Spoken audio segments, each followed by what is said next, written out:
Good morning. I'm Councillor Stuart Wheeler, Chairman of Wiltshire Council. I would like to welcome members and the public to this meeting of full council being held on the 18th of October 2022.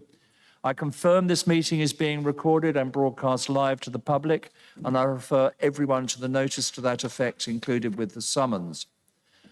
Item 1, apologies. I have received apologies from Andrew Davis, Jane Davies, Howard Greenman, Mark McClelland, Charles McGrath, Pip Ridout, Tom Rounds, Paul Sample, Tony Trotman, Robert Ewell. If members are aware of any other apologies, please indicate you wish to speak by raising your hand. I see no hands raised, so we will move on. I move that the minutes of the meeting held on the 17th of May 2022, as set out in pages 7 to 24 of your summons, be confirmed and signed as a true and correct record. Seconded. Thank you. Are there any objections to the meetings being approved by assent to the meeting? No objections seen. The minutes are therefore approved.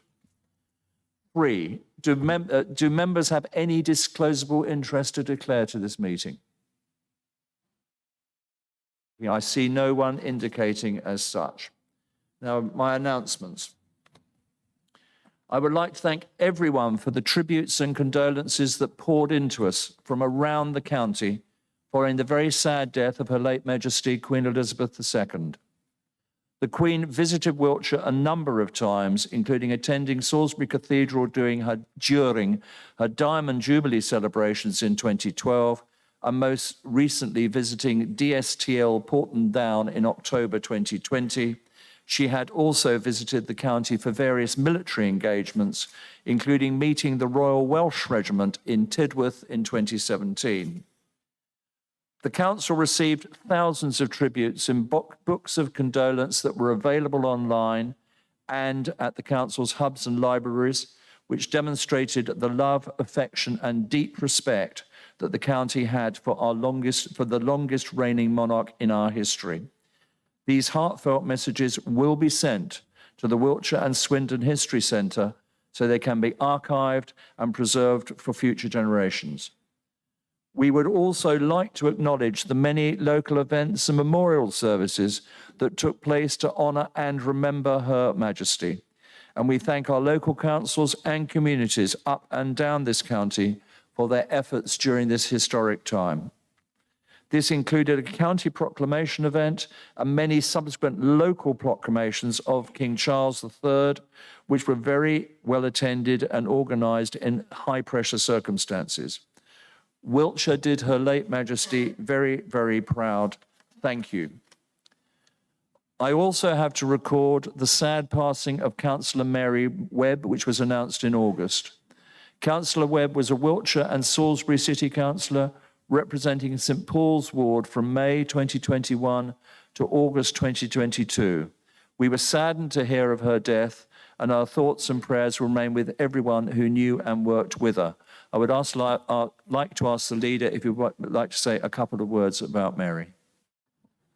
Yes, thank you, Chairman. Just briefly, I first encountered Mary when I was elected as a councillor for St Paul's. At that point, she was a keen member of the business community, constantly pushing the needs of business in Salisbury. I think it would be fair to have described her as a critical friend, definitely at times critical, but always supportive and friendly. She was extremely well respected inside the community as well. She was extremely well known, and I was incredibly impressed with the way she continued to be driving what she felt as her duty as a councillor, even when very ill. Emails sent to her were being responded to extremely quickly, and I think she was an excellent example to all of us of what a good ward councillor can be. Very sorry to hear of her death. Thank you, Councillor Clure. It is Mrs. Jean Potter, member of the Victorian Order.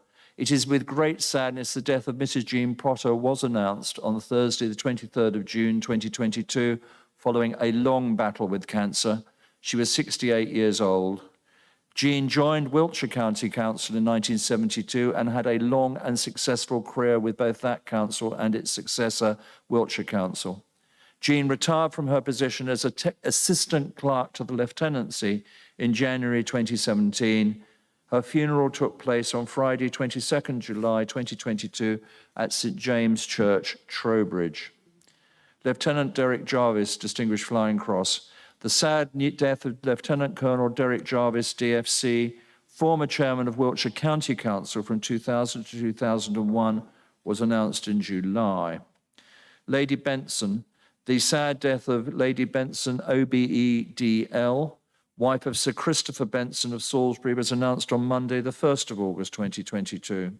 Lady Benson was Mayor of Salisbury from 1969 to 70 and was also an honorary freeman of the city. She gave outstanding service to the city in which she was born and set up the Joe Benson Day Centre for adults with physical and emotional needs during her year as mayor. Lady Benson was a former Wiltshire County Councillor and was appointed as a Deputy Lieutenant of Wiltshire in 1997. Finally, I have to announce the death of former North Wiltshire District Councillor Roger Hubbard.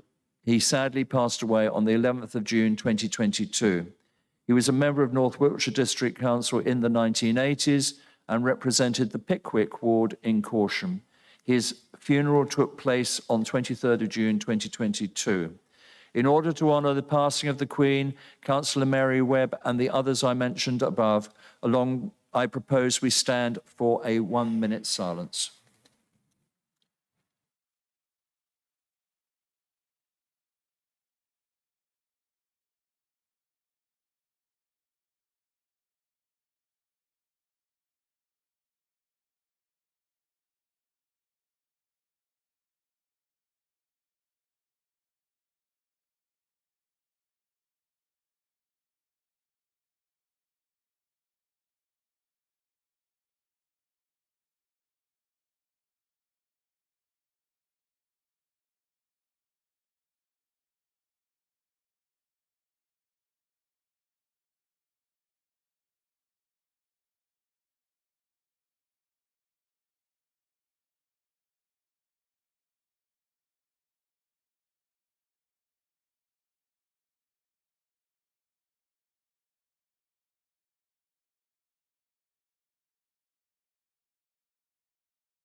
Thank you very much indeed. The late Queen's Birthday Honours List. The following Wiltshire residents received honours in the last Birthday Honours List. OBE, Virginia Bennett, Christopher Lawrence and Warren Marks. The MBE, Angela Burns, Gillian Clark, Norman Edwards and Susan Wills. The BEM, Jane Begley and Rebecca Hartley. On the screen, there will appear a list of some of the recent engagements that have been attended by myself and the Vice Chairman, which will be included in the minutes.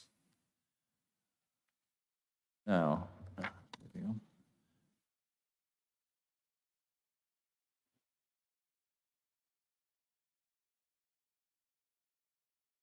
Petitions. No petitions have been received which have to report to this meeting.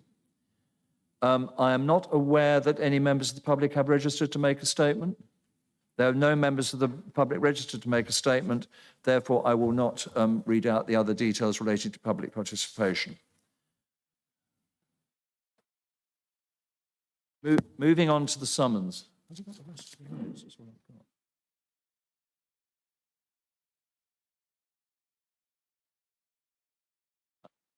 Sorry. Let's get the right bit. Moving on, item 7, which is the update to the update to the climate emergency. I call upon Councillor Richard Kluwer with responsibility for climate change to introduce this item. The report is on pages 25 to 52 of your summons. Councillor Kluwer, please would you present your report and move the recommendations? Thank you, Chairman. Sorry, I'm just getting organised. So we are required, sorry if I move the report and the fact that we need to note it. Sorry. Ask for a seconder. Seconded, Councillor Laura Mays. Thank you. Councillor Clure, please speak to the item. Thank you. For those of you who are new since the last election, we are reporting back every 6 months following a motion that came to Council in 2019 on progress towards that the Council is making in addressing climate change. Also, you'll see increasingly there is more information coming into the report now as far as the environment goes as well. And I think that's important. I think these two issues are linked. They're not necessarily inextricably linked. Different areas of them need handling in different ways, but they are very much part of addressing the same issue. I thought I would start by taking a slight indulgence and going for a quote from antiquity, knowing how much I like those. Certainly Cabinet know how much I like those. Something from Aristotle this time. I won't go for the ancient Greek because there is no good Google Translate for ancient Greek if anyone else wants to come up with Latin quotes as we go on. So I'll give you the Latin version. Aristotle's works did come to us mostly in Latin through translation. Medicus curat, natura sanat. Doctors, or the physician heals, nature makes well. Nature is absolutely critical to Wiltshire as a county. We all live in here because it is a green, enjoyable place to live. And that's why I think increasingly we are going to need to make sure that progress is being made on biodiversity net gain, on nutrient neutrality, on the other issues around the environment, as well as purely looking at what is being done in terms of carbon reduction. To move to the report and to give a summary. Our progress as a council in decarbonising us as an authority is going very well. My assessment is that we are on track to have decarbonised completely by 2030. The vast bulk of the easy work has now been done. I think it's fair to say the remaining 20% that needs to be done is going to be harder. But there are plans in place, clear plans in place, and work is progressing. I mean, just in terms of the context, from the report, we were, as a council, our emissions in 2015 were, about 23,000 tonnes. They are now down to just over 5,000 tonnes. For those who are eagle-eyed, you will note that last year's emissions were actually slightly lower and they've increased slightly. That is due to the impact of COVID and the reduction in travel and the reduction in use of buildings. It isn't a retrograde step, it's just the impact of lockdowns meant that emissions fell more significantly than they would have done. But if you look at the overall graph, it's very much moving in the right direction. And if you're looking at sort of new elements, if you look at the number of EV vehicles that we are now buying as we are replacing elements of our fleet, we are making significant headway in all areas there. We've got the first solar canopy going in Five Rivers in one of our car parks. I'm still really keen that we see Park and Rides get solar canopies as well. And there's a lot more work that will need to be done there as we move forward. But I think that what officers have done in picking up and running with delivering on that decarbonisation of the council is really effective. If you look more widely, we get into areas where honestly we are constrained to a large extent by central government policy, but progress is again being made. The Solar Together scheme has had over 1,000 people pay deposits, so we're going to see at least 1,000 households in Wiltshire getting solar panels on their roof, hopefully battery storage as well, because it really does make sense if you do both together. And so we are looking at every lever that we have to make progress in that wider decarbonisation of the county. I will emphasise that the significant levers here are not in our hands, they are in government's hands. So when government finally gets to ensure that all new houses are built to a zero carbon standard, that will be great. At the moment, we are looking at 2025 at that point. I have made the point that it needs to be done more quickly to several new ministers. Hopefully they're still going to be ministers in a few weeks, otherwise I'll have to go and find the new ministers and make the point again. But made sure that the message is being heard loudly, both as leader of the council, but also in my role as co-president of UK 100 and chairman of the Countryside Climate Network. I will be speaking to, as part of UK 100, two MPs at a parliamentary reception in December, and again, we'll be talking about the imperative of retrofit. We're retrofitting our own housing stock to try and build that market, but we have got to see long-term consistent government support to get the retrofit sector as a whole moving forward, and that is critical for two reasons. One, because grid capacity is starting to become a very serious constraint when you look at the future of electric vehicles. Scottish and Southern Electric, our energy provider, are well aware of that. I've had some detailed discussions. I know Ariane meets with them regularly. I've also talked to them at a strategic level about using Wiltshire as an example and coming and running through the issues that they're facing when they come onto other councils, other parts of the country, to understand how they can, well, firstly, to understand the issues that we are facing as a planning authority dealing with grid capacity, that they can understand the right people, the right levers that they've got to address that moving forward. This is something that needs resolving nationally, particularly as you start looking at the concept of smart energy. And I don't just mean smart meters, I mean the really smart, effective use of energy. There are systems at the moment talking about using everyone's battery, car battery that's plugged in charging as a potential reserve when, for example, everyone boils their kettle during the World Cup final as we're about to win, or whatever future scenario you can dream up. But also using batteries inside people's houses and making sure that also the flow of energy going into houses is far more effectively organized. There's going to be clearly a transformation in the way that energy is provided. And anything we can do to help translate what are some very good academic ideas at the moment into reality on the ground would be really good. Right now, they're all dealing with sort of 1,000 trial households, and they don't have large coordinated places to actually start trialing those systems and see how those systems work. And I'm very keen, if someone is able to see if we can take those steps in Wiltshire, because critically, it will save people money on their energy bills. Smart energy means you are using less energy because you're using it only when you need it, and also you can use it at the appropriate time. And it will make much more flexible, give much greater flexibility in terms of the way that people can draw energy from the grid and the price they pay if they're doing so at times of less demand. Drifting sort of off into national policy, but trying to give a scale of the kind of work that's going on and the complexity of what's going on. Grid capacity, the more solar we can get, the more battery storage we can get, the less drain there will be on the standard grid capacity, and therefore the more capacity there is to assist with electrification of vehicles. There are suggestions that electric vehicles, perhaps, again, they were swinging as the way forward.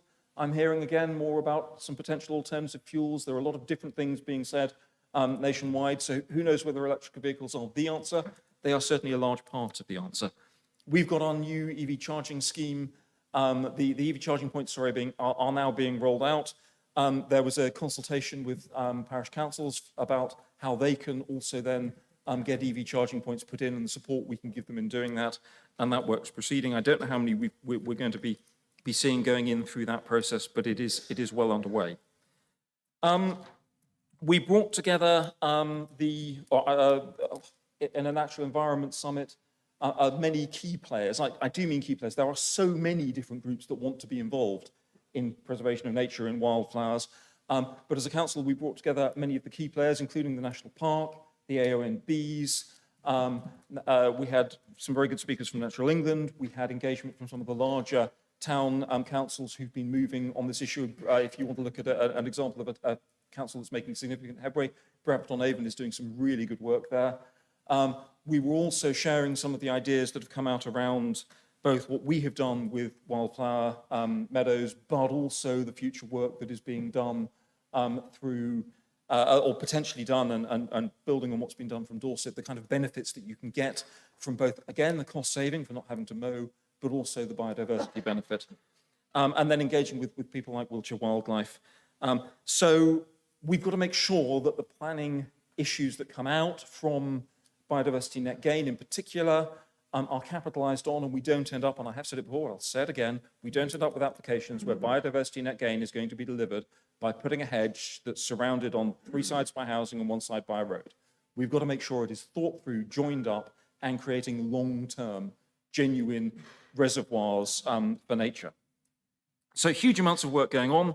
The Salisbury River Park project, for example, continues apace. It does look like a building site at the moment, but you can see the channel being widened. I really look forward to seeing the end result when we get that finished. because again, that will be bringing biodiversity net gain into the middle of the city. And then hopefully we will be able to look at similar schemes. There's some discussion around Chippenham on what can be done there with equipment that is coming to the end of its life, and how that can be replaced in a way that is most effective in terms of the biodiversity of the river, which at the moment is a little sluggish and doesn't have the diversity it could. And equally in Trowbridge, we've got areas where rivers are a bit sluggish and we could see much more net gain. We need to look at projects on that front. I could go on and on. I probably shouldn't. If I want to identify a key challenge, the next one that I've certainly been talking to officers about, and to Mark, who's not able to be with us today, is about boosting recycling levels. I think that's the next lowest hanging fruit that we've got. But a lot of this is still going to remain reliant on government initiatives for us to make progress. So I think the assessment will be, so far, I'm very pleased with the progress that's been made. I think we as an authority are doing everything we can. I think government still needs to step its game up, and that needs to be consistent and long-term. Thank you. Thank you, Leader. I'd now like to call, before I call on group leaders, I'd like to call Councillor Graham Wright if he has any comments as Chairman of the Climate Emergency Task Group. Graham.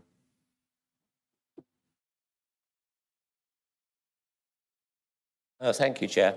I hope that the Chamber will give me the indulgence. I have about 6 or 7 minutes here to speak, but this is on behalf of the Climate Emergency Task Group, so this is all our questions put into one document. First of all, it's good to see a focus on delivery in line with the task group and wider public consultation comments. It is disappointing that the task group didn't have the chance to comment on the update in advance. This has been addressed, and in future we will be receiving the updates in time to robustly scrutinise. The update instills confidence that Wiltshire Council is on its way towards achieving a carbon neutral council, as far as its direct emissions are concerned, which seems to be completely achievable. However, it raises questions about the extent to which the council is addressing its outsourced and other Scope 3 emissions, which it seems less confident about and appears less committed to. Critically, it's the council's commitment to seeking to make the county carbon neutral which inspires far less confidence. Even embarking on what the council's consultants describe as the high ambition pathway, which is not clear if the council is committed to, would not achieve a carbon neutral county by 2030. And whilst the delivery plan seeks in itself to help make the county carbon neutral by 2030, it then speaks about the 2050 target and a 78% reduction by 2035. Our first question is therefore, where does the council stand on its commitment to carbon neutral county, and will it be pursuing the high ambition pathway outlined by its consultants? If we continue to focus on decarbonising the county, it is clear that serious commitment needs to be made in those areas in which the council has significant influence, including transport and planning.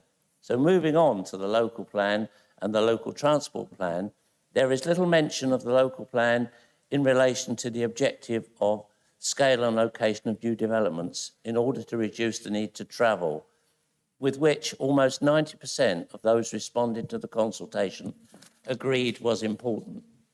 Clearly, creating more commuter extensions and car-dependent settlements requiring more roads and generating more traffic, generating more transport emissions and air pollution is not the way to go. The climate strategy needs to influence the local plan and local transport plan in this respect, or it will simply become another aspirational strategy rather than having a positive impact in getting the county to net zero. There is also the question of the council's commitment to net zero development as part of its emergency local plan policies. Other local planning authorities have led the way on this, and a policy simply requiring improved building fabric, which are already required under the new building regs, without the need for renewable energy and heat generation, does not go nearly far enough to ensuring that new housing developments will not add to the county's emissions. Our next question is therefore, do we take it that omitting to mention a net zero development policy in the delivery plan implies the council intends to allow developers to continue to construct unsustainable homes?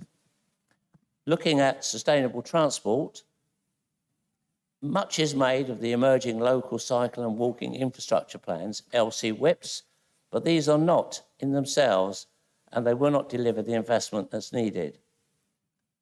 My apologies, I'll read that again, please. Much is made of the emerging local cycle plans, LCWIPs, but these will not in themselves deliver the investment that's needed.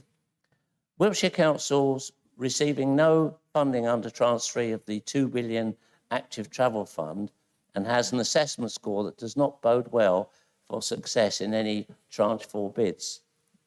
The Cabinet Member for Transport's statements on supporting motorists and not investing in schemes that would cause them inconvenience also works counter to the Council's climate goals. The LCWIPs will be of little point if the Council does not actually submit winning bids to deliver active travel infrastructure on the ground. We also note that 14.1 million was awarded to Gloucester County Council for active travel and 0 to Wiltshire. On the transition to electric vehicles, the delivery plan makes much of supporting people into electric vehicles and is in the process of updating old car parking charging infrastructure. However, the scale of the intervention needed for this transition to meet the Council and Government's 2030 targets seemed not to be acknowledged, other than a reference to the next revision of the local transport plan. In the meantime, critical EV charging infrastructure, such as on-street charging points, simply isn't being delivered despite government money available to support this. On land use, with regard to the use of council land to help the county's emissions, we think the council should approach this by assessing what investment, for example, in solar power energy or tree planting, will result in the carbon reduction per pound invested.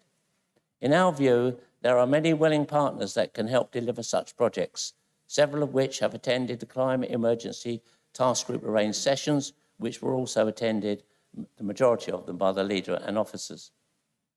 On retrofit, the news that the council is retrofitting 5,000 council houses and building 1,000 zero carbon affordable homes is welcomed, as is the council having conversations with social housing providers.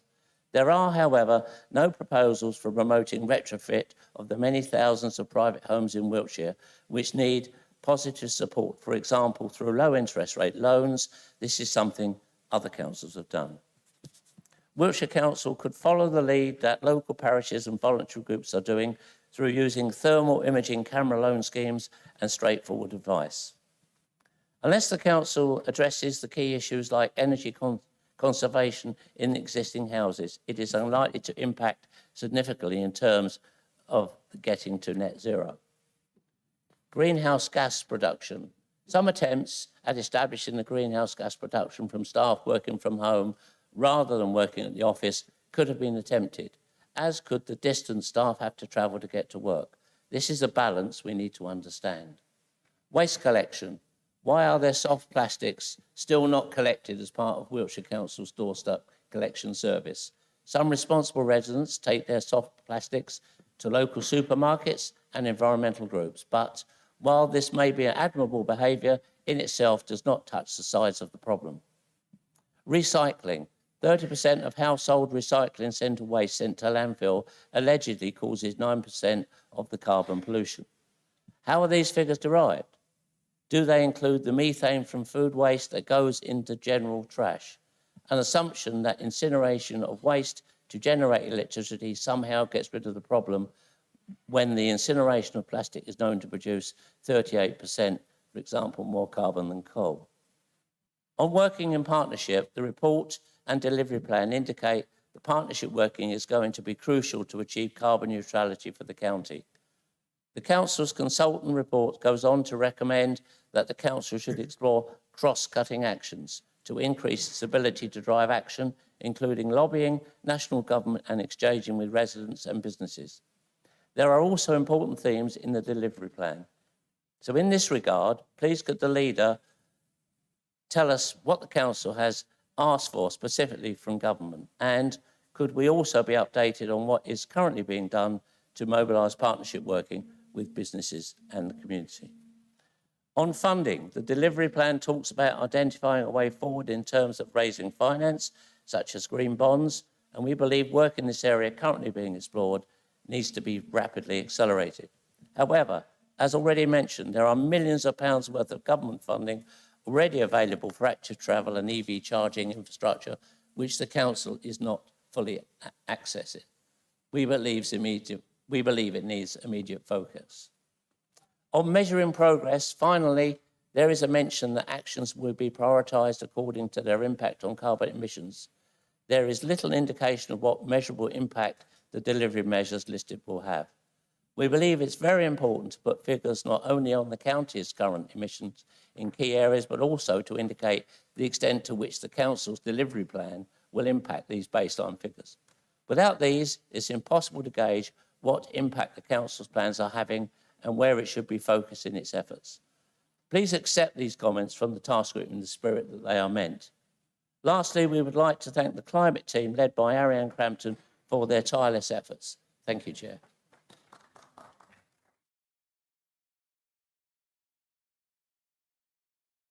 Thank you, Councillor Wright. I now ask group leaders before opening debate. Councillor Thorne.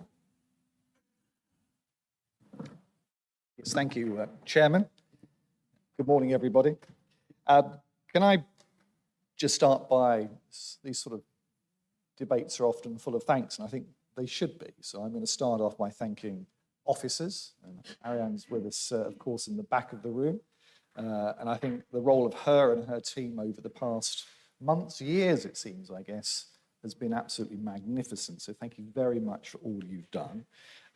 Thank you very much to all of the members that have been part of Graham's climate emergency task group. And I have to say, what a tour de force presentation from Graham this morning. Which I think was reflected in the applause. And I think that it was a fantastic example of how the scrutiny process can work, whereby the task group has been able to really get into the detail, which again is down to the hard work of the members. It's also down to the hard work of the officers in supporting the group. And I think it's a fantastic example of a sort of friendly criticism. I'm not going to go as far as to say it's about speaking truth to power, but I think we were kind of going in that direction, Graham. So I pay tribute to your leadership, particularly around this issue, and I think that was reflected in the very excellent presentation from you this morning. I'm now going to move on. This might be the only time this morning to pay tribute to the leader of the council, Councillor Richard Kluwer, for his leadership on this issue. And I'm very aware, and I think he reflected on this at the last cabinet meeting when this paper came up, in terms of some of the pressures that he's facing and some of the backsliding that's occurring, of course, in the present government. And I think that we should all thank him for the amount of work that he's doing to ensure that we continue on track, to ensure that we do reach a position of climate sustainability, if you like, by 2030. In terms of the report itself, again, it's typical of an officer's report. It's full of fantastic detail. It's full of fantastic insight. There are two or three things I'd just like to add, if I may, in terms of what the report says and perhaps what the report doesn't say. The first, and I think Graham's touched on it, is the enormous opportunity that we have to influence our local plan in order to achieve our carbon objectives. And I think that we have to recognise the national planning policy around the local plan, but I do think we should do everything in our power to ensure that our strategy, our objectives around climate change is reflected in our local plan. And I made this point at Cabinet, I'll make it again. I do strongly believe, and this is an issue at the heart of the climate strategy, that we should be very clear, as far as we're able to determine, there should be no fracking in Wiltshire anytime soon. I think another point is around the issue of waste management, which I think, and delivery of waste management, where the figures aren't looking quite as strong as they were, and I think there are opportunities there. Richard Kluwer makes the point about recycling. Again, I do think there's an opportunity potentially through recycling, to really engage the general public in our mission. I think it's very easy for us to be sitting here and talking and indeed discussing these issues throughout the council, but we have to ensure that we are engaging the wider community in ways that they can practically engage and get involved. And I think my final point is in relation to partnerships and how we can more readily, I'm not saying we aren't effectively doing so because I'm sure we are, but readily engaging with statutory partners, with the private sector, with the third sector, to ensure that the opportunities that we're creating and the change that is being created within Wiltshire Council can be effectively transmitted to organisations across the county. So in other words, this is a, if you like, a corporate activity across the whole of the county, and not, but importantly, but not simply an activity that we are engaging in as Wiltshire Council. Thank you, Chairman. Thank you very much, Councillor Thorne. Councillor Clark, do you have anything to add? Thanks, Chairman. Just to say, fully endorse everything that Councillor Wright said. I think it's a very good report, and congratulations to himself, his officers, and also to Councillor Thorne for the comments he's added. I think it's rounded it off nicely, Chairman. Thank you. Thank you very much, Councillor Clark. Councillor Rogers. Yes, thank you, Chairman. Can I thank the leader for his comprehensive report? I think we're all going to support this. You know, this is not a party political issue. We're all trying to achieve this carbon neutral target. I thank Graham Wright and the Climate Emergency Group, for that was a really comprehensive suggestions and good objectives that I hope you will take in the spirit that it was given. I think for me, reading through that document, you know, the 2 or 3 things that are really, I think, progressive are, you know, we've got this project with Roll Along to get these carbon neutral homes, which the whole of the house building market is going to be looking at. And that could drastically change the way that house builders construct units across, not just Wiltshire, but across the country. That's a really exciting project. And I just hope that comes out at the end, as we're all hoping it will do. Meets the targets, is adaptable, can produce different types of houses. That's a really exciting project. Also, the retrofitting project. It's not just to our council homes, it's to our council buildings. You know, I don't know if I was shocked. I was really pleased to call into the leisure centre in Salisbury and see the roof transformation. Now, you know, that is a really positive impact, not just to me, but every member of the public that will go into that hub. So, you know, there are some real positives in this report, but, you know, there will always be new suggestions. I hope you'll take them on board, you know, in the spirit that they're given to try and, you know, help us all meet this target. So, you know, a great report. Let's all work together and, you know, make it happen. Thank you, Councillor Rogers. I will now open the item to debate. I remind you, if you wish to speak, press the button on your microphone console to be added to the list of speakers. Thank you.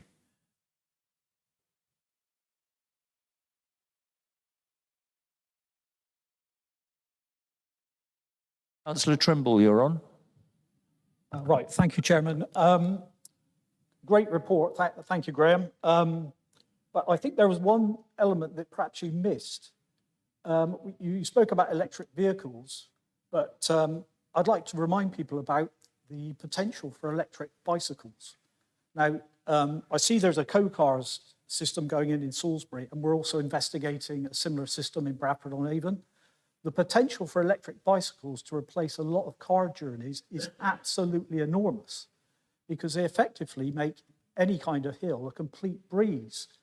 And so I'd like to, propose that we, use schemes like the co-car scheme much more frequently across the county. And I'm hoping that we'll get something in Bradford-on-Avon soon.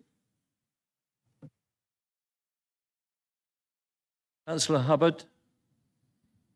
Oh, sorry, beg pardon. I've called Councillor Dean. I do apologise. Councillor Hubbard is next. Thank you, Chairman. I endorse everything that the Leader of the Council and Councillor Wright have said. My concern is that very often planning policy of this council doesn't reflect this council's aspirations. In my ward, as many councillors know, I have a huge incinerator that is proposed on the edge of a residential area. That incinerator has never been consulted on through the core strategy. The incinerator itself is an area that abuts terrible air quality. And it seems to me that we don't align our policies, and therefore we have speculative market-led developments which actually are incredibly unwelcome and incredibly divisive. Over 2,000 people in my division have written to this council to try and stop the incinerator. That's a remarkable amount of public engagement. So I'm hoping that going forward, some of these suggestions that have been proposed today aren't compartmentalised into just areas of climate change, but actually are disseminated across the council. I mean, the reality at the moment is this council practically doesn't have any policies on waste disposal. It seems currently that anything goes and we will take a market-led approach. And I'm not even against incineration per se, but it seems to me that we've got an absolutely moral obligation to try and recover the heat and to make sure that the incineration process is the most effective and modern available. And moving grate as opposed to gasification incinerators are far more damaging to the environment. So I hope that the Cabinet, and particularly the Cabinet Member for Planning, will bear this in mind as he develops his policies, because I really don't think that we ever want to be in a situation where we have massive local objections to inappropriate developments again within this council. Thank you, Councillor Dean. Councillor Hubbard.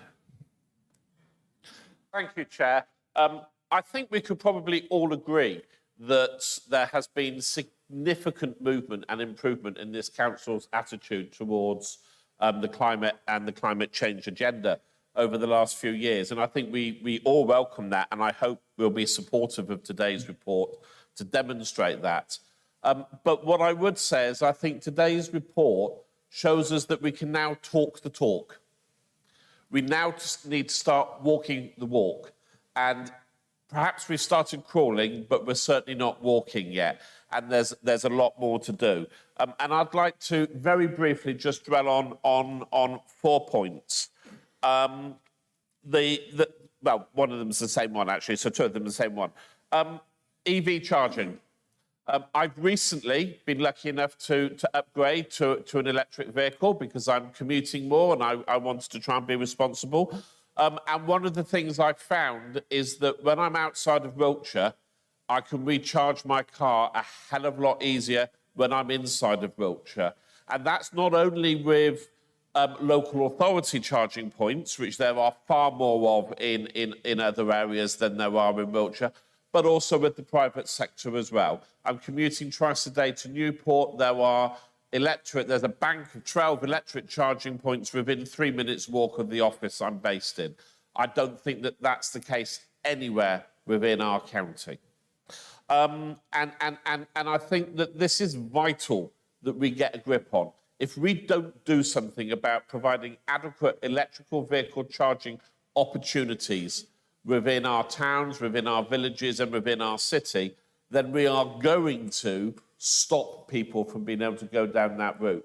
I'm particularly concerned about the fact that we have a lot of residential areas that don't have obvious opportunities for the introduction of electric vehicle charging points. And we need to start being ambitious about thinking how we can do this. And in any event, the local plan, the forthcoming local plan, is an opportunity we cannot and must not miss as making a requirement for, at the very least, the infrastructure for EV points to go in, if not the provision of those points themselves.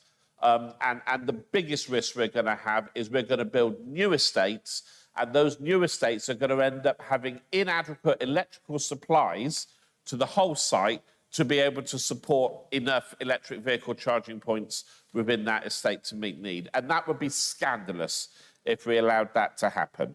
So we have to use, and the NPPF has been updated. there is material within the MPPF to support us in putting more provisions in there.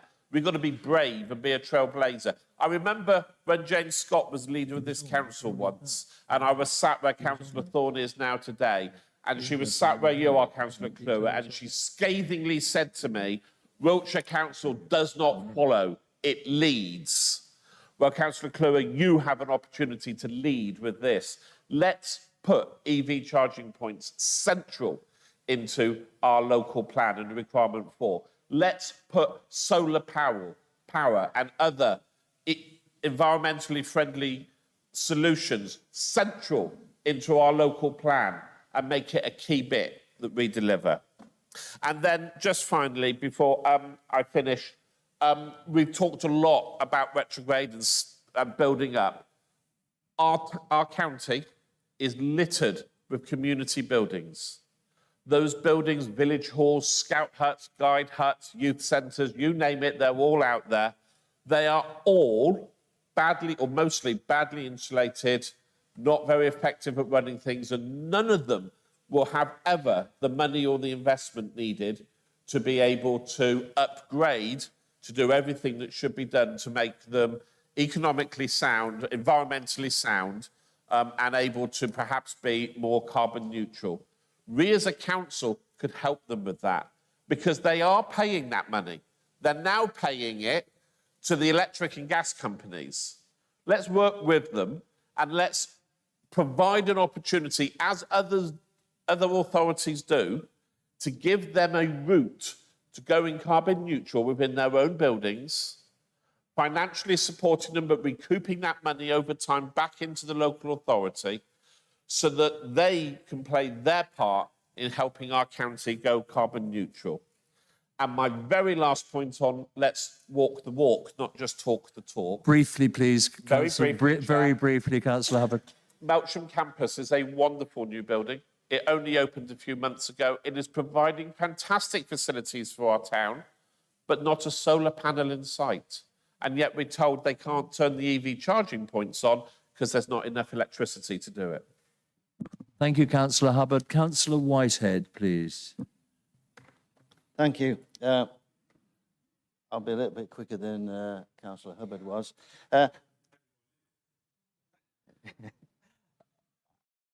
I will mention something on EV charging points, and something I've never understood is why people think local authorities should provide them. I know we do in places and we should update them and everything else, because my logical thoughts would say the electrical utility companies should provide them because they've got the infrastructure and they need to change their infrastructure and they should be providing them across the country. We never sold petrol and we never sold diesel. Why do people expect us to do electrical points? But that's a side issue. The one thing I do want, and I raised it in February 2019 when this motion came through, and I'm still raising it, I've raised it time and time again since. Will the task group, Graham, give me or give us a definition of what you mean by county? Because again, we've heard Councillor Thorne and yourself talk about progress towards a county-wide climate zero carbon emission by 2030. And yet, does it include Swindon? Does it include the M4? Does it include the railway lines through Wiltshire? Does it include the airfields? Does it include any of that? So can you please, does it include the MOD in Wiltshire? Okay, so can someone come up with the definition of what you're talking about when you speak in here about Wiltshire County? Because I do not understand what you are talking about. And the first thing on the task group's list for the next meeting should be that definition to discuss and bring forward. Thank you. Thank you, Councillor Whitehead. Councillor McLennan. Thank you, Chairman. I'll cut it as short as I can. 3 things: local plan, EV charging, cycling. All the rest going well. Local plan, where is the local plan? We are at the mercy of national developers who do exactly what they like, where they like, and no matter what the local communities say, we just get ridden over. So the local plan is such a key document to all of these things. We're retrofitting our own houses, which is fantastic. But how, that should be matched by the private sector. And the local plan is the key to getting those sort of policies in. So please hurry up with that and save us all from all the unwanted houses. Let's get the houses where we need them, and how we need them to look like for our people. Second thing, the EVs. When Jane Scott was in charge, we had a burst of EV units across Wiltshire, and we were ahead of just about everybody. Now they're all broken. Literally all across Salisbury, there's hardly a working unit. The document says you're going to go forward, but I've not seen anything.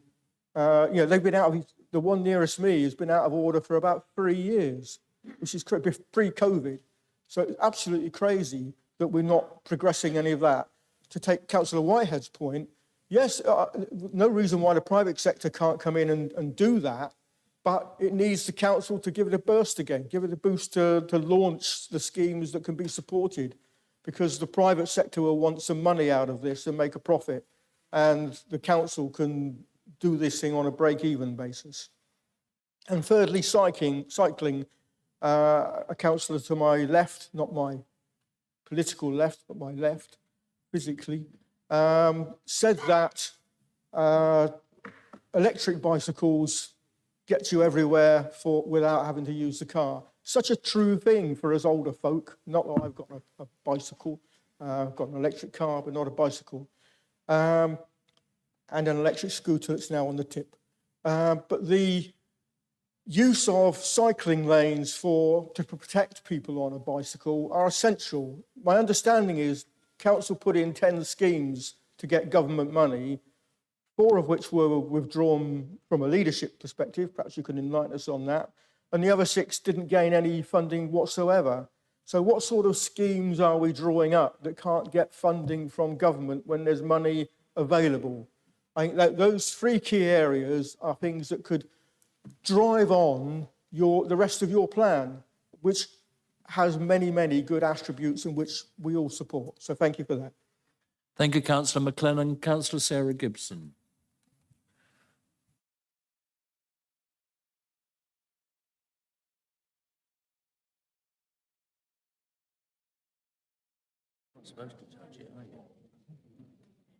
My apologies for having touched it.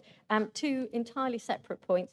One of them, following up from a comment by Councillor Hubbard, is that Bradford and Avon Town Council has been rolling out a scheme addressing fuel poverty and carbon reduction in the town by providing at council cost thermal imaging and then doing sessions to show people how that can be rolled out in their own homes. These are examples of similar dwellings across the town, and we're then using that in a whole series of events to explain to people how to retrofit their homes intelligently without the issues facing them of interstitial condensation and the other problems that people are always worried about. What can you do with £100? And I'd be very happy to share that with other area boards or any other local councils who'd be interested in seeing how we've done that. It's been quite effective so far. And the other entirely unrelated point I wanted to make is that a lot of the things that we talk about when we talk about climate emergency and in this aspect of the council fall foul of the fact that we still are not able to demonstrate a 5-year land supply. I know we're not the only council that can't do that, but it does mean that we end up with new development that's outside of our site allocations.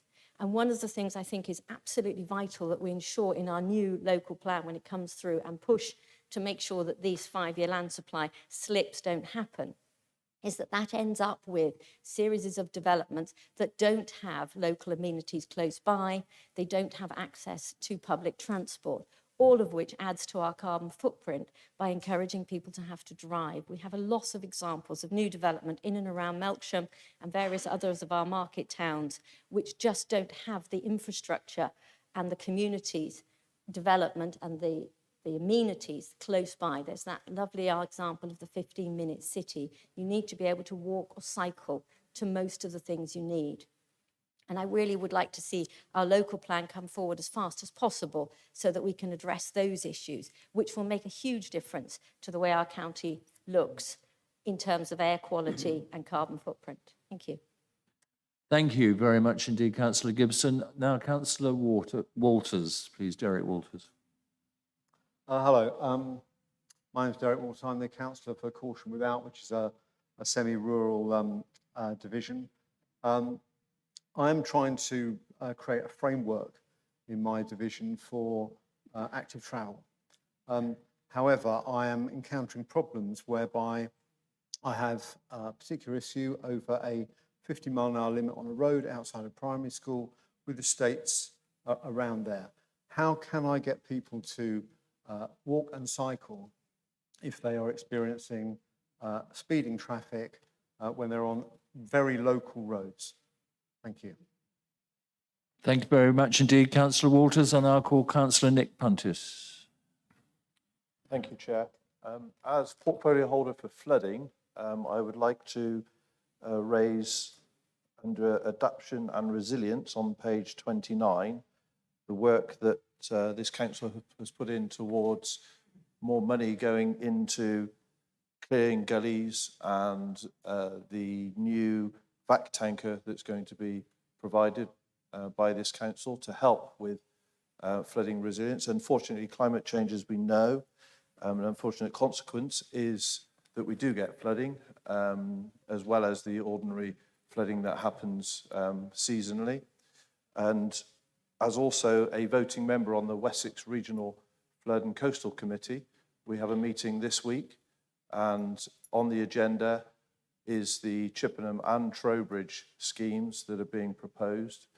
And I will be pushing to ensure that the multi-agency work that is currently going on continues, such that we get schemes similar to Salisbury, which, as we know, has a significant flood alleviation element to it as well. So I'd just like to confirm that that's going to be happening soon. Thank you. Thank you very much, Councillor Puntis. And I call Councillor Ian Blair-Pilling. Thank you, Chairman. I kind of hoped I was going to talk a little bit earlier, but actually I think it's turned out quite nicely that I've been able to listen to some of the debate first. And what has struck me is quite a lot of talk of very sound, worthy principles, things that people want to have happen. And I think there's almost everybody in the room would want most of the things that have been mentioned this morning to happen. What we have to operate, though, is within our competence and capability in all of this. And there are examples where this council has done that to great effect, be that the street lighting. We didn't do it earlier when it wasn't cost effective, it didn't have sufficient durability. At the point that it came to that, we absolutely acted, and now the whole of our area has LED lighting. I merely picked that up as an example. But what I also wanted to focus on was in response to John. Where's John gone? Just when I wanted to talk to him. He said we've got to walk the walk, as if we were not walking the walk. We are walking the walk. And I want to illustrate that in two of my portfolios, which are operational assets, our buildings and leisure and libraries. 2 weeks ago, I visited Five Rivers, where we have installed and now have operating, I'm told, the largest air source heat pump in the country. It is, we have air source heat pumps that we have put into the Olympiad, put into Corsham, put into Warminster Library, put into Melksham. In Five Rivers and Salisbury, we have turned off the gas.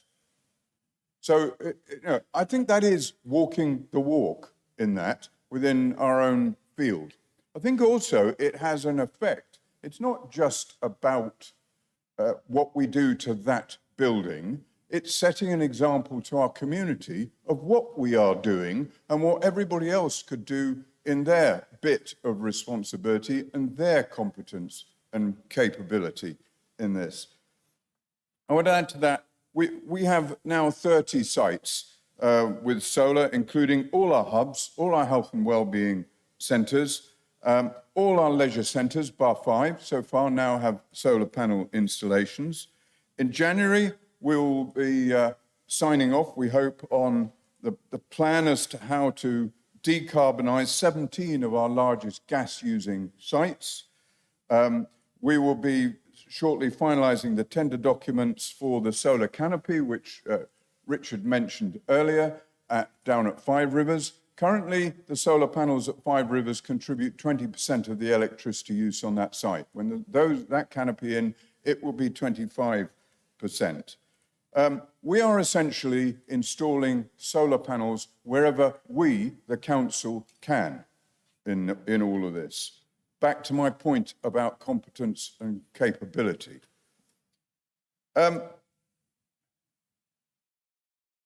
In looking at our leisure centres and libraries, we have 5 factors now in which we're assessing and looking at what we can do to improve them. I won't go into 4 of them, but one of them is environmental considerations. And that isn't just about looking at, how do we make this building better? We're even looking at what is the carbon footprint of the people who come to that leisure centre. So I just want to assure you that we are looking at this and taking decisions and action in a very positive manner within our strictures, within our budget capabilities.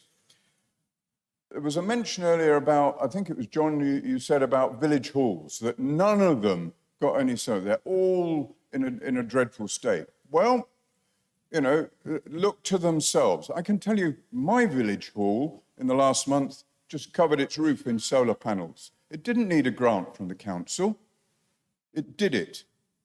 So, let's not just constantly look to the council to pay for everybody's actions. Let's set an example and get other people digging in their pockets to do the right thing in this.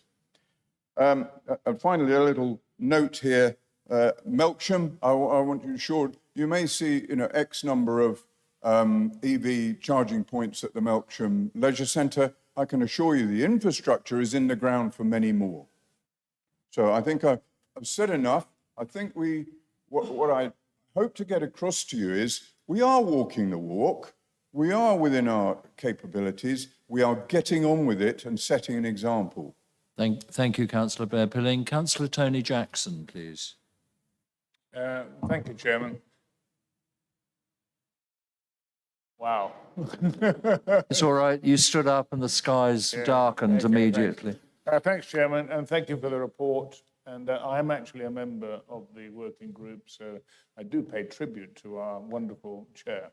There is one point which I would like to draw attention to, and that is the potential for improving the EV for parish councils, which the report talks about possibly introducing or encouraging or funding. And my point there would be that it would be better if that encouragement included creation of car pools. If we can have car pools, of course, then if they're successful, they reduce the need for the total number of vehicles. Thank you, Chair. Thank you very much, Councillor Jackson. Councillor Tamara Ray. Thank you, Chairman. I would like to speak to 2 points.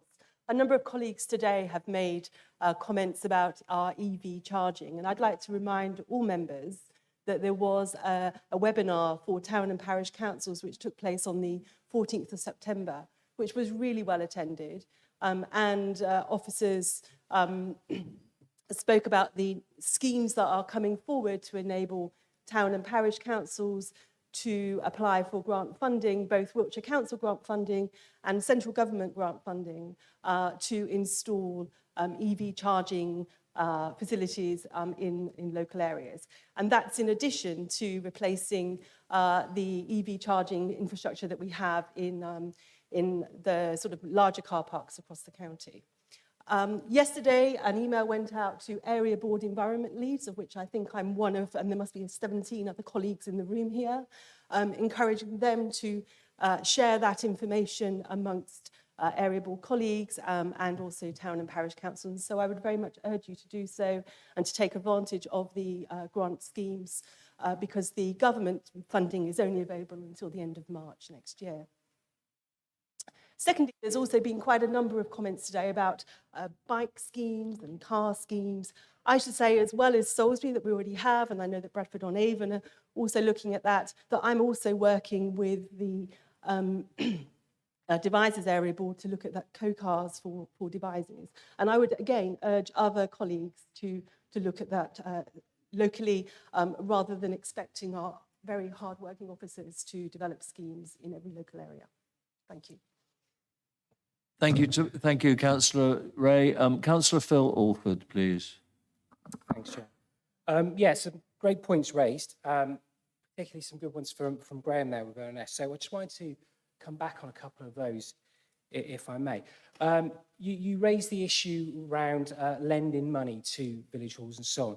Well, to individuals as well. We do currently provide some level of support. But one of the things we do is facilitate loans from a company called Lendology. They're a CIC, and what they do is they provide funding at a low-cost rate to individuals to help with energy improvement. So that's available to them. We're also currently working with a number of RPs to help them bring forward programmes which will provide low-cost affordable housing, but also a zero-carbon standard, with a number of energy efficiency measures put in to reduce those emissions for those buildings. Obviously, we're also doing the work on the heat programme, which has been raised a couple of times. One of the things we're doing with that is we're reorientating it so that we can help address those homes which are the most carbon intensive to deal with them, front load the programme where possible, and therefore help reduce those carbon emissions significantly. Just coming back to what Ricky said, yeah, he raised the MMC programme. This is a great programme. We have a lot of work that's being done on it. Of course, we've got a pilot scheme coming forward with some properties we've already purchased. We're going to be analysing that, looking at the evidence, picking up, learning from that, and providing things go very well, which we expect them to do. We are looking to develop a lot more of those and bring them on stream. We're also continuing to work with the heat programme to bring that standard up for all our council-owned stock to an EPC-B standard, which is incredibly high. And unless you obviously build purposely passive house standards and so on, that's pretty much as high as you're going to get. And I know I'll continue to work with Ricky on that, and I know we'll monitor it intensely because a lot of our stock is down in Salisbury, so we'll continue to work on that. With regards to a couple of comments from Councillor Hubbard, with regard to helping village halls move into that zero carbon, yeah, we know it's an issue. It's already been raised by Councillor Blair Pillen. But we're doing a huge amount of work in terms of retrofitting our stock. That fabric first learning, that knowledge, the skills, the experience that we're picking up, we are sharing with parishes, we are sharing with village halls, so we can help them move and make progress on that journey. So we are sharing our learning extensively. It's also worth bearing in mind that we are retrofitting a number of our larger buildings, not just the housing stock, but also the wider estate. We're retrofitting it. All our new builds are being built to a zero carbon standard, which means that for those community groups which are reliant currently on inefficient, old, cold halls, which are very expensive, they can, if it's available, come to us, borrow our buildings, lease our buildings, rent our buildings to be able to move across into that. Because what we need to do is we need to focus on ensuring that those services are available to the public. But what we can do is we can help ensure that they're done so efficiently, but it doesn't need to be owned. The buildings don't need to be owned by some of these small village community groups. What they can do is they can use stock that's available elsewhere, and then they can run that in a far more efficient way. Thank you. Thank you very much, Councillor Alford. I only have two more members wishing to speak, so I'm going to call the debate to a halt after I have called both them. Next, I'm calling Councillor Nick Botterill. Thank you, Chairman.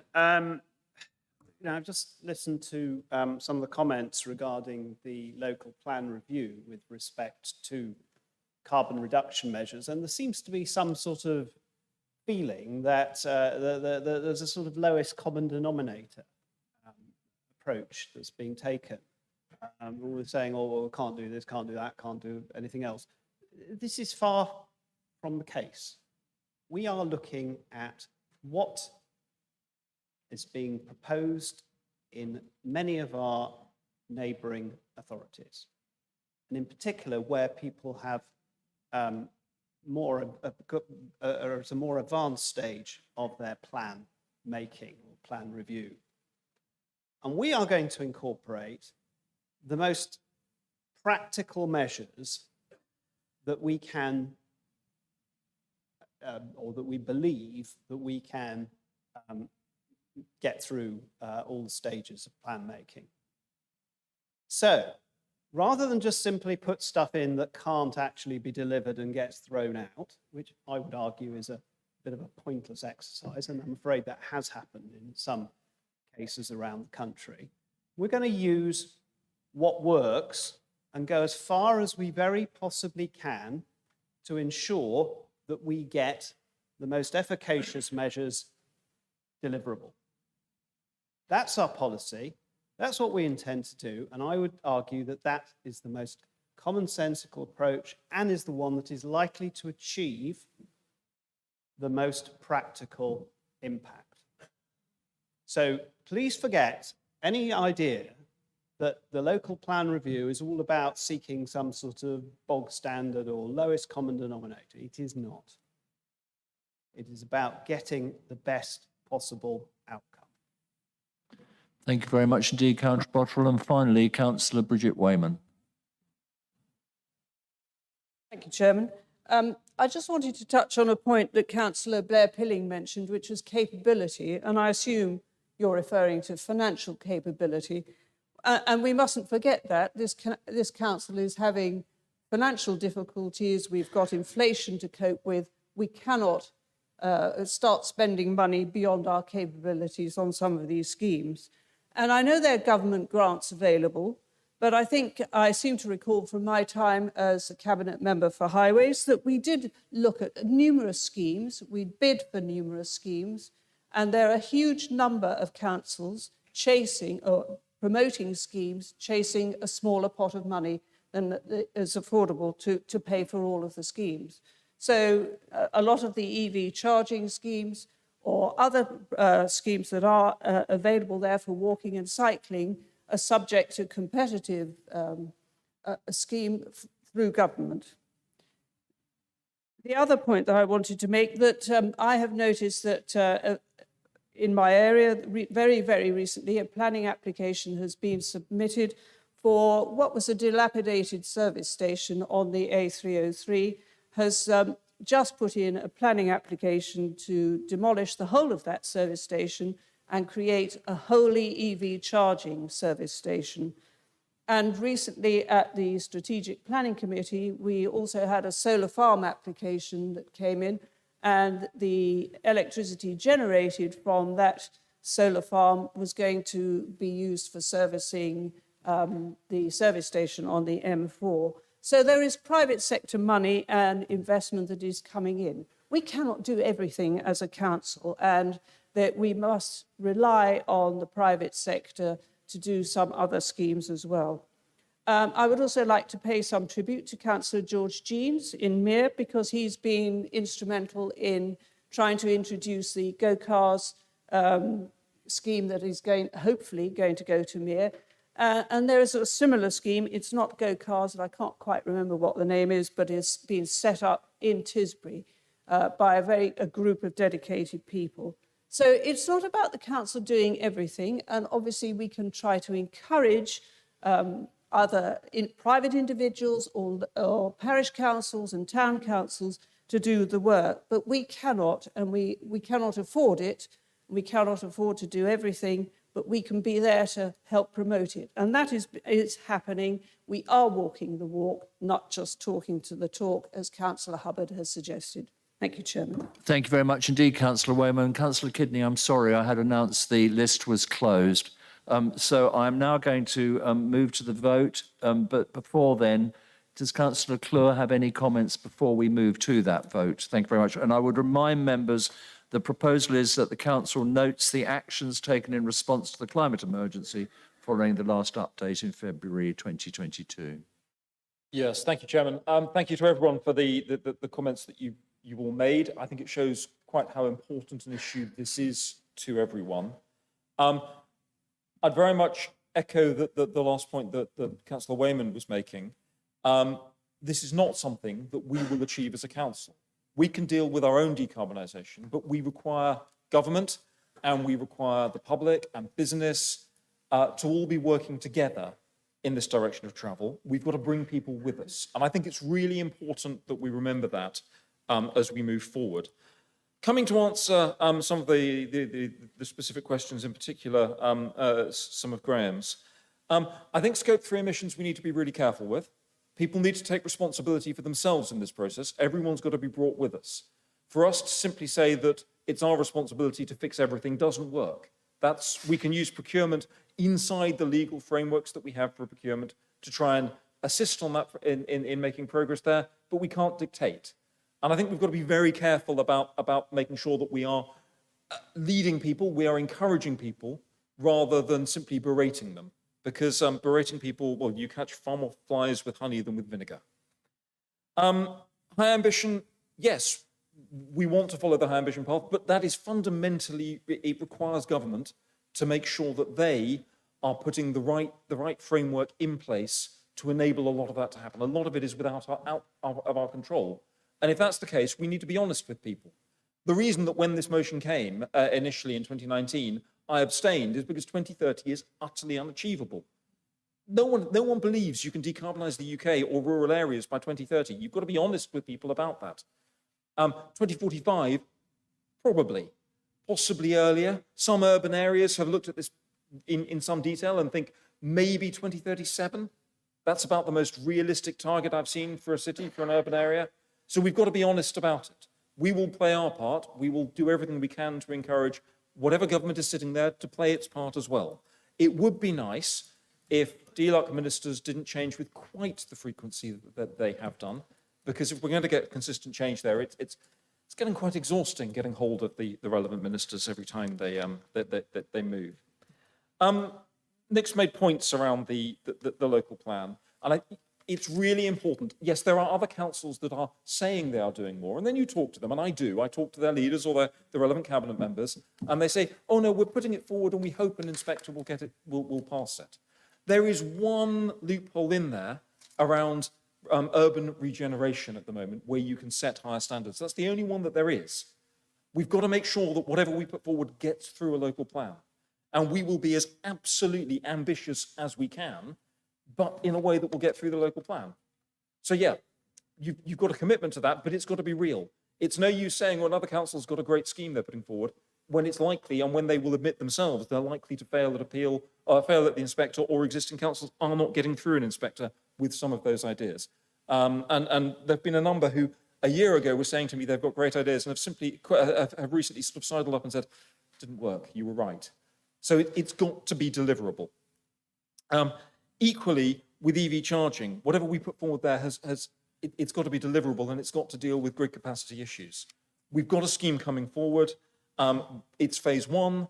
Once we've got phase one in, we will learn from that and look at other phases. But as also been pointed out, if parish councils or other people want to make progress here, they can do so as well. We've got grants to help with parish councils. When it comes to their own buildings, they're precept-raising bodies. If they want to do something to address their own infrastructure, they can raise precept to do that. We're not a bank, and we shouldn't be behaving like a bank. That's not our skill set. Our skill set is running a large unitary authority. And I think we've got to be really careful with the idea that we can provide everyone the loan funding to do this, because if we do that, we will go bust. You'll be looking at a totally different version of a council going bust from the ones we've seen with Croydon and so on. But they've done that by, again, borrowing money on things that are not necessarily sustainable. There are significant government schemes as well. Salix funding, public sector decarbonisation. Parish councils can look at plugging into those schemes and look at plugging into government support if they need it. But they can do this themselves, as you've heard. Some of them already are. Gosh, there were so many other questions. Fracking, again, it's back to the local plan. There are no licenses at the moment for fracking in Wiltshire. Can I say categorically it can't happen? No, because it's government policy that is set there. So it would have to go through a planning process were such a thing to happen. I don't believe it would get through planning. Government seems to want there to be public consent. I don't believe anywhere in the UK you will see public consent from a neighbourhood or a community to fracking. But again, we've got to be honest, the way the local plan is written, the way government policy is written at the moment, we can't simply ban it in a local plan. It would be kicked out by an inspector because it would go against NPPF. Businesses, we're starting to work on the business stream, and it's very clear the number of large businesses that are already making serious steps here. The MOD have got a really serious plan. We're engaging with them, talking to them frequently about that, and Ariane and her team are working closely with them. I will be, and Chris Williams as with responsibility, again, for military engagement, are being invited in to understand what they're doing, to talk to them about how our learning can help them too. Larger businesses are doing a good job, particularly because of energy prices. Smaller businesses are going to be a really tough nut to crack. I was talking to both the Trowbridge and Salisbury Chamber about how to do this. It's going to be really difficult. They're in survival mode, and that makes it very hard to make headway.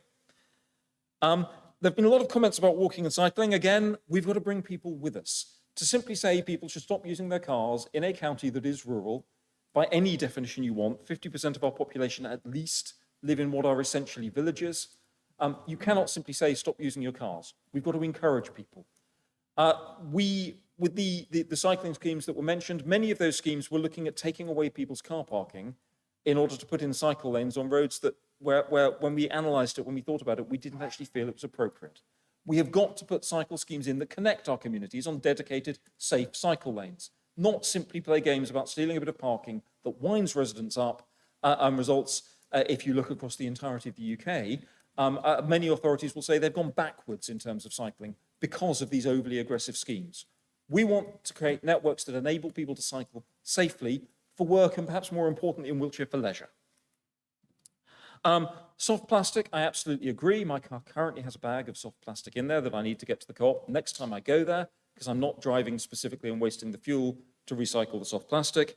But it's finding the mechanics to do that. It's something that I know Mark has already taken up with officers. And issues around electric bikes, I would also agree, although we've got to bear in mind with any of the electric vehicles, it's only green if the energy used to charge it is green. If the energy used to charge it is coming from gas generation, that's kind of missing the point. And the grid capacity issue is still a huge one there.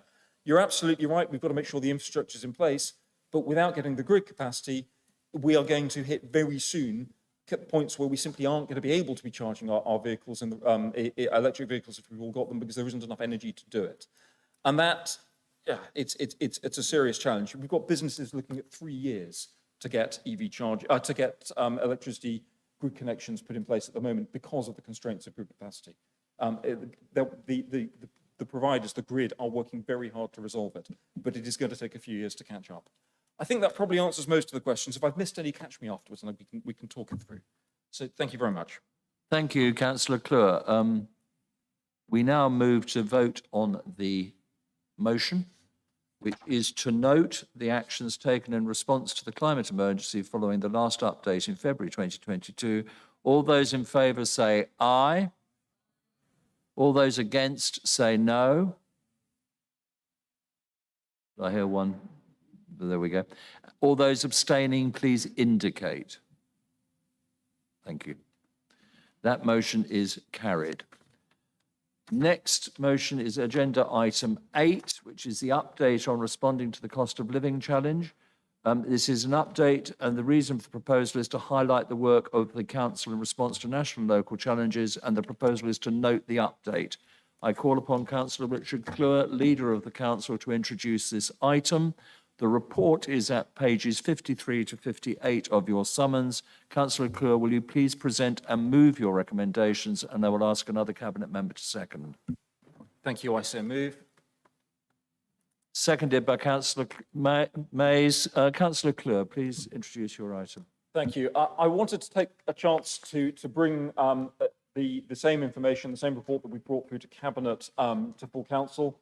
The challenges that we're all facing due to inflation are significant, and the challenges to large sectors of the public in Wiltshire and to businesses are perhaps beyond significant, perhaps could be described as critical. I'm often cautious about using the word crisis. I think it's probably fair enough that we are facing a cost of living crisis here. And I want to make sure that you're all aware of what we are doing as an authority to address it. I think the first point to make is that government, for whatever issues you may have with government at the moment, and I'm sure we all have several, watching what's happened with mini budgets and so on, government has put a huge amount of support in to the public, particularly on energy. I can't give you a precise figure as to what this means in Wiltshire. We probably won't know until we get to, I don't know, April next year or beyond. But we reckon a reasonable number is about £500 million worth of support coming to Wiltshire residents and businesses. That is significant money. These include capped but still high cost of energy, the support that's come in through the energy price guarantee and the energy bill relief scheme. I know that we've had changes made yesterday from the 2-year to only running for 6 months for the energy price guarantee for residents. However, it's been very clear that there will be continued support for those who need it at that point. And the idea of providing targeted support at that stage, particularly as we come out of winter, I think does make some sense. And just to highlight some of the elements of this, because I think it is important to note them, we've had the energy rebate to homes in council tax bands A to D, which is 153,000 households either paid out or allocated as credit to council tax bills where we weren't able to get the appropriate bank details from someone to be able to give them the money now. And there were a number of cases where, frustratingly, that was the case. We've had the Household Support Fund, which has allocated 2.7 million to pensioners, vulnerable working age adults, and those in temporary accommodation, and to food banks and associated projects for those in need. It's been targeted at those least able to cope. 23,000 awards made so far, and this was a few weeks ago. It's probably increased by now. We've got the Council Tax Reduction Scheme with an additional 140,000 for discretionary payments. Housing benefit discretionary payments, local welfare provision, the fuel, holiday activity and food programme, which ran 17 camps again over the summer, and we're looking to continue support there. We've got initiatives such as Warm and Safe Wiltshire, giving free and impartial energy advice to reduce fuel poverty. We've had the UK Shared Prosperity and then the rural elements of that grant come in. We're looking at making sure that one of the issues that we are addressing there, and I hope, we do have to get approval from government, but I hope the main issue that we will be driving there is looking at the insulation of accommodation. It's one of the areas that we are able to spend that funding on. There's a home upgrade grant scheme, 3 million support on insulation and renewables. Green Homes grant for 4.4 million for those on low incomes to improve energy efficiency. We've already heard about what we're doing with our own housing stock and Solar Together. And as a council, we've also then made sure on our own website, we've got a dedicated page for people who are finding themselves in difficulty so they can see all the areas where they can look for support and look for assistance in one place. We need to make sure people are taking all the elements of help that are available to them. We've set up basically the COVID response, but this time looking to address the issues around cost of living. There are 3 cells to that. Residents, which is being led by Emma Legg, businesses, Victoria Maloney, and then our own staff. And it's important to note the impacts of our own staff on this. When we're dealing with people on universal credit, we know who they are. We tend to have significant sort of relationship of working with them and trying to provide support to them. When it comes to the people who are now suffering, you're also going to be looking at families earning, I don't know, two adults earning 20,000 a year each. They may well now find themselves in a degree of difficulty that they've not experienced before, and they don't really know the appropriate routes to take to look for that support. So it's meaning there are a lot more people that support needs to be provided to, and that sadly will include some of our staff. And we're looking at what we can do with our own buildings and our own ways of working to support staff. Just to give an understanding, and I've got evidence from the last week of August. A year ago, we had 1,228 calls, which averaged 3 minutes 42 seconds. This year, we had 1,419, and the call length had increased to 4 minutes 49 seconds. Now, that's not empirical, but it demonstrates that we are getting more people getting in touch with us with more complex issues. And equally, we're getting feedback from Wiltshire Community Foundation, from the voluntary sector, that they are seeing a rise, not particularly quantifiable, but a definite rise in people coming forward with more complex issues and needing more support. So the Wiltshire Wellbeing Hub is back up and running. The aim there is to provide a common trackable front door to assist residents with the full spectrum of financial wellbeing concerns. We're building on the existing arrangements we have with existing relationship with our residents in our social housing, and we're talking to other affordable housing providers to make sure they are providing the appropriate support to their residents, making sure people are claiming all the benefits they still get. There are some groups out there we know Pension tax credit, for example, is a very unclaimed benefit in terms of the number of people taking it up, and we need to make sure people are taking up the support that's available. We're going to be administering the next instalment of the Household Support Fund. We've been recently been deciding exactly how that will be allocated. And as per the previous grants, it's going to run till April. We've got the scheme in place. So again, if you Lucy's been working out the details, and that's now approved and up and running. We're also going to be responding to the government consultation on social rent cap. Social rent should technically go up by inflation plus 2%. That, even working on the assumption that universal credit goes up by inflation, that would be, I think, more than challenging for many of those residents. So making sure that the right support is going in there and that an appropriate level of rent increase is being set, because we don't want to place too much strain on the housing providers, but equally we've got to make sure that tenants themselves are not suffering significantly. Another example, we've lifted the 9:30 restriction on concessionary fare bus passes between the 1st of September and the 31st of March so that they can be used at any time, again, allowing elderly and vulnerable to access services.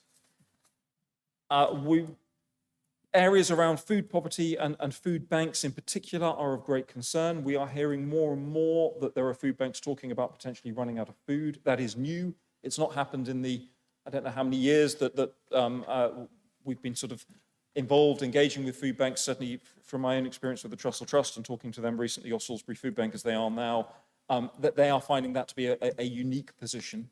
And we've got to make sure that support is in place, because food banks cannot be running out of food over the course of the winter, particularly when more people are needing them and going to be relying on them. With businesses, we've got a cost of doing business group aiming to gather intelligence on what is happening to businesses. Larger businesses are mostly, from what we can make out, being able to adapt. We are extremely concerned about the impacts on smaller businesses, particularly in the hospitality sector. But even to give an example of a large Wiltshire business, they had an energy quote for 2024 showing a price increase from 850,000 a year to 2.9 million. Now they can afford to go and put in significant renewable energy generation measures to try and reduce their energy use. Smaller businesses are not in the position to be able to make that kind of investment. So we're making sure that we are providing assistance there. The government's cap has helped, but again, we're aware that government cap will run out, and we need to make sure that whatever we can do to assist, we do. I've also already mentioned issues around staff. I think the last thing I would say is that we've asked area boards to step up to make sure that you are working with your communities to identify areas that will be classed as warm spaces. I think we've got to be a little careful with the assumption that warm spaces are the solution for everyone. I think possibly a far better solution would be if you know you have an elderly neighbour or someone who is struggling to heat their home, perhaps inviting them in round to have a chat and a cup of coffee without making it blatantly obvious. But where we can put warm spaces in, and they won't all be within a near enough distance to people to be able to help everyone, but we need to make sure that they're available. We are mapping where warm spaces are to identify gaps, to then go out to those communities to see if there are appropriate buildings that could be brought in as warm spaces and could be used. And that includes looking at our own assets, for example, the communal rooms in some of the sheltered housing schemes that aren't simply dedicated to, or where you're not actually getting people into residence housing, but you'll find many of those sheltered housing schemes will have a room that is separate to the rest of the buildings that could potentially be used. So we're engaging on that front as well.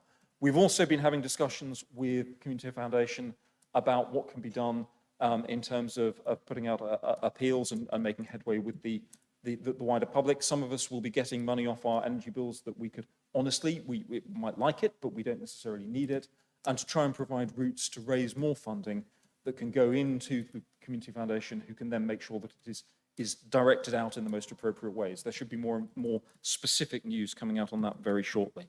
It's not something I think that we as councillors should be running. I think it's something that needs to be run as Wiltshire as a whole, but we are trying to coordinate and assist with that process. So there's an awful lot going on.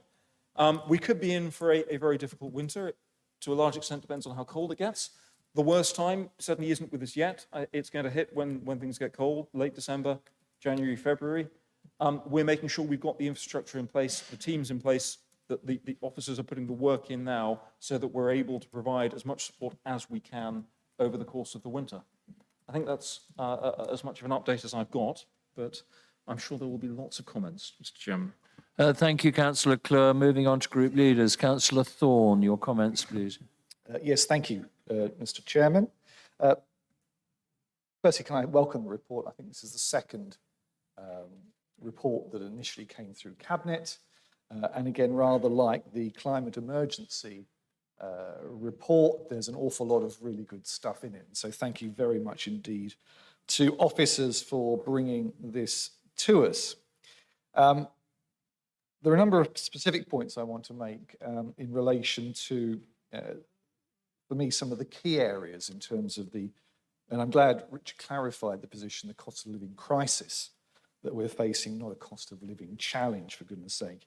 But in terms of the kind of some of the key issues, I think one of the real challenges we face is, and Richard touched on it a moment ago, there are two key groups that perhaps are the hardest to reach of the groups that are affected and will be affected by the cost of living crisis. The first is, and Richard touched on it, and that is the group of people that aren't normally engaged with whether it's local authority, whether it's the government through the benefit system, through any degree of support. There's an awful lot of bluntly middle-class families that will be hugely impacted by the cost of living crisis over the next few months. And then the second group is, of course, what is more generally described as the hard-to-reach group. And I've got many residents in Caen, and there'll be many residents across the county who don't engage through the internet. They don't engage through social media, much as we all enjoy it, and people have been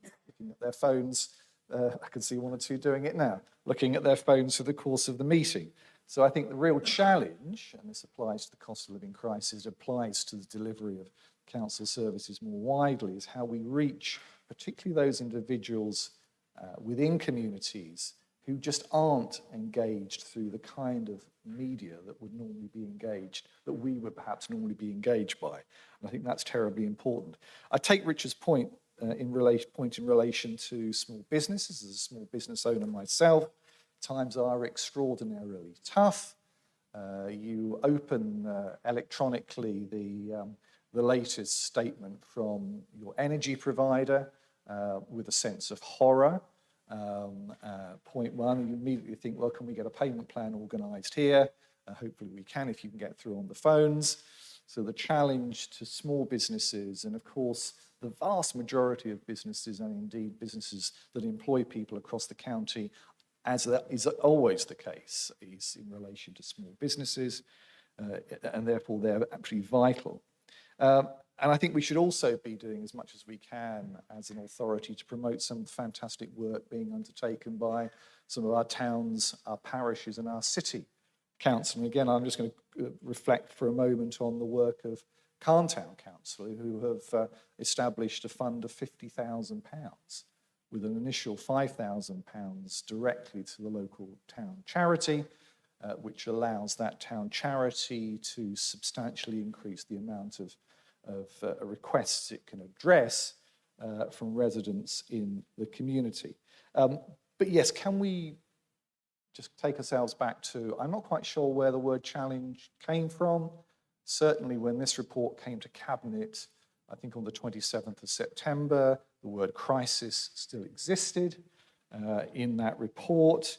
It just seems to me that, you know, given that we are talking about the extraordinary and shocking situation that public buildings, we just have to think about it for a moment. Public buildings will be potentially open for longer in order to provide warm spaces for Britons to stay warm through the winter is such a shocking thing.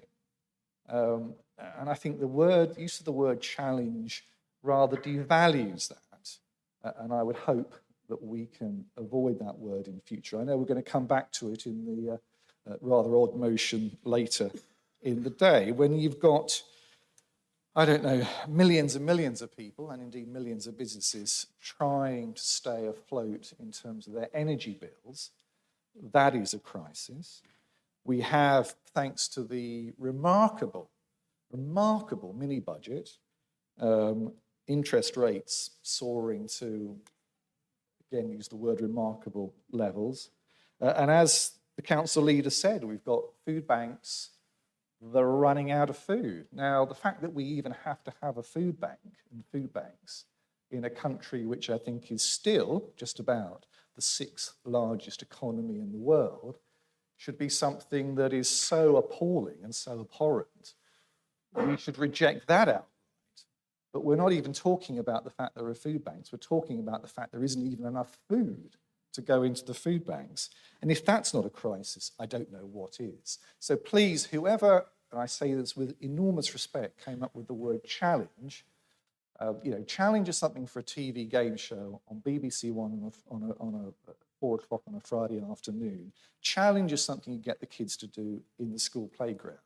The kind of situation that we are facing today, and our fellow residents are facing today and are facing in the future, at the very least, is a crisis. Thank you, Chairman. Thank you very much indeed, Councillor Thorne. Councillor Clark. Thank you very much. Councillor Rogers. Yeah, thank you, Chairman. I'm happy to support these initiatives. I think in my experience, I am the longest serving member here. People don't willingly come forward and ask for help. I think that's one big issue. And although we've highlighted those 5 key areas where, information is available, I'd just like to see us do a bit more. If we could spend a small amount of money on some public information campaign, that we could get a simple flyer out to, I'm just going to talk about my community, the sports clubs, the shops, the churches, the community buildings, the post office, just to get some public information out there that will sort of try to neutralize that stigma of actually asking for help. If people can see it locally, they might well take up the opportunity. And like Councillor Thorne, I never thought I'd stand in this chamber and encourage people to go to food banks to find help. But that's the world we live in. So, let's do all we can, but let's get some public information out there, get it into the leisure centres to actually, try and ease that stigma of people being too dignified to ask for help. The more we can get this information out there, the better. Thank you very much indeed. I will now open the item to debate. So any member wishing to speak, please press the button on your microphone console and you will be added to our list of speakers. The first I will call, the one with his finger fastest on the button, is Councillor Peter Hutton. Thank you, Chairman. There's been much mention quite rightly today about food banks, but I wanted to point out to members that I know from my experience, and I know other members who support food banks, it's actually we do not just give out food. I support 2 food banks within Chippenham, as my local colleagues will know. Half of what we give out is nappies, shampoos, etc. It's not just about food. So I think we need to look beyond just food, and we need to look beyond just our normal supermarkets. Other businesses can help food banks. And the other area that Councillor Clue referred to was liaising with area boards. I know with my area board, and we have Kate Blackburn as our Associate Director, is helping support and provide grant information. I think that's very important. But I just want to highlight, as we all recognise the importance of food banks, but members, it's not just about food, it's about other health and well-being issues. And also one of the issues we're looking at within our food bank is all very well and good giving out food, but do the people coming to you know how to put the ingredients together? So we're looking at doing a food school so we can improve the intelligence of our residents on how they can put different ingredients together that we are giving them. So I fully support food banks, but members, they are much more than that. Thank you. Thank you very much, Councillor Hutton. I now call Councillor Ian Blair-Pilling. Thank you, Chairman. I was quicker on the button this time. Today's report has essentially been about what the council is doing, etc. And what I wanted to have a little dabble at is the other end of the scale, about what we and what our communities do in such a situation. And I'm going to focus on the rural. Sorry, am I doing something wrong, Ian? In rural communities, because they do Councillor Bear differ. Pilling, would you please address your remarks through the chair? Thank you. I do apologise, sorry. Through the chair. I'll continue, Chair, if I may, yeah? Is that all right? And touching on what Rick said over there about people in these predicaments don't necessarily come forward. They don't put a banner up saying, I'm the person in trouble. This is to a very large extent different from the COVID scenario, where there's no embarrassment, is the word I'll use, to asking somebody to get your prescription or whatever. But this is potentially very different. What I've been encouraging my own communities to do is not necessarily set up some new organisation, set up some new initiative or whatever, but strengthen the signposting to those charities that already exist. And there's been quite a mention from Richard already. We're talking about food banks, we're talking about link organisations, helping people get them, because that's a particular rural problem. Those food banks sit in the towns, etc. So how do you bridge that gap? By signposting people to them, helping link them up. And also, if you want to do something, well, help that charity. Go volunteer, put some money in it. You don't need to tell the rest of us about it, just do it in that. And then my final bit is about warm spaces. I think we run a risk in thinking of a warm space as some room, building that comes on a database and somebody signposted to it. And to a very large extent, that's the only way almost the council can address that topic. It has to be something you can put on a map. But that's not the way a local rural community works. Yes, it has a hall. Yes, it might have a pub. Yes, it might have a working men's club, etc. But what really happens in a rural community is kind of informal. It's between people, and it's neighbourliness, it's family, it's all those different contacts. And what I'm really pleased to see in certainly the parish councils I've dealt with is that they are concentrating on upping their game within their communities. So if there's a coffee morning once a week, well, why not make it twice a week? Why not do something more, etc.? So I think rather than all of us be looking for some kind of concrete structure that is going to solve the problem, we should all be focusing in our bailiwicks, working with our contacts on helping everybody raise their game and help each other. Thank you. Councillor Blair Pilling, thank you very much indeed. Councillor Gavin Grant, please. Thank you very much, Chairman. Firstly, Richard, can I commend you for the leadership you've shown here. As you know, I've attended both the Cabinet sessions where you've spoken on this matter, and your response has been speedy, effective, integrated, and efficient. And I don't think this is the moment, perhaps it will come later in the day, for party political and partisan points. And can I also say I find myself in violent agreement with every single colleague that has spoken on this floor today. There's been a tremendous response here. Should have been very proud, and we were, of our county in COVID. And there is an opportunity here in different circumstances, perhaps with different parts of our community, to show the inherent kindness and decency of the communities of Wiltshire. And can I also applaud my area board colleagues? I have the privilege of chairing the Malmesbury Area Board.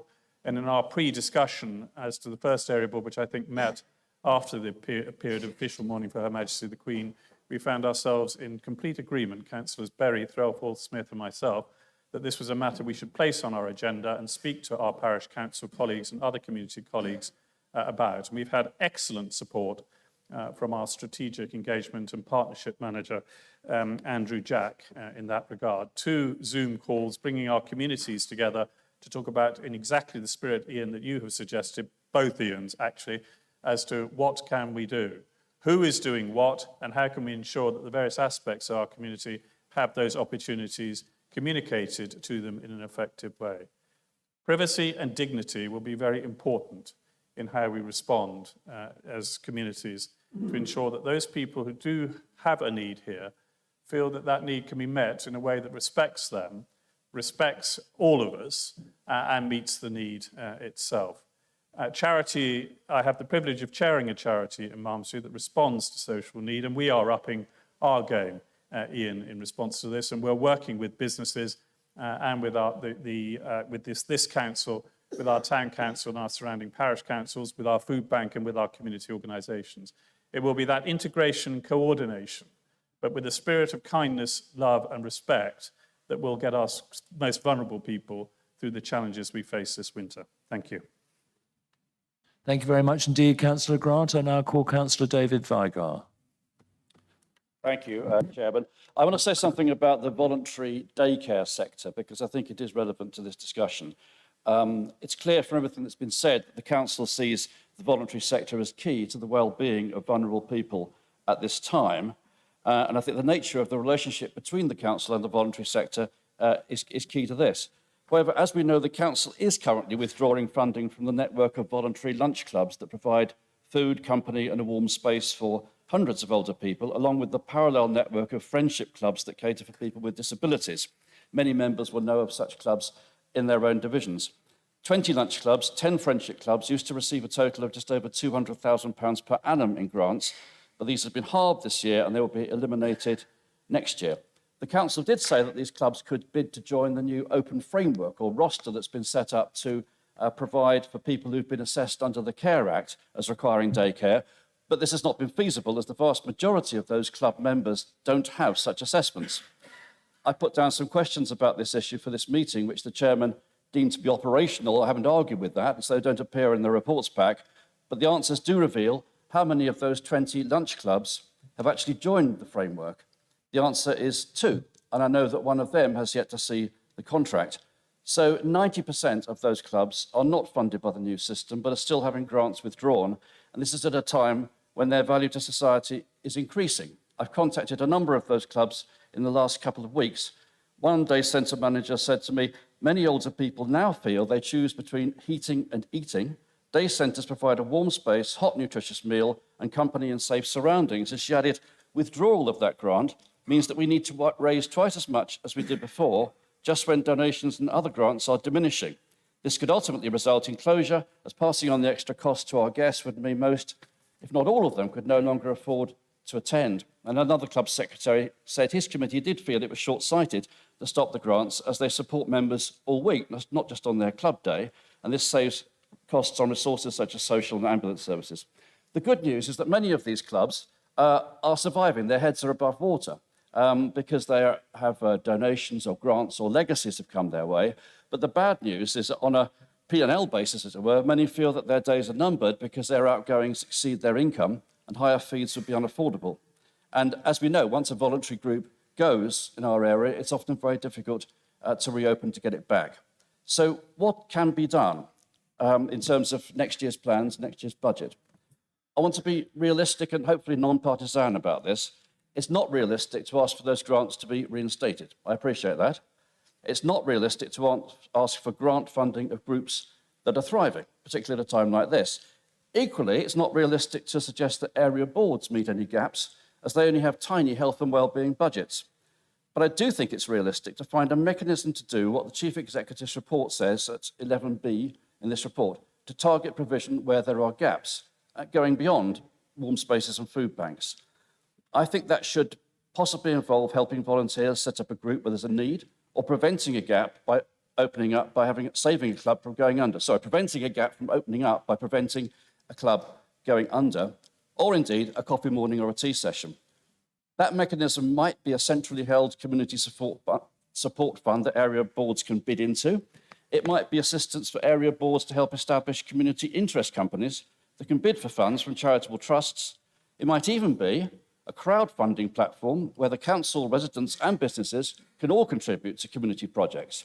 And if you think that's fanciful, then Cotswold District Council have already done exactly that, and they've raised £300,000.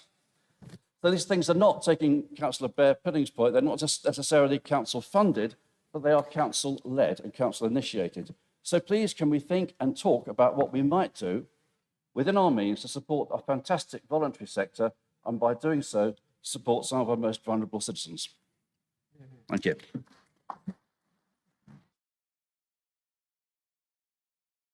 Thank Thank you, Councillor Weigart. I now call Councillor Daniel Cave. Thank you, Chair. As someone that represents an area in my ward that is listed in the English Indices of Deprivation 2019 Wiltshire Council report, is listed in one of the top areas of deprivation, alongside other Trowbridge councillors as well. Just wondering if we can have a conversation between some of us and the council. I know the council and the area board is doing some fantastic work.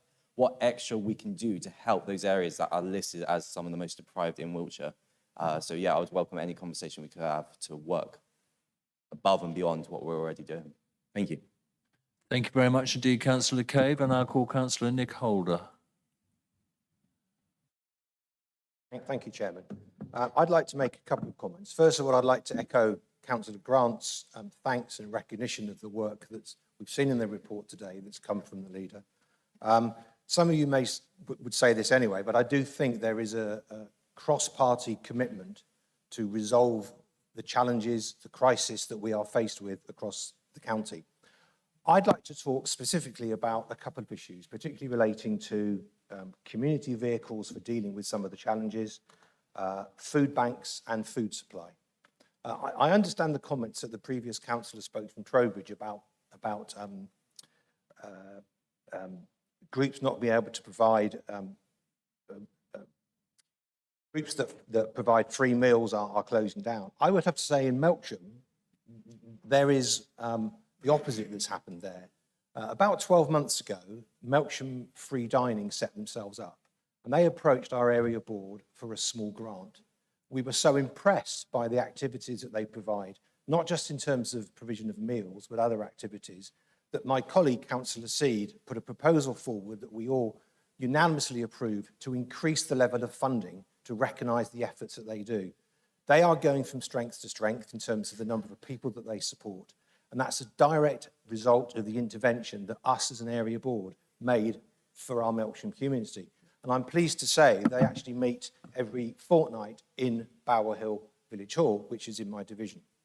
So I think there are ways where as area boards, we can support the communities to provide warm spaces and a hot meal for those people who are the most vulnerable. Secondly, I'd like to talk about food banks. Absolutely, there is a recognition that our food banks are under stress because of the number of people who are wanting to use them. However, we need to recognise there is a different way of supplying our food banks than relying upon donations from members of the public, because that's predominantly how food banks are supported. Members of the public go to their local depository, leave food, and it's used by the community. Also, I'd like to pay tribute to the Melksham Community Larder, which has just been set up in the last few months by members of the Town Council, which is providing vital, fresh food to our community.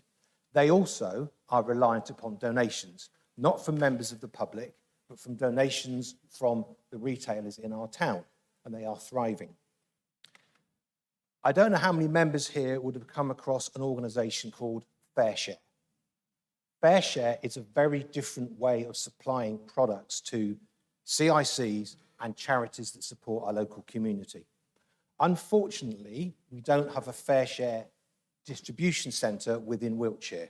We have 3 quite near to us, one in Bristol, one in Didcot, and one in Hampshire. FareShare supply products to charities and CICs, which doesn't even hit the retailers. It is the product that doesn't get into the stores. I would recommend to all of you who work with charities to contact your local FareShare depot. As I said, there were 3 surrounding us. And for a nominal fee, they will sign you up as a community food member and they will supply to you on a weekly basis fresh food, tin food, all the products that are not supplied to the food chain. And that's a great way of our local community not being totally reliant upon donations from our local retailers and our local residents to support the people in need. Thank you. Thank you very much indeed, Councillor Holder. Councillor Adrian Foster. would like to agree with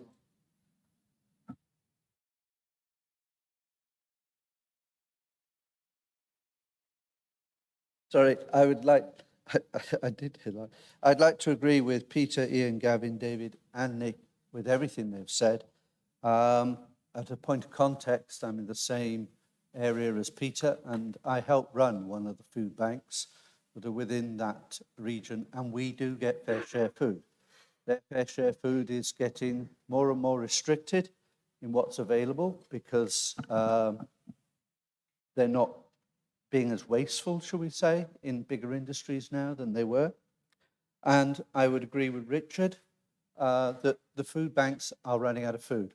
We started buying food back in July to feed our clients at the food bank. And that's the first time since, I think it's about 15 months that we've had to physically buy food to make up the food parcels. Also, I run a free meal on a Saturday for our community. And this is where the councillor from Salisbury is correct, trying to reach out to people to get them to come to something like that, where there is a need, but they feel embarrassed about joining in, takes time. We've been doing it since the beginning of July, and each week 10 more people are coming. And I'm spending time visiting families in my community, and I would hope all the members here would do the same when there's a similar thing going forward. My big concern about warm open spaces and the meals that we're providing is that there needs to be a body that ensures that safeguarding is in place when this happens and that risk assessments are done, and also that food and hygiene level 2 at least is in place with the people that cook this food. And I think that's where we as a council can play our biggest role, is in monitoring that and ensuring that the right procedures are in place. Because when we have vulnerable and disadvantaged people in our community, we need to make sure that they're being served well and they're served correctly. So I thank you all for your contributions from that. The one thing I did note, though, from the Funding of Wiltshire, when we had our budget debate, the thing I noted and mentioned was that the Funding of Wiltshire Citizens Advice was withdrawn or being considered to be withdrawn. And Richard, the leader, advised me at that meeting that this was under review. Can he confirm the outcome of that review? And if we have withdrawn the funding for Wiltshire Citizens Advice, because this is a valuable form of support to the most vulnerable members of our community. And given the fuel financing crisis that we are experiencing now, will the council review this decision, and how does it fit with the council's present desire to do what it can to help our residents in this very great time of difficulty? Thank you, Councillor Foster. Councillor Joe Trigg. Oh, sorry, hang on. Thank you, Chair. Yes, I think lots of us are violently agreeing on the necessity for support and help. I welcome the Wellbeing Hub being back up and running. I think that works very well as a signposting point and works for all of us, for all of our parish and our town councils and the organisations we work in. I, like many of us, am involved in local charities and am the current chair for charity that provides community support, including community fridges, slightly different context to food banks, but community fridges and kindness cafes and support groups across the most deprived areas within Trowbridge. And we are without doubt seeing increasing need and increasing numbers of people come to us in quite different circumstances than might have been before. So again, where we've talked about people where their incomes might be higher than anything we might have expected people to be reaching out for help before the current crisis is having an impact there. The other thing that I think we mustn't forget is the impact it is really having on people's mental health and stress levels. And actually the change to the announcement of the fuel support being from 2 years down to 6 months for revision in April has already produced a couple of interesting conversations with people feeling, again, very stressed. And for all of us who work in groups and work with volunteers and people who work in charities and our council officers, we will be dealing with more and more people who are experiencing that trauma of that stress. That itself also has a significant impact on our communities. And I notice actually that Councillor Grant talked about love and trust in our communities, and I think that goes a long way to making a difference. The one thing I really wanted to bring up was something that I think Councillor Rogers mentioned about communication. We're all conscious that we have lots of people who struggle with social isolation who potentially are not using online communications, don't communicate with the council in any way, potentially aren't in social housing, so don't have any communication from that perspective. And therefore, if they're also not already engaging in any kind of groups, it can be very difficult to reach them. And at that point, I'm asking that we consider some kind of physical distribution, probably further than just in the local libraries and leisure centres, for those members of our community that are not engaging with our authority in any kind of online sense. I know, and we will all have them, some of my most isolated residents bought their council houses 30 years ago. They are now living on their own, no family locally. They are in their early 80s and they are not going to be asking for help by picking up a phone. It is only by potentially things coming through their door and giving them advice about where they could go or what they could talk about with the places that are very close to them. It's quite hard to see how else we will reach them unless we do some kind of physical campaign. Thank you very much indeed, Councillor Trigg. I will now try and avoiding facts. I've done it. Councillor Hubbard. I thought you'd read my notes, Chair, and decided not to let me speak. No, Councillor Hubbard, it's just fat finger syndrome. Chair, I'd like to start actually by echoing the words that Councillor Holder said about the efforts that are being made by the community in Melksham in supporting people who are finding themselves in a very difficult position at the moment. But at that point, perhaps the script will change slightly.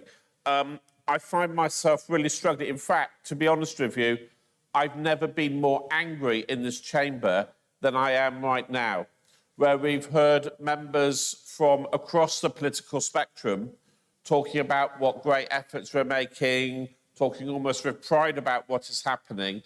Let us just remember what has happened in recent years. In 2010, there was not a single Trussell Trust food bank in Wiltshire. There are now 11,301.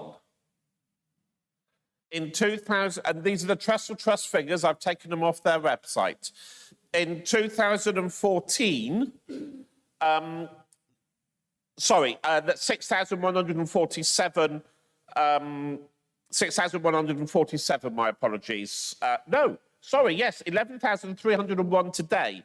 6,147 Trussell Trust food banks in Wiltshire in 2014. These are numbers off their website. In 2014, there were 1.09 million across the nation, 2.17 million today. Okay. The world has changed in the most astronomical way over a short period of time. We shouldn't be proud of the fact that we're giving away free meals. We should be ashamed that the 6th largest economy in the world is having to do this. And I really struggle as I listen to the debate here, and we seem to be patting ourselves on the back that we're going to be going back to the... I remember when I was at school and there were the free school meals queue and the people who paid for school meals queue. And there were kids who had free school meals who went hungry because they were too ashamed to go into the queue dedicated for free school meal kids. Yet we're now going to be talking about having queues to food banks or asking people to go to libraries to pick up help hampers and putting them through that same sort of thing. We ought to be ashamed of ourselves, councillors. Thank you, Councillor Hubbard. Councillor Carolyn Corbyn, please. Thank you, Chair. I echo what Councillor Hubbard's just said. We are the 5th richest country in the world. It is disgraceful that we have to rely on food banks. And yes, he's right. You've all sat and patted yourselves on the back because we've got food banks. We shouldn't have them. Yeah, I know. And I mean, in my ward in Bemerton Heath, we do have a community fridge. They are absolutely struggling to get food to be able to provide. What goes in each day is so minimal because the shops are so trying to supply, and there's a greater demand. Our own pantry, which is run by the City Council, is regularly having to put a hold on people going there for help. It is overwhelming, but we shouldn't be in this. And actually, it's the austerity of the current government and the absolute mess that they've made of everything over the last 12 years that is added to this. We have mental health problems, which are added to because they can't afford their bills. And now we've got a fuel issue. Why? It's the 21st century. We should be bigger than this. Thank you, Councillor Corbyn. Councillor Jackie Lay, please. Yes. I can only echo actually what we've all heard. And, you know, there are some amazing schemes going on in our communities. Some of us have been doing it for years. I mean, I know in my community, we've had a luncheon club for years.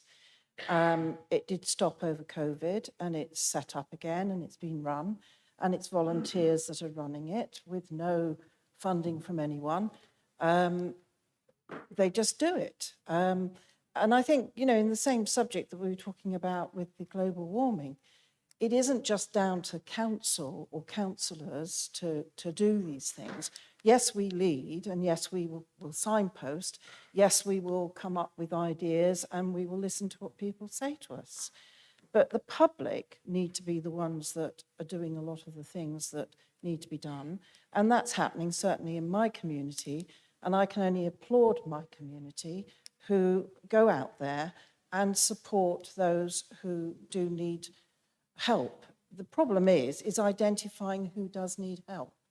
And of course, people don't want to necessarily come forward and say, you know, I need help. And as somebody mentioned, we need to perhaps have a way where we can send information to those who aren't on technology and need to listen to or read something. So in Purton, we have a community fridge. So the community fridges and the community larders, they're schemes that are national. And our community fridge is so well stocked that we worry that we're not going to get rid of everything that's in there. But it's full of all the apples and the pears and the fruits and the vegetables grown on our allotments where there's excess. But we've also got lots of stuff coming in from our shops who are donating. And the team of volunteers are going out and being proactive and finding places where food is. And they've just put something out only this week to say that a company has donated 320 packets of pasta. So pasta is going to be flowing out of that fridge for the next few days or next few weeks even. So I think we've got to realise that our public are really, really good at going out there and helping our communities. I'm amazed about the Trussell Trust food banks because 11,000 communities in Wiltshire, that sounds an awful lot. And it would be nice to know a little bit more on that. So perhaps somebody might look into that. I had somebody come to see me the other day who wants to run a scheme in Purton where they're going to advise and help people and run short workshops to help signpost them for energy savings, top tips to keep warm. And this is all being funded through the Wiltshire Community Energy Funding. So there are things out there that are happening, but I think what we need to be doing is perhaps sharing the information that we know about so that others can signpost their communities. As I say, I can only applaud my local community, and I'm sure we can applaud all of our local communities where they are out there helping people. Thank you very much indeed, Councillor Lay. I encourage contributors to try and condense their contributions as we've got a long...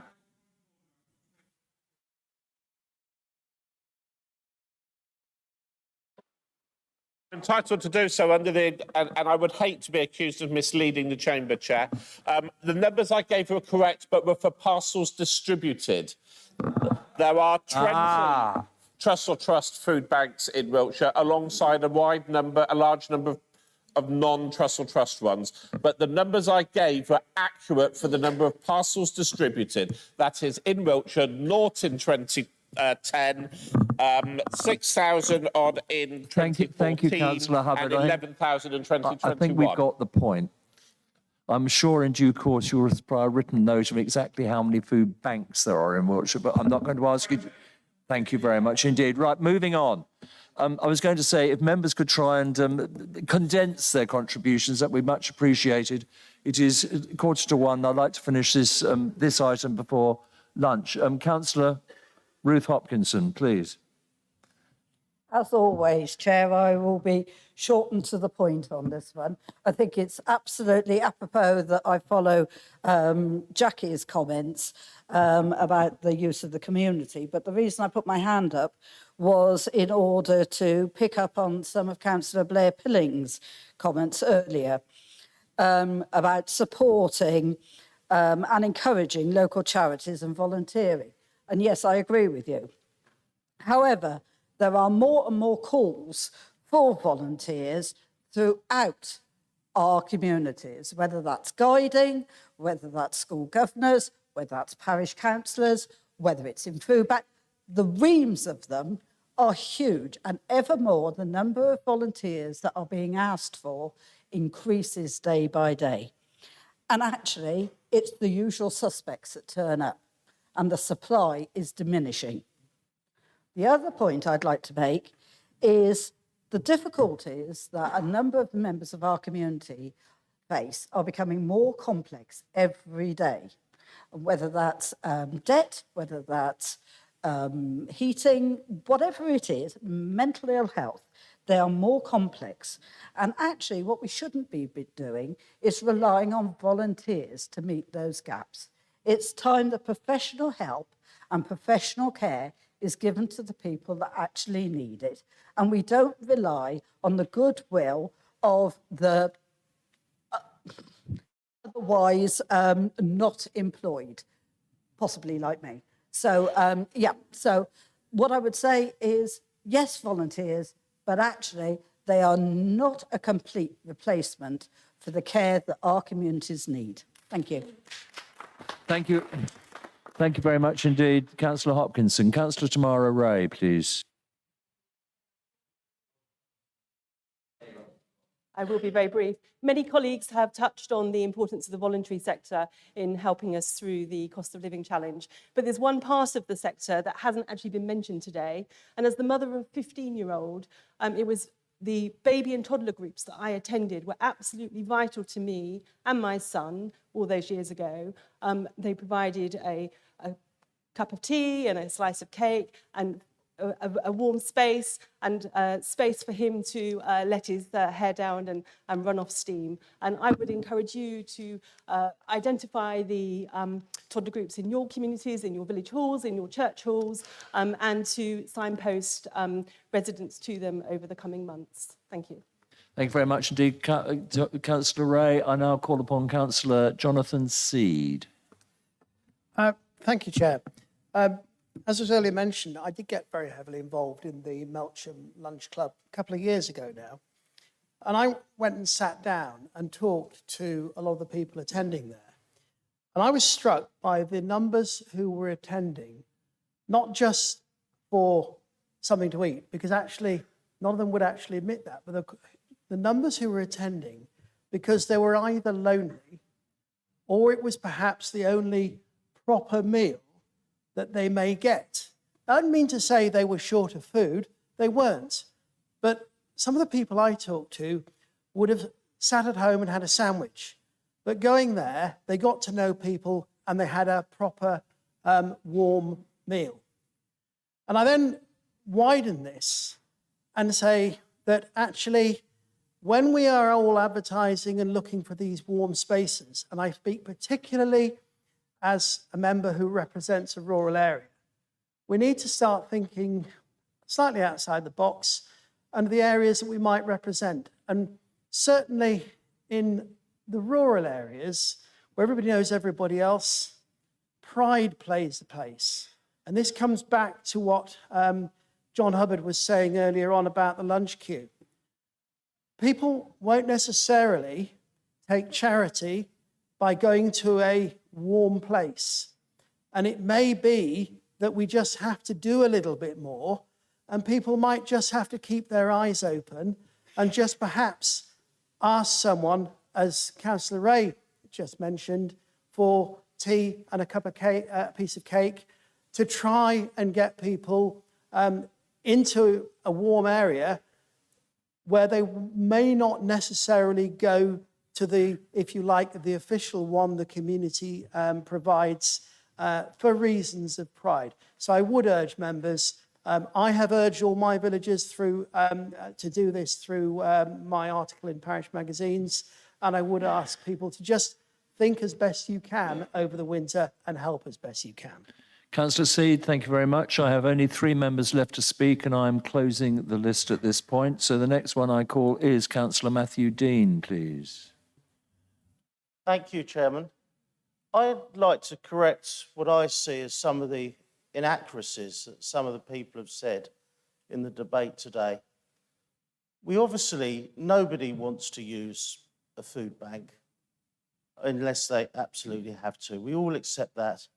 But I think it is far too straightforward just to blame the users of food banks, saying that benefits aren't high enough, that austerity in government is causing an uptake in food banks.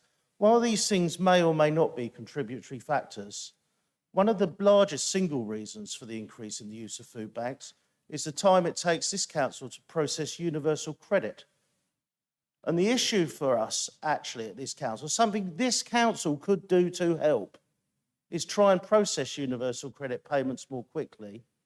Because if it did that, the gap between people, in some cases, having some life-changing difficulty or losing their job or whatever, as they move on to benefits, these people sometimes have to wait weeks to get their money.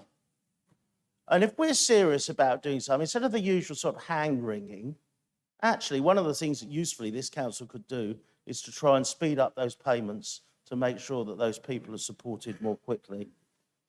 The other thing, which I think is worth saying, is that the marketing of food banks themselves has changed.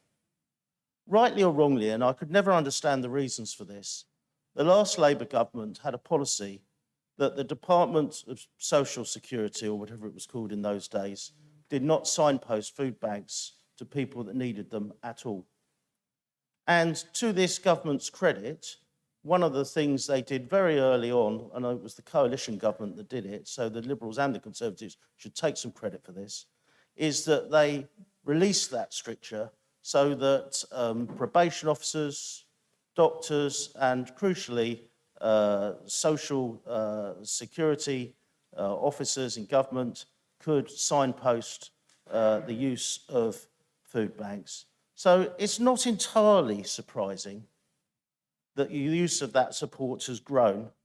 And it is actually, isn't it? The only very concept of food banks themselves is an idea of time that, that's time has come. Surely we want to donate some food to our local food bank. Surely our communities want to do something to help people that are struggling in their communities. So I don't see these things as entirely negative, as some people have done. I think there will always be a need in transition to support people that are struggling, but to caricature this as saying that it's all down to the fact the state isn't doing enough or that people aren't doing enough to help themselves is entirely wrong. Councillor Dean, thank you very much indeed. I call Councillor Berry. Thank you very much, Chair. I'm a little embarrassed that people in this chamber think it's shameful that we should have food banks. I think it's remarkable that we do. I think it's something to be proud of because it's people delivering for others. And that will always happen, please God, in a society like this. However, if you've gone through, as I do, I'm a chair of a charity in Malmesbury, the forms you have to fill in order to qualify for free school meals or other assistance, it's really quite complicated, A, and B, quite a low bar. So if you're on 20-odd thousand quid, you don't necessarily qualify, no matter how many children you have or what financial circumstances you're in. And we need to look at that carefully. And of course, when inflation is raging in areas where those who have less disposable income need to spend it, so food, fuel, power, those are the areas of necessity. When inflation's raging in those areas and they don't have disposable income, it's clearly going to be negative every time.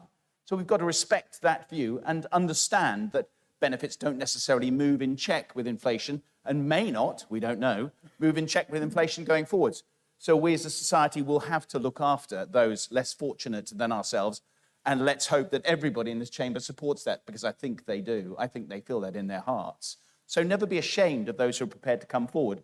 Always be proud and always be thankful that some people will come forward and accept that aid.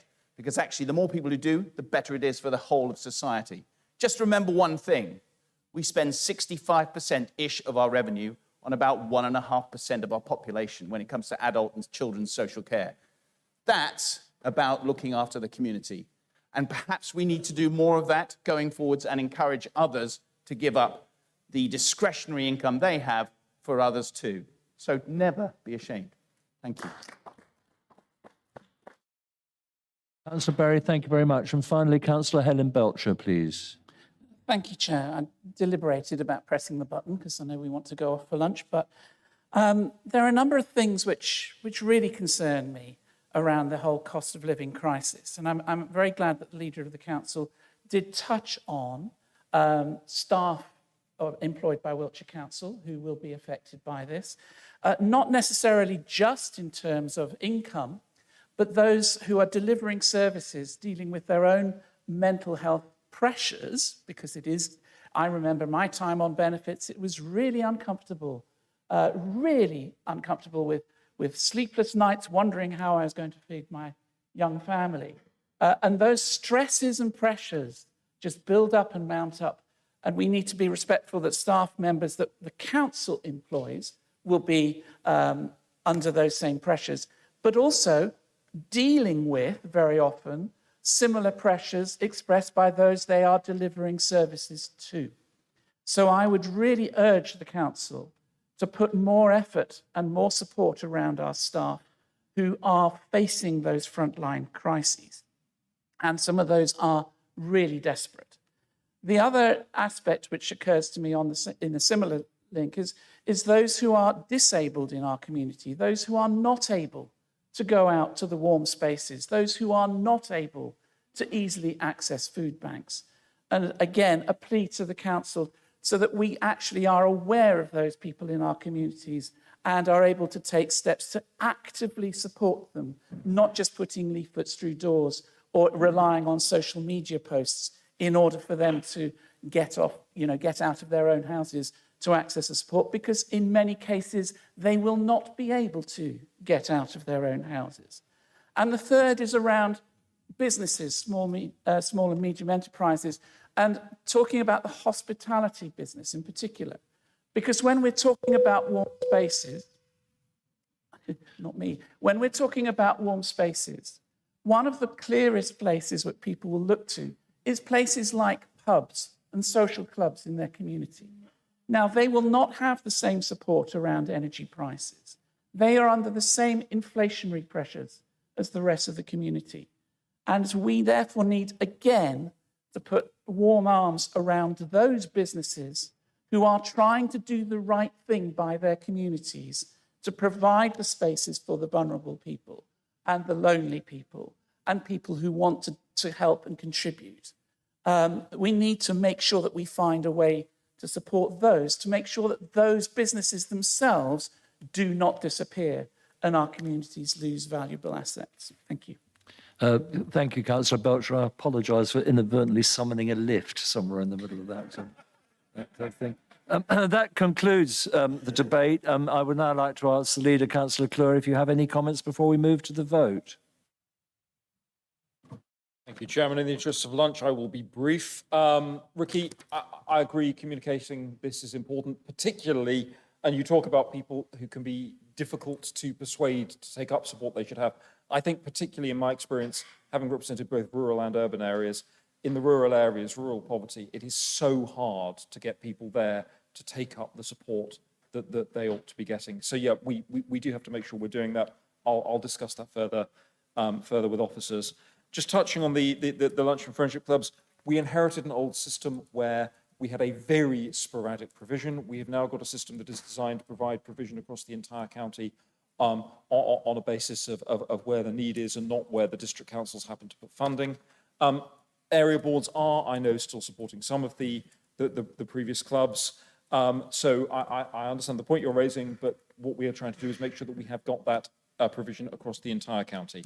Happy again to discuss or have a look at what Cotswold have done.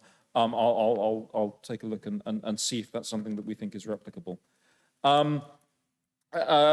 Councillor Dean, universal credits paid through the DWP, Department for Work and Pensions. It is nothing to do with Wiltshire Council. It isn't something that we are doing. It isn't something that we are delaying. So if that's a point that he's raising, it needs raising with government. Again, I'm very happy to ask those questions or get Andy to ask those questions, but it's not within our remit. Citizens Advice funding, yes, we did reduce Citizens Advice funding. We still are funding them to the tune of about £500,000 or just under £500,000 a year. I think we need to bear in mind with all of this as a council, we are also facing some pretty significant inflationary issues, and we need to remain solvent and providing those critical services that Councillor Berry referenced, those services to people who will quite literally die without some of the services we provide. And it's a difficult balance. It's a balance that is being faced by every council in the country. We are in a better financial position right now than most, but we are not in the position where we are able to do everything that we want. And I think we need to bear that in mind when it comes to discussion about providing professionals instead of volunteers. There is a limited pot of funding, and the only way of increasing it is putting up council tax, which will directly impact the very people that we are trying to assist right now through the cost of living crisis. If you are well off, putting up council tax isn't going to hurt. If you are struggling, it's going to be crippling. So thank you all for the comments. I don't think there's a great deal more to add. This is vital work. I will continue to keep council and cabinet updated frequently through the course of the next few months and the course of next year. Thank you very much indeed, Councillor Clure. Councillors, you received an update on the current and planned actions being taken to support residents, business and staff in the Wiltshire community. You have read the report and you are asked to note the update. All those in favour, please say aye. All those against, say no. Any abstentions? Thank you very much indeed. It is now 1:05. I am adjourning this meeting for lunch until, realistically, I would think 1:55 to 2. Thank you very much indeed.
Much indeed. I hope you all enjoyed your lunch or, in the case of some, the pub.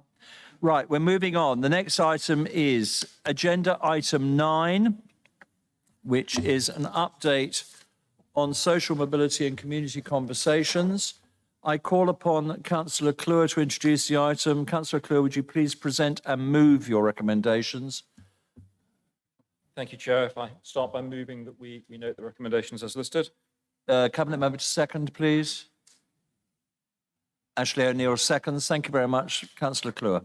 Thank you, Chairman. The last time you'll have to hopefully hear me speak for any length of time today. The reason for bringing this item is this is a piece of work that was initiated through the business plan process and has been mostly going on under the radar over the course of the last year. And I wanted to make sure that full council was aware of the work that was going on and understood the approach that we're taking. If you look at our business plan, and if you look, I grab my prop, on our guiding themes, this piece of work is essentially about the 4 guiding themes listed on, page 4 of the plan.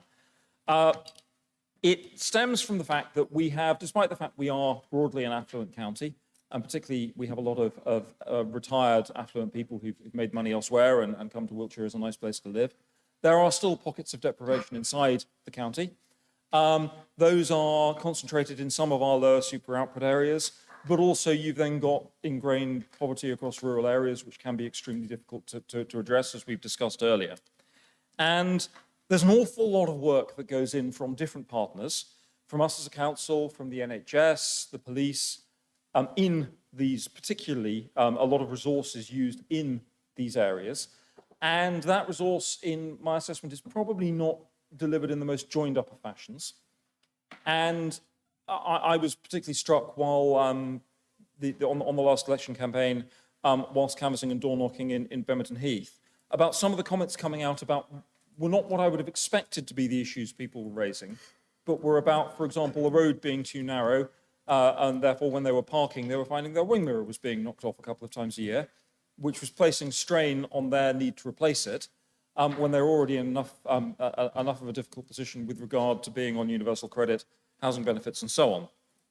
So what I asked and have been slowly working to achieve is to get all of our partners, both people and place inside Wiltshire Council, but then also the NHS in its various guises through the Health and Wellbeing Board and the Integrated Care System, the police, the various voluntary community groups, to look at, and we picked a couple of areas that we thought we would go to initially to try and get an understanding of whether we thought this process would work.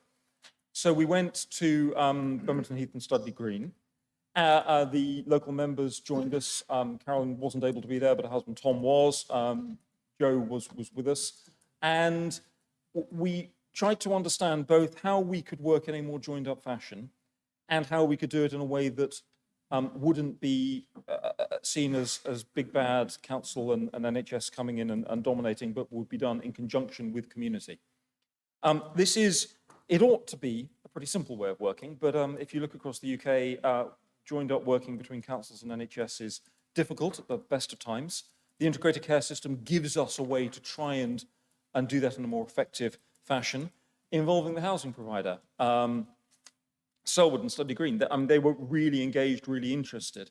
So we've sort of got agreement from all parties that we are going to look at a more joined up approach in the way we are trying to tackle the issues that we are facing there, whether it be health inequality or issues around education or the quality of estates or the community infrastructure, and make sure that that was done in a cohesive way. We've got those two sort of trials underway. There are a number of other lower super output areas that fall in the bottom quintile of the deprivation indices. There's a vast amount of data if you want to look it up. And we will want to roll that system out to them.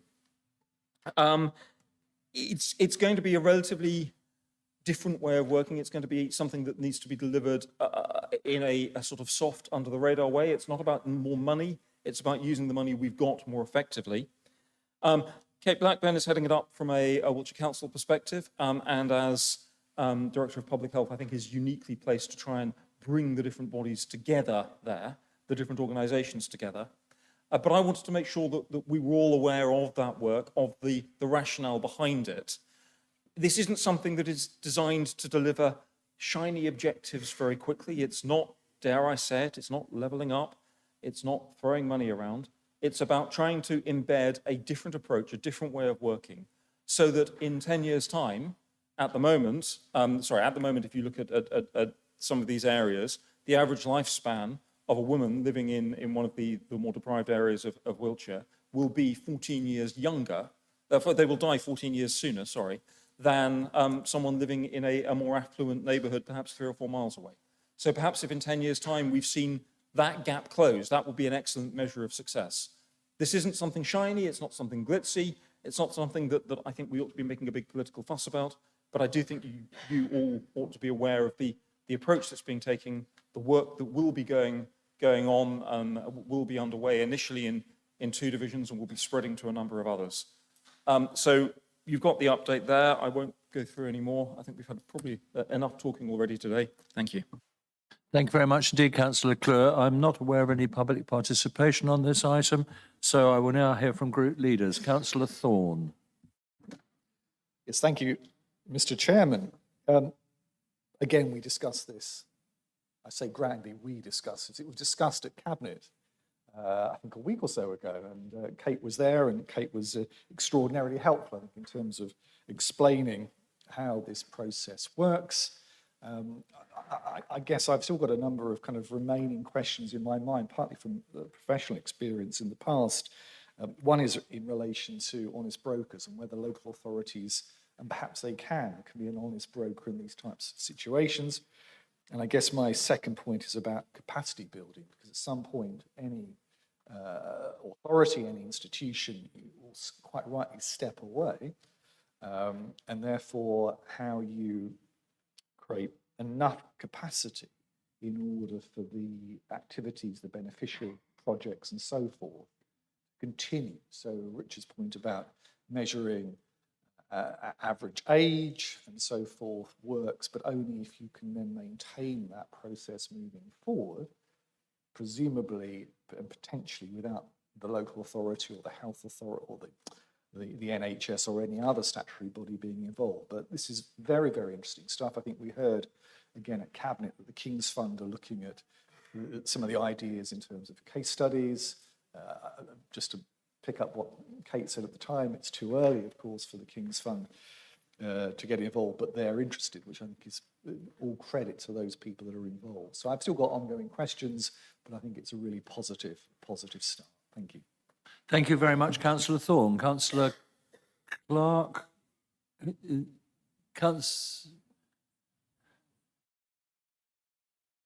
He's had to leave. Is there anybody? Thank you very much, Councillor Wright. Nothing to add, thank you. Nothing further. Thank you very much indeed. Councillor Rogers. Yeah, thank you, Chairman. Can I initially welcome this, conversation and this dialogue with part of my former community at Bemerton Heath.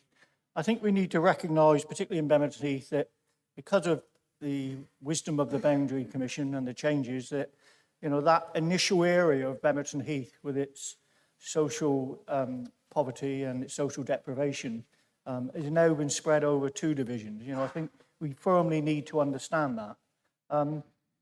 What I'm hoping for, I say welcome the conversation.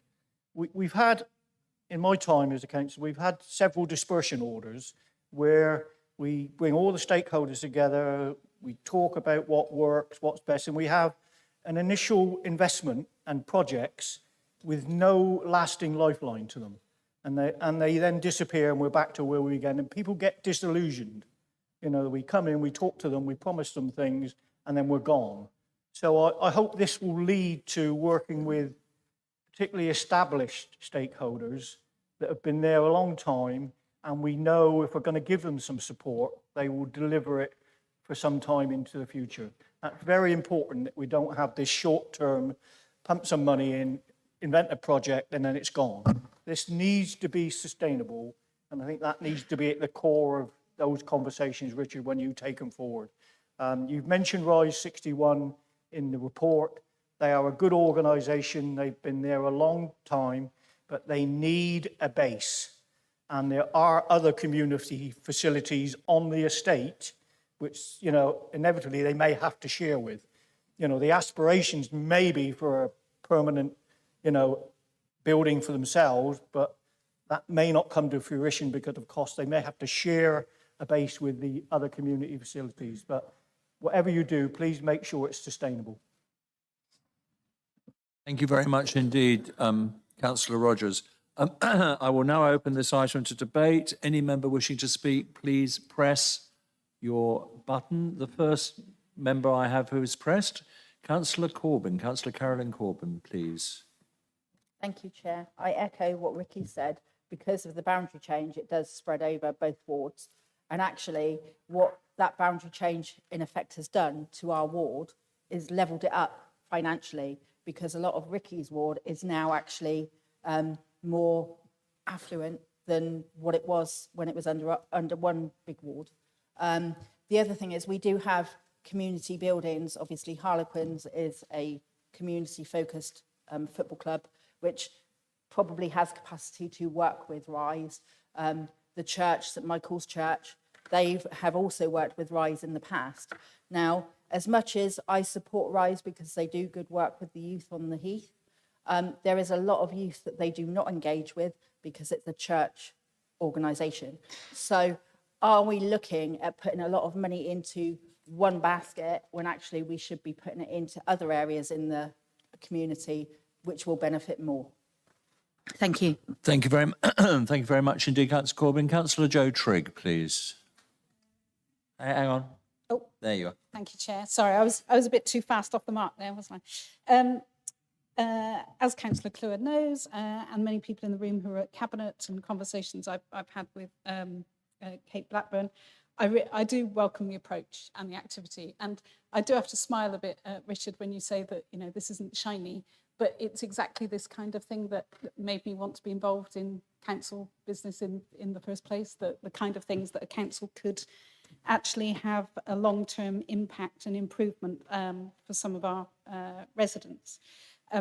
As I have already raised, I would feel more comfortable with some visible timeframes, both to ensure budget and resources are assured for the long term, and actually when budget documents, etc., come out, we have, you know, I can absolutely see that that is secured, but also that partner organisations can also align resources.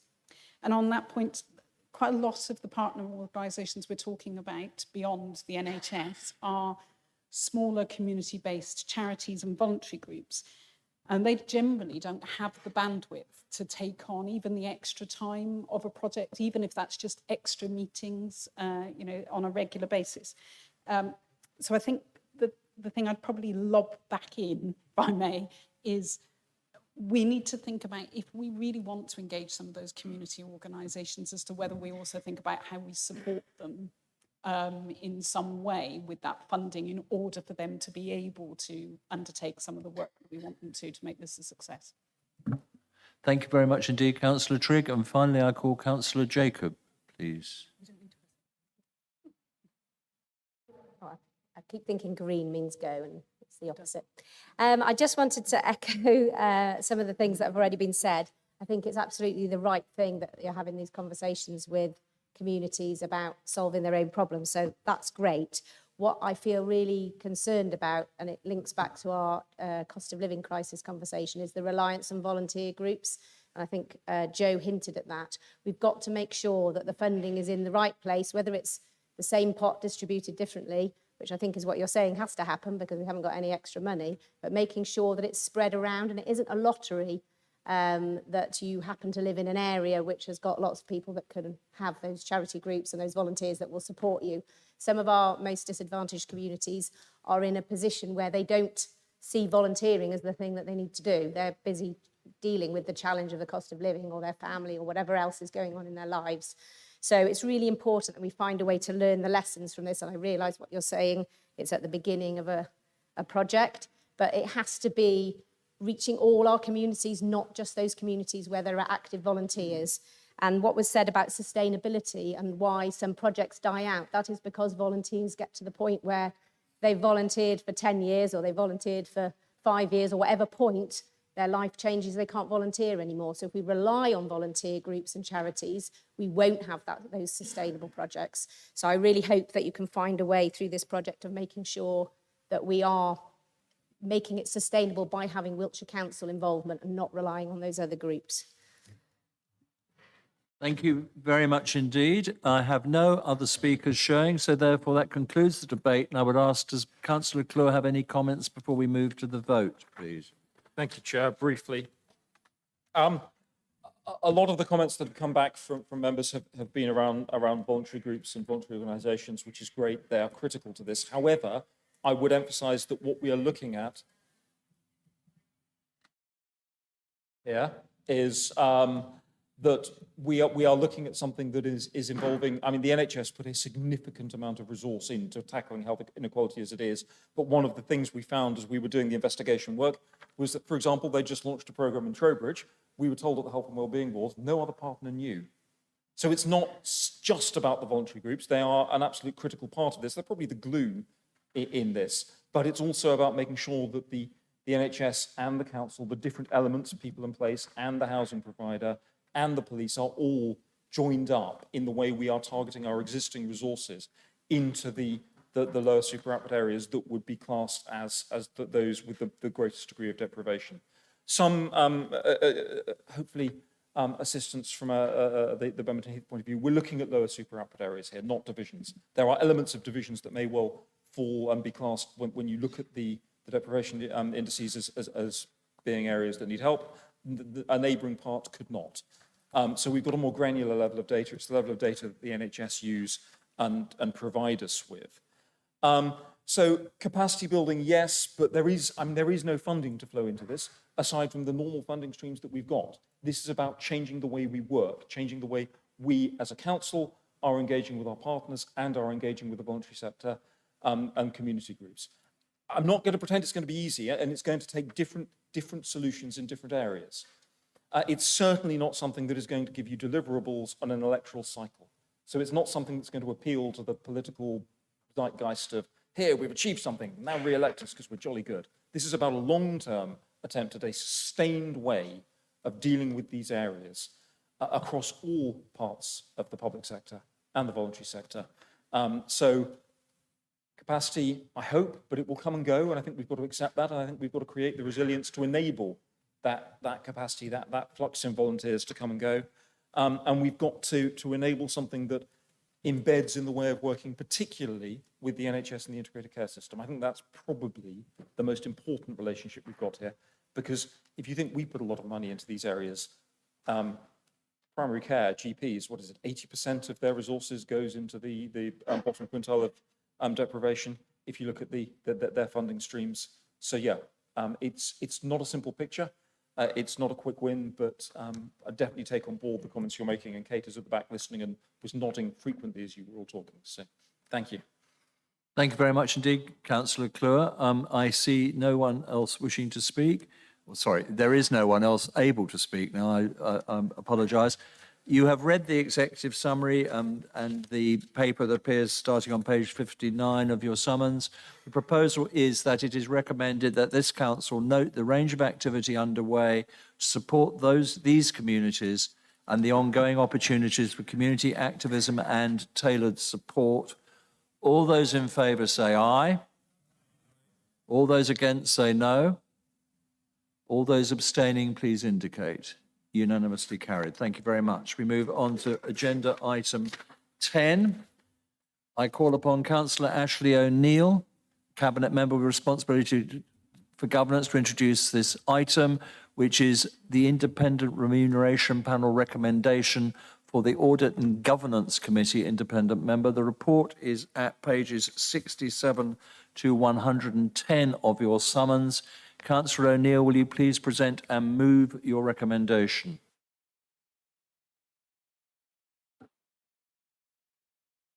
Thank you, Mr. Chairman. I move the recommendation of the Independent Remuneration Panel as set out in the agenda pack on page 67. Seconded, Councillor Blair Pilling. Thank you very much indeed. Councillor O'Neill, please speak to the item. Thank you, Mr. Chairman. Members may recall that in the last full council meeting in May, we resolved to allow audit and governance to co-opt up to 2 independent members to their committee. At that time, we were awaiting the panel to assess whether those co-opted members should receive an allowance for that role. We have now received the recommendation of the panel, and hence this agenda item coming forward at this meeting today. It's actually a pretty simple item, but there are lots of appendices and reports attached detailing the journey so far and all of the evidence that has been looked at by the panel. But the long and short of it is that they have decided that any co-opted member of audit and governance should be remunerated for their role, and their recommendation is for full council to approve an allowance of £2,000 per annum. I just want to quickly just pick out a couple of highlights from the reports pack if I can. The panel considered a range of written and verbal evidence to support their conclusions. They looked at what other local authorities are doing, the evidence that was gathered as part of the work that audit and governance did on looking at the role of an independent co-opted member, and also held interviews with members and officers. They also reflected on the likely ever-increasing importance of the audit function in local government, and also referenced a recent technical consultation on the local audit framework conducted by the Department for Levelling Up Housing and Communities, where they have set out the principle that local authorities must have an audit committee and that it should have at least 1 independent member.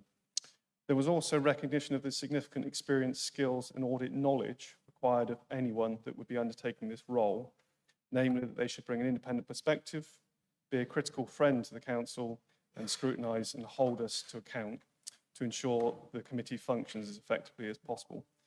I think it's probably worth mentioning that the panel unanimously agreed the recommendation that they put forward, and also just to highlight that there's a statement from the chair of the panel in your agenda supplement 1, just confirming the details that have been set out in the report pack.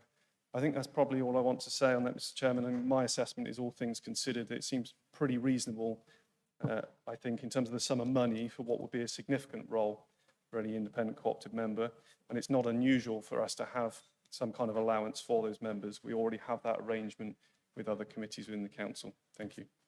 Councillor O'Neill, thank you very much. I will now hear from, there's no public participation on this item and we've received no statements. Group leaders, Councillor Kluwer, please. Thank you. I'm very happy with this. Nothing more. Councillor Thorne. Thank you, Chairman. I'm very happy to support. It sounds like really good value for money. Thank you. Thank you very much. Councillor Wright. Support, please. Thank you very much. Councillor, there he goes, Councillor Support, Rogers, Chair. rising to his feet. Thank you very much. I will now open the item to debate. If anybody wishes to indicate, please do. Oh, I've got a few. Right, first of all, Councillor Tony Jackson. Thank you. Thank you, Chairman. I would like to draw the attention of the working group's title now, which is governance, which includes the word governance. So audit tends to look back. Governance should be looking forward. And I think that the governance part of this is as important, if not more important, than the audit part. And then I have a final question about why it's been decided to exclude members of a political party from being an independent member of the committee. Thank you, Chairman. Thank you very much, Councillor Jackson. Councillor Gavin Grant. Thank you, Chairman.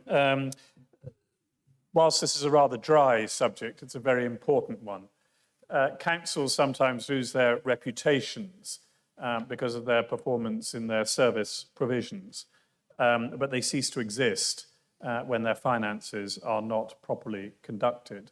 And indeed, in each occasion where that has occurred, there has been criticism in the reports that have examined how that council got in that position, candidly, of the scrutiny function. And audit plays and governance plays a fundamental role. And Councillor Jackson is absolutely right. That change, which I give great credit to Councillor Britton for campaigning long and hard to achieve, is a significant one. It's not simply a cosmetic change of name here. The function of the committee has changed as a result. And it's a substantial degree of work with what's coming at us in terms of the future of local government financing may well be more substantial in the future. The addition of a knowledgeable and experienced member of that committee who sits separate to the governance provided by the councillors in this group and separate to the excellent professional advice of our Section 151 officer, Mr. Brown, and his assistant, number 2, Lizzie Watkin, I think is a very sensible move. We should always be cognizant that we're spending public money in this place, but the amount that is offered here, as has been said by our group leaders, is entirely appropriate and reasonable, and I commend the proposal to you. Thank you. Thank you, Councillor Grant. Councillor Pauline Church, please. Thank you very much, Chair. And may I just compliment actually the report writer for this report. It's very extensive and has gone into lots of detail in trying to establish what skill set we need, and also evaluates and explains the technical nature of this particular role. And I absolutely welcome the addition of an independent member of this particular committee. I do, however, also want to say that I do think the chairman of Audit and Governance, the remuneration for this position should also be reviewed at some point. I know it's not up for debate today, but it is at band 8 of the remuneration schedule, which I think just does not give that particular position justice. There's a lot of technical ability and training that goes into this particular role. And also, in my view, I think quite understandably, the fact that this chairman of this particular role has literally signs off the accounts for Wiltshire Council. It's not the CEO, the leader, or the Section 151 officer. It is the chair of this particular committee. And I think this remuneration should be reviewed at some point. Thank you.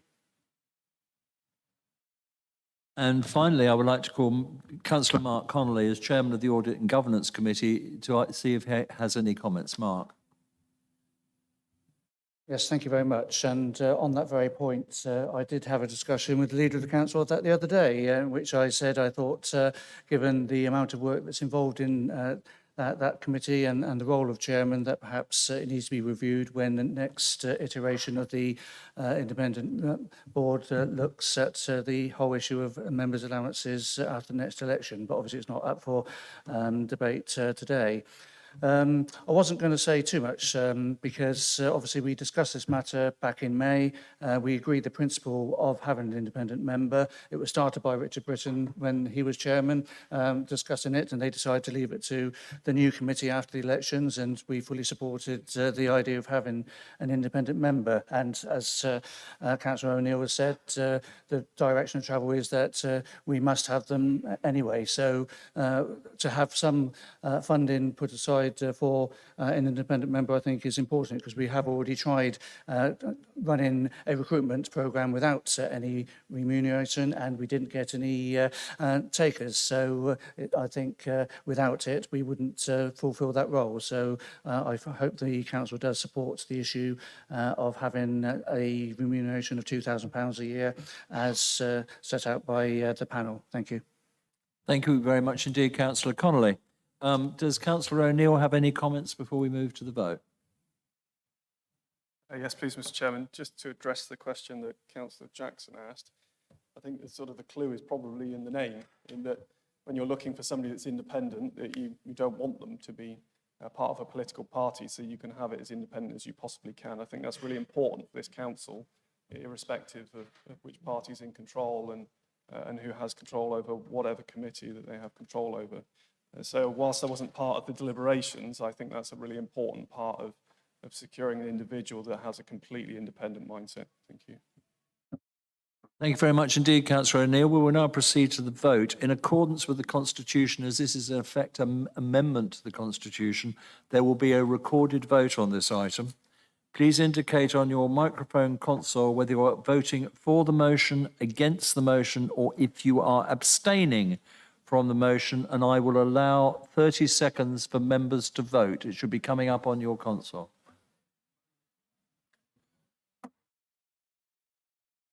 And I believe you can only vote once, so that...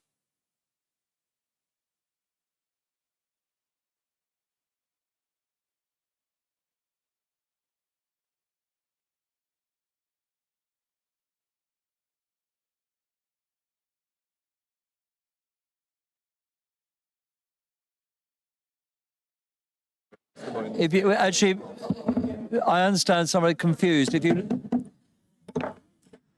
If you look at the touch screen, ooh, it said yes, no, or abstain. You just pressed the screen. I think most of you did actually quite successfully. Apart from cabinet members.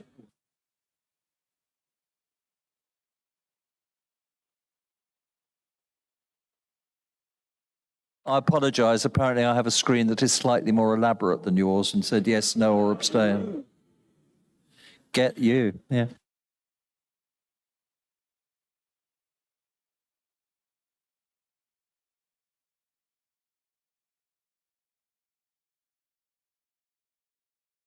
Abstentions. Right, moving right along. Agenda item 11. We now move to Councillor Ashley O'Neill, Cabinet Member responsible for governance, to introduce this item, which is an appointment of an independent person under the Localism Act. Councillor O'Neill, will you please present and move your recommendation? Thank you, Mr. Chairman. I move the proposal to appoint an independent person as set out in the agenda pack on page 111. Thank you, Councillor O'Neill. Do you have a seconder? There we go. Councillor Paul Oatway seconds. Thank you very much indeed. Councillor O'Neill. Thank you, Mr. Chairman. This is an exceptionally short report. We are required under the Localism Act of 2011 to appoint at least one independent person to the council whose views must be sought and taken into account before the council makes any decision on a complaint allegation received against a member of a council in Wiltshire. So this is part of the standards regime. They are also available to the council and the subject member throughout the process. You may recall that full council appointed 3 independent persons in May 2021, but a vacancy has since arisen due to a change in circumstances of one of those individuals. And our standards committee recently undertook a recruitment process. Interviews have taken place with the chairman and 2 other members supported by our officer team. And the recommendation that we have before us today is to appoint Mr. John Callister. Thank you, Mr. Chairman.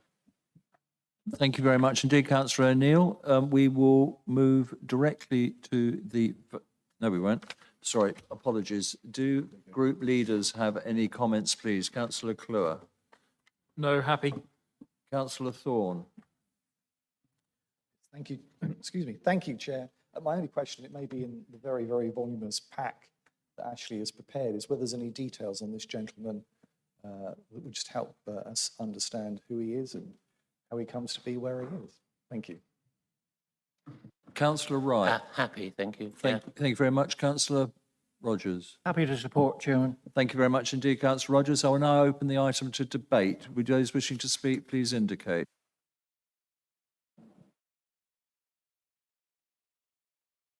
Thank you. I just want to take the opportunity because I'm on standards and also chair of the assessment subcommittee. I want to take the opportunity to say thank you to the retiring independent person, to the other independent people that come to advise me and the rest of our committee. And I welcome this appointment. Having been through a robust interview session, then I am really pleased that he's been able to accept the position. Thank you very much indeed, Councillor Hopkinson. I see no further people wishing to speak. So will Councillor O'Neill have any further comments before we move to the vote? Just to address the point by Councillor Thorne, or the question, that I have no sort of further information other than what was presented in the report pack. No further comments, therefore we will move direct to the vote. In accordance again with the Constitution, there will be a recorded vote on this item. Please indicate on your microphone console whether you are voting for the motion, which I understand is a tick, against the motion, a plus, sorry, beg its pardon, is plus for the motion, minus against the motion, or across if you're abstaining. Plus, minus, across. I will allow 30 seconds for members to vote.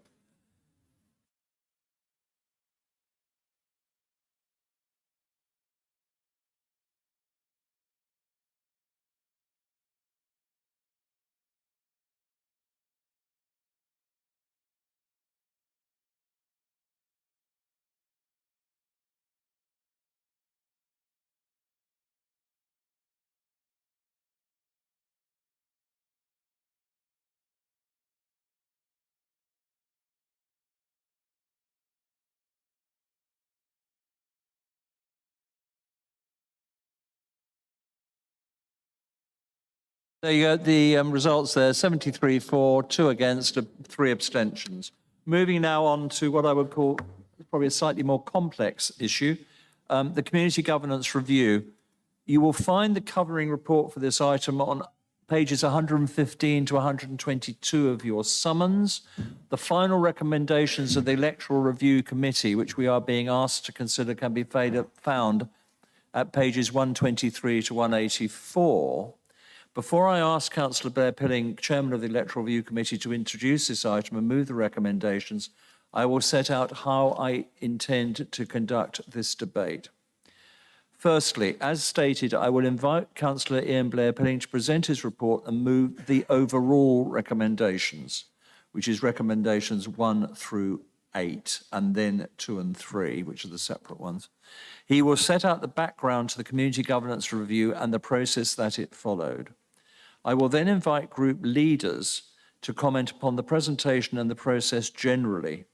Thereafter, for each of the 8 specific recommendations made by the committee and moved by Councillor Ian Blair Pilling, the following process will be followed. Councillor Ian Blair Pilling will explain the recommendation and the reasoning of the committee. Statements and questions submitted by the public, if any, I don't believe there are any, but in relation to the recommendation will be received. Councillor Blair Pilling will then provide responses on points raised in public or member questions as necessary.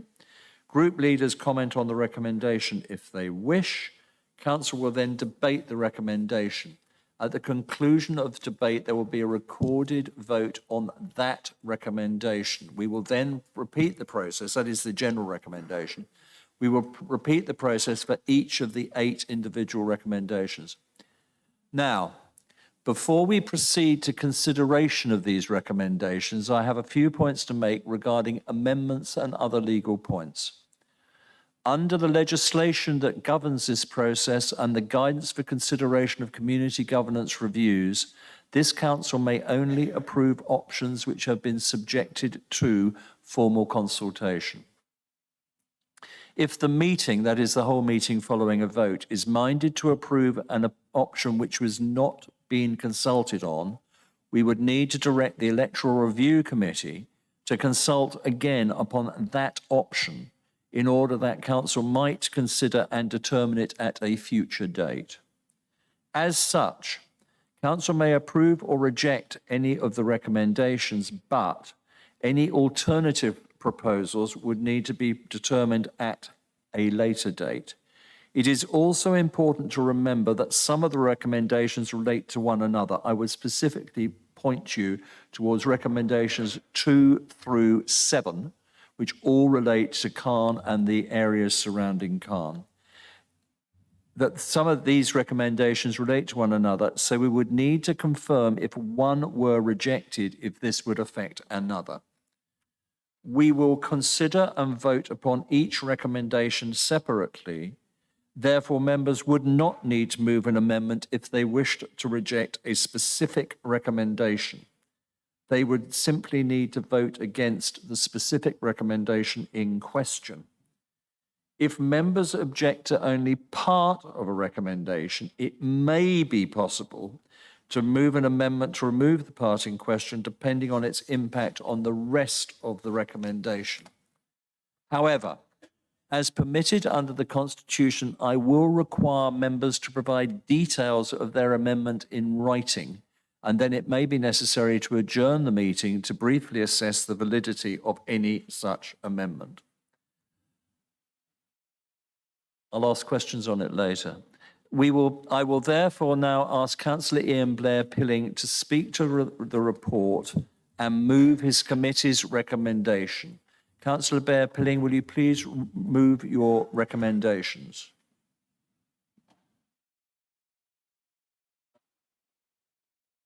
No, you're in charge. Thank you, Chair. You see before you the recommendations. Could you just move them, please? Sorry, I would like to move these recommendations and look for a seconder somewhere in the... I have a seconder, surprisingly, Councillor Gavin Grant. Thank you very much. Now, would you like to speak to your recommendations, Councillor Blair Pilling? Thank you. Thank you, Chair. And I do hope you will keep me in check when I go off your path. in all of this.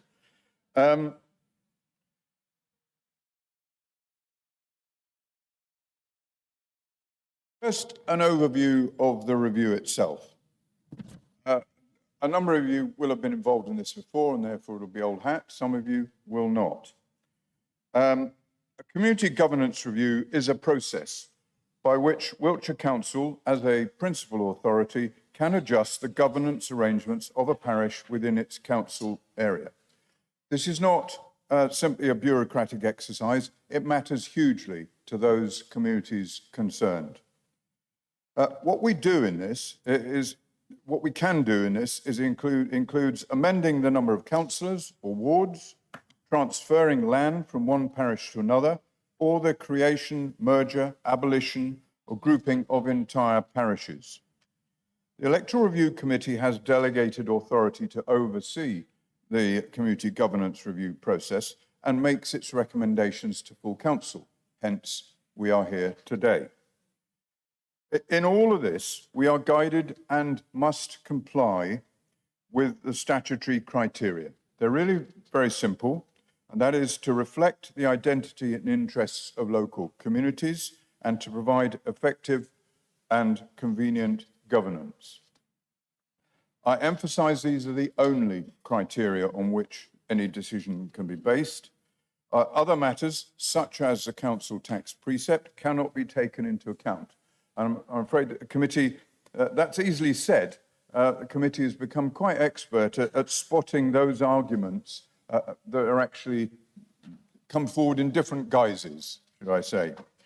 The council must also take into account guidance provided by the Secretary of State and the Local Government Boundary Commission for England.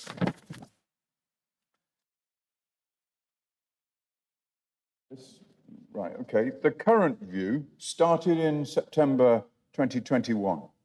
The committee identified a number of areas to review based on requests which had been received previously. And from time to time, the council advertises this, and any community can ask to be put into this process and make their proposal.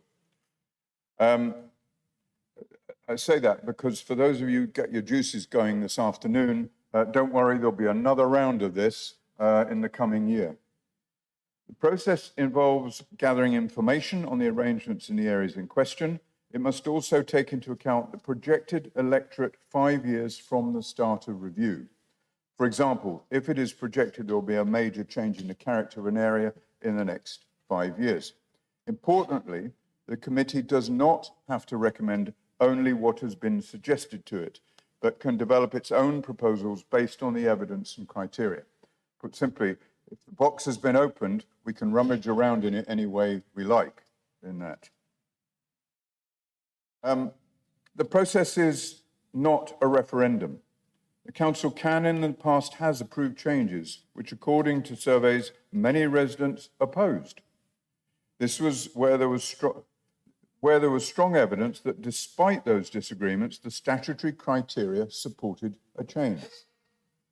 That said, the views of the public, i.e. the residents of the area in question, are very, I would say, hugely important and have shaped our proposals accordingly. But they're not the sole factor we have to consider.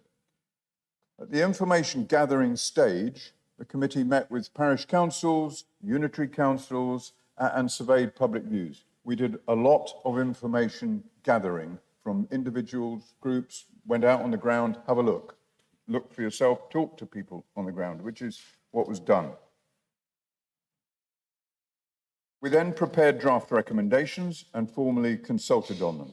This included writing to residents and holding public meetings. In response to comments and evidence, we made amendments to our proposals, very substantial in one or two areas, and others more minor adjustments, and undertook additional consultation.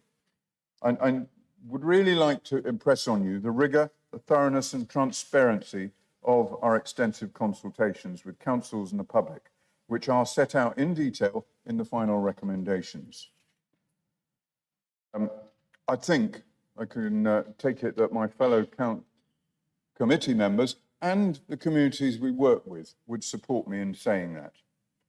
At the end of those consultations, the committee agreed a final set, of recommendations, and that's what's before you today. These changes will take effect at the next unitary elections in 2025. Some of the changes require the consent of the Local Government Boundary Commission for England, as they made changes to the parish boundaries as a consequence of the electoral review of Wiltshire Council in 2017-2019, and other changes require their consent to amend electoral divisions. None of these proposals are sizable. They involve the tweaking of small areas which cross the unitary boundaries. We cannot necessarily predict they will consent, but we hope the detailed process, the evidence and the support will persuade them. They've accepted changes such as this that we've proposed in the past. I'd make a comment before we come to it to reinforce what the Chairman was saying about proposals 2 to 7, that they're linked. They're a bit like a woolly jumper. Pull a thread too hard and you might find yourself pulling the whole thing in that. But let's go through it logically and see what you think. Now, Chairman, would you like me to pause at that point before I start on the first package? I think that is absolutely right. I would thank you very much for the introduction, Councillor Blair Pilling. I would just like to give group leaders a chance to comment on the report and process generally, if they so wish, not specific recommendations. We will deal with each specific recommendation as we come to it. So I'll go round. Councillor Clure, any comment? Thank you. I wanted to thank Ian and the committee for the work they've done. Again, for those who are new to Wiltshire Council, we've been through this process a couple of times now. The first time around, I was the bad boy, proposing amendments and causing trouble from the floor. I think it's fair to say that the process we followed, perhaps we felt on reflection should have been a little broader, and therefore we created a committee involving a larger number of councillors, and that committee that initially I took through the first elements of its work has worked very much in a non-partisan, cross-party way, looking at what is appropriate for communities of Wiltshire, and I think is actually an excellent example, and particularly I found working with Gavin on this, and also with Ashley, poring over maps and looking at the minutiae of detail in the members' room, all sorts of bits of work where all we were doing was focusing on what made sense for our residents, rather than some party political row. I think it was really encouraging to see. I think the results of that were very clear in how, once we'd taken the opportunity to have those detailed discussions and those long debates, as Ian has now done, having taken over, the difficulties mostly resolved themselves. And it meant that residents had a much greater appreciation and understanding of what was being suggested, and helped us reach views that were both met the guidance and also then were in line with what residents wanted. And it's what I'm seeing happening now, which gives me a great deal of confidence in this process. It may seem a little archaic, a little complex. We've got to do this. We're required to by government. This seems to be a particularly good, if time-consuming, way of doing it. So thank you all very much for the work and effort you've put in. Thank you, Councillor Clure. Councillor Thorne. Yes, thank you, Chairman. I have to say I'm feeling for the Vice Chairman this afternoon as that gavel rattles against whatever you're hitting it against. And I think that we might need some sort of health and safety protection for ears if we have much more of that whacking of the gavel. Can I start by thanking Ian Blair Pilling? I am honoured to be a member of his committee, the Electoral Review Committee. And I have on occasion joined the array of meetings that take place with communities, parish councils, chair of parish councils, discuss the minutiae of boundaries, of communities, of how, I think we were discussing, if I'm allowed to say earlier this week, where a particular, I can't remember what the building was, it's on one side of the river, should it be in one particular parish or at the other? Slaughterford, I think it was, wasn't it? So I'll say no more. But nonetheless, the degree of detail, I'd almost go as far as to say it's a bit like being a train spotter. You have to be so enthusiastic. And no, I think train spotters are a good thing before you come back at me. They're thoroughly, if the world were full of train spotters, we wouldn't have half the, I can see the chairman's a train spotter by his response.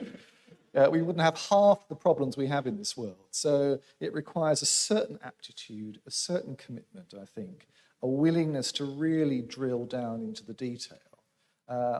But I think the most important point I would like to make is the degree of engagement and consultation that takes place. And this is a wonderful example, I think, of how Wiltshire Council engages with its communities, engages with its range of, particularly parish councils, I think, in this particular instance, but sometimes town, I'm sure, occasionally with our city council. So I certainly would endorse, I don't think I have a conflict of interest given the content of the report. I'm told I don't.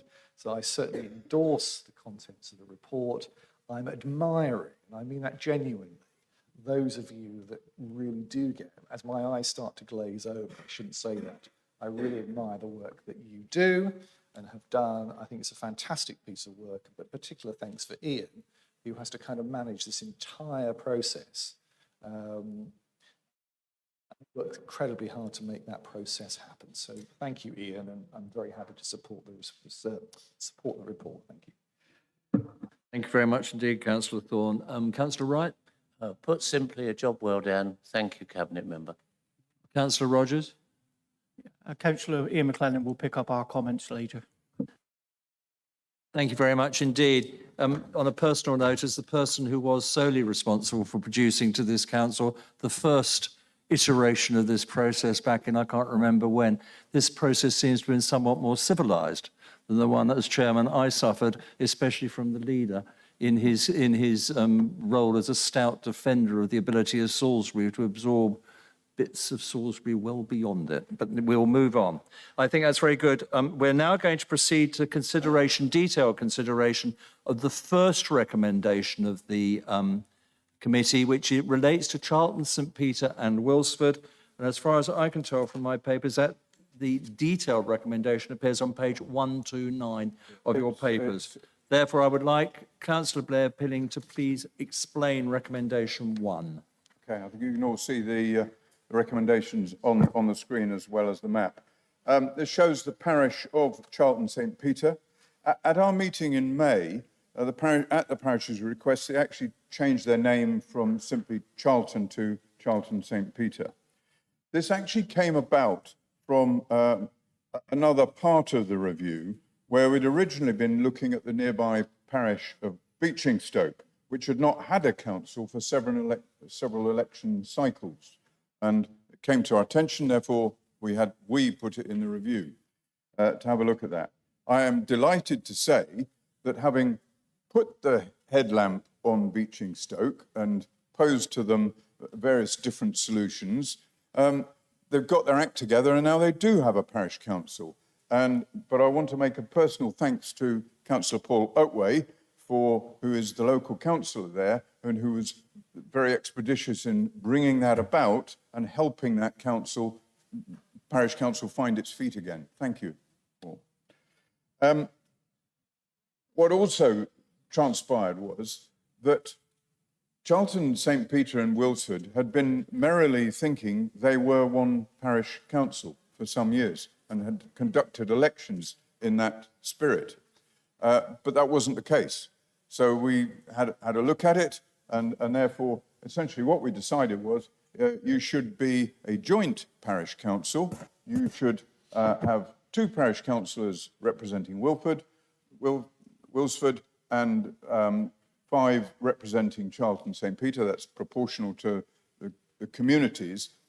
To explain those who might not know, a joint parish council in essence operates as one in terms of their precept and their governance, etc., but they can hold separate parish meetings. I think I've said enough at a point. I know that this has the support of the parish councils. Chairman, may we take the vote on this? Or do you want more debate? Thank you very much indeed, Councillor Blair Pilling. We will now hear on group leaders before opening debate to other members. Councillor Clure? Thank you. I'm very happy with this proposal. Councillor Thorne? No. Councillor Grant, would you prefer? Well, I'm happy to, as Vice Chair of the committee, speak on my illustrious leader's behalf to commend this recommendation to. And if you'll indulge me, Chairman, to also thank very sincerely Ian Blair Pilling, for whom this is the end of your sentence. I'd like to say service, but it's probably closer to sentence, Ian, as chair of this committee, and what a fantastic job you've done. I commend this recommendation to you, Chairman. Thank you very much indeed, Councillor Grant. Moving on, Councillor Wright. Thank you. I've lost Councillor Rogers. Oh, there you are. I do apologise, Councillor McLennan. Thank you, Chairman. Just on behalf of the team that's now gone, Ian Blair Pilling's been an excellent chairman, as been said by the other members, a very sharing committee is probably the best way to say it. Everyone's chipped in with opinions and voices. We've listened to the various residents along all the way, and the officers have been, as usual, tremendous. I'm now on my 4th chairman of all of this stuff, so in fact, and they've all been good, and the new one is starting well too. So what I would say is, on this one and all the others, for saving a bit of time, fully support every recommendation. Thank you very much indeed, Councillor McLennan. I will now open this item to debate. Anybody wishing to speak, please show. Councillor Oatway. Yes, Mr. Chairman, I'm more than happy with this proposal. It's the right thing to do. More importantly, I'm pleased that I've now not got 14 parish councils, but got 13. So thank you, Ian. Thank you very much indeed. I have no one else wishing to speak. Does Councillor Bear-Pilling have any comments before we proceed to the vote? No comments. So therefore, in accordance with the Constitution, there will be a recorded vote on this item. Please indicate on your microphone console whether you're voting for, against, or abstaining. Please vote.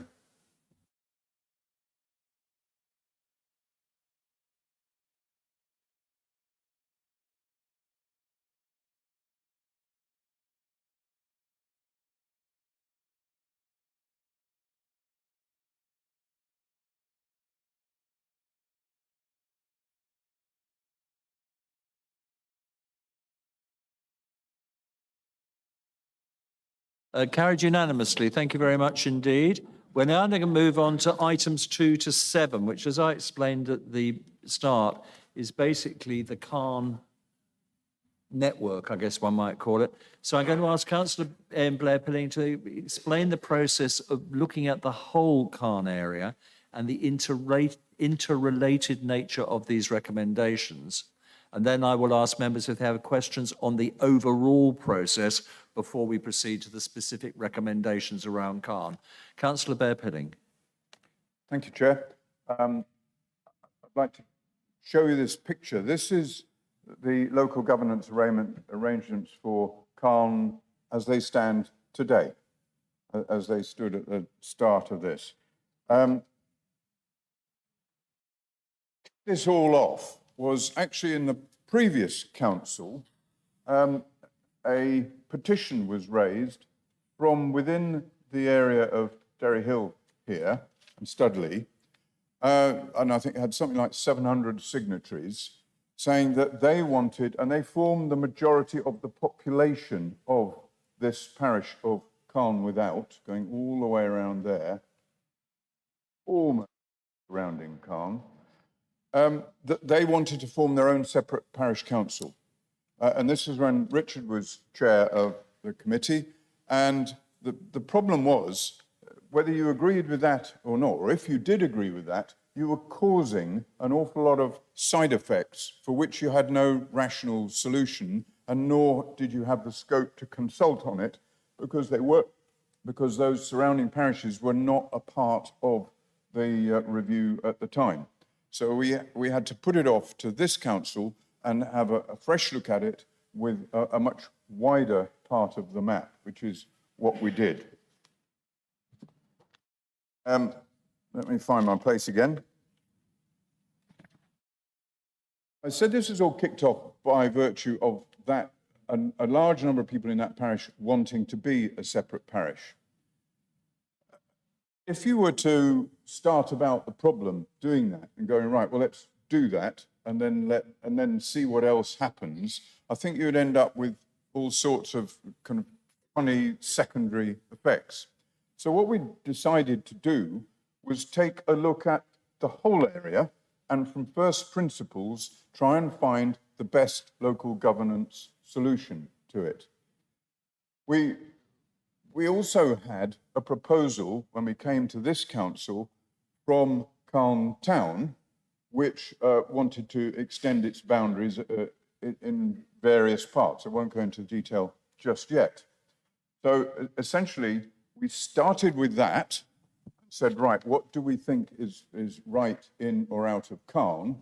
And then we went around the compass, looking at, happened to be at Bremhill, we could have started, and had requests from a number of these parishes, and I will come back to them as we go through them, optimising each parish as we went round. And actually, by a massive stroke of fortune, it left us with a very logical parish that was the residual rump of Calne Without, which pretty well met what those people in Calne Without wanted in the first place. And I'll come back to it later because there's also a renaming part of it. Just wondering at which point I stop now. So, if I could have the next slide up, please. There should be a pair of slides. This is what I mean by that, going round the compass. And I'll come back to the detail of D, A, B, C, D, etc. on each proposal. But we ended up, in essence, with a Bremhill with some changes up here, some changes down here that stretched into the Calne town. Sorry, I should say we ended up with a Calne town with some minor changes, a Bremhill with some substantial changes, Hill Martin, oh, where you gone, with a change there, Compton Bassett taking over 2 areas that belong to other parishes. You can see here a bit from Calne Without and a bit from Cherhill. I will point out that those areas H1 and H2 are very low on residents there. That's kind of Hill's waste site or was it excavations or something? I'll get the term wrong in there. So it's very much a commercially dominated area. A Cherhill that had given up H2, but also taken on another part here of what was Calne Without. Headington parish that had doubled in size, not in population, and then that residue of Derry Hill and Studley. Note how each one of these parishes now touches on Calne town. And the bigger point I want to make as well in this is that we believe from our consultations and everything that each one of those parishes is very satisfied with the outcome of this. And there might be 1 or 2 little niggles about exactly where we put a boundary, whether a particular house was one side of a boundary or the other, but we looked at that against the criteria and we made a judgment where necessary. So, I think it's a point to stop now. Yeah, sorry, I was just going to say that Councillor Blair-Penny's very clearly explained the overview around the whole of Calne.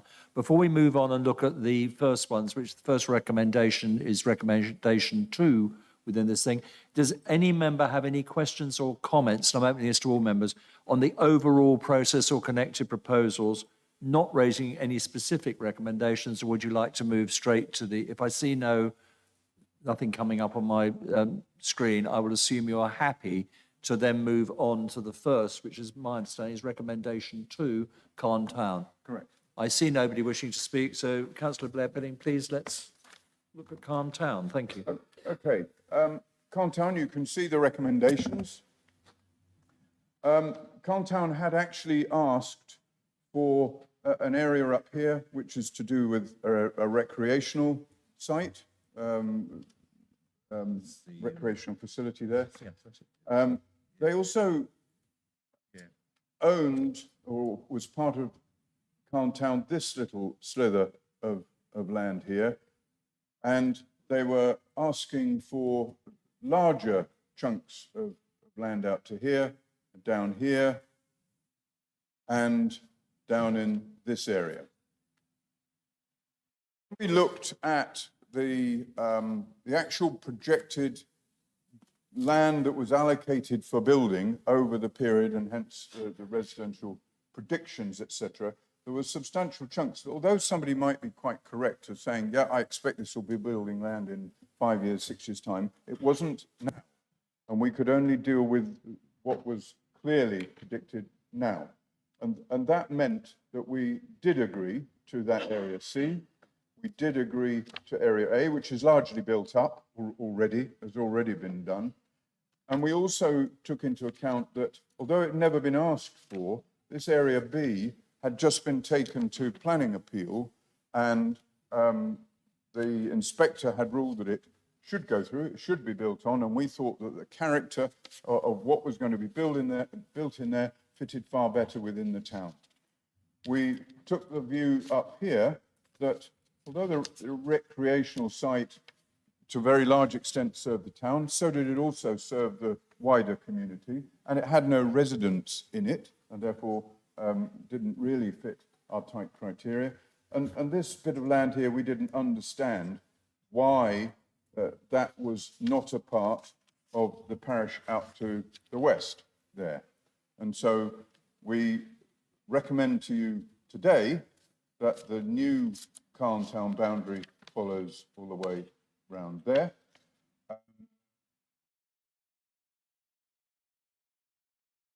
Right, you can see all the recommendations. I would like to stop at that point, Chairman. Okay, thank you very much indeed. I see no public participation. Group leaders wish to comment. Councillor Clure. Thank you, Chairman. I think I'll probably comment here on all of the Calne recommendations, so I don't have to repeat myself.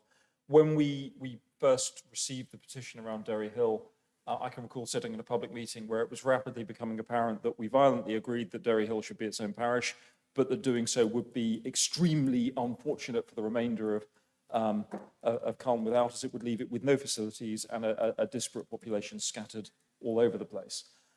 So that's why we at that point said we couldn't proceed with this, and we asked for it to be looked at again.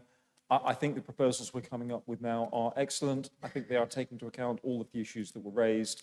I think they've addressed, from what I can see, everything that was raised at the time, plus several significant issues that have been raised since, and come up with an excellent solution. I am very happy to be supporting all of these proposals as they come through. Thank you very much, Councillor Clure. Councillor Thorne. To support, Chairman. Thank you very much, Councillor Thorne. Councillor Wright's gone. Any independent wish to speak? Fine. Councillor McLennan, any comment? No, thank you very much indeed. I'm now opening the item into debate. Does anybody wish to speak on recommendation? I think I'm right in saying it's recommendation 2, Calne Town. Gavin. Sorry, Gavin. Thank you very much, Chairman. And very briefly, I think it's perhaps important for colleagues in the room, some of whom, as you've rightly said, Chairman, bear the scars of these matters before, firstly to note that there are no issues for people wishing to speak this afternoon on this matter, and that should give colleagues an enormous amount of comfort as to the level of work that has been done here, the degree of consultation, the degree of involvement, because those of you who have sat through this before will know that often there is a line stretching out the door of people that wish to speak on these matters as to how the committee has got it wrong as far as their hamlet or indeed their own individual house or their farm is concerned. And that lack of engagement, Chairman, often we want people to engage with us, and my goodness, in this they did engage with us, and I think it's a tremendous commendation of the public and the community of Calne and its surrounding areas that level of engagement took place. But the fact there are no representations here should give comfort indeed. Secondly, to Councillor Clure's point earlier, I would say this. One of the reasons I think this committee works so well is because there is no party politics in it, and because we adopt certain core principles. And you see those core principles being reflected in these first recommendations and indeed the others that follow on throughout the discussion we're having this afternoon. And those are that where we have a new development that is taking place on an edge of a town, well then logically that new development is part and parcel of that town. And you see those in the recommendations being flagged here of A, C and B. But equally, where there are rural parts which for some historic reason have been added to a town, it doesn't make an awful lot of sense necessarily that they remain with the town, or at least that should be examined. And you see that actually in some of the, in the small area that Ian Blair Pilling highlighted, that the committee recommends, in fact, moves to the parish. Now, those core principles, having been adopted, then give us a very clear roadmap to guide our deliberations. Of course, we listen intently to what our parish councils and our parish council colleagues are saying to us, to what members of the public are saying to us. And finally, if I may, and I won't, forgive me, Chairman, I won't identify the location, but it is one of these, and I'll leave you to try and work out whether it's A, B, or C. To Ian's point earlier, it was with some wry amusement that we were able to share with each other the email from a resident saying, please make representations to the committee that this area should not under any circumstances be included in the town of Calne. But for God's sake, don't reference the fact that it's actually all about the precept. Now, of course, that was shared with committee members. We quizzed, in fact, whether there was something of greater substance that would mean that that area should not be part and parcel of Calne. But as you've probably worked it out for yourselves now, the answer was no, there wasn't. It was actually all about the precept. I commend these recommendations to you. Thank you very much indeed, Councillor Grant. Now I have Councillor Sam Pearce-Kearney showing. Thank you. I'm the divisional member for Calne South, which was one of the affected divisions by these proposals. Like Councillor Kluwer, I'll just comment once to cover all of the recommendations. I'd like to thank Ian Blair Pilling and the committee for their work. I was pleased to see the council engage with the community so much through comprehensive meetings in the town hall to complement the online surveys. I'll be sad to lose some of my division, but I feel that the recommendations around Calne are fair. They mean that the divisions are reflective of their community's identity and interests of the community. I'm happy to support these recommendations. Thank you very much indeed, Councillor Pearce-Kearney. I've got Councillor Ashley O'Neill showing. Thank you, Mr. Chairman. I just wanted to take the opportunity to speak on this recommendation, as I too don't want to have to try and speak on every single one, and it feels like a good place to say this. But as somebody that took part in this process and a key sort of member of the Electoral Review Committee with my cabinet role for governance, I think that members will be able to see from the recommendations just how much work that has gone into this. This has been so comprehensive. There's been hundreds and hundreds of hours has gone into this, and working with the local community, trying to come up with something that works for Calne, and a huge amount of work from our officer team as well.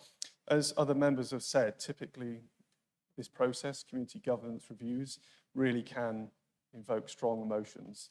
And I think that sort of a reflection on what Councillor Grant has said, that the fact that there aren't many people here today banging down the door to tell us that we've got this wrong is probably a good indication that, all things considered, that this is the best solution that we can come up with.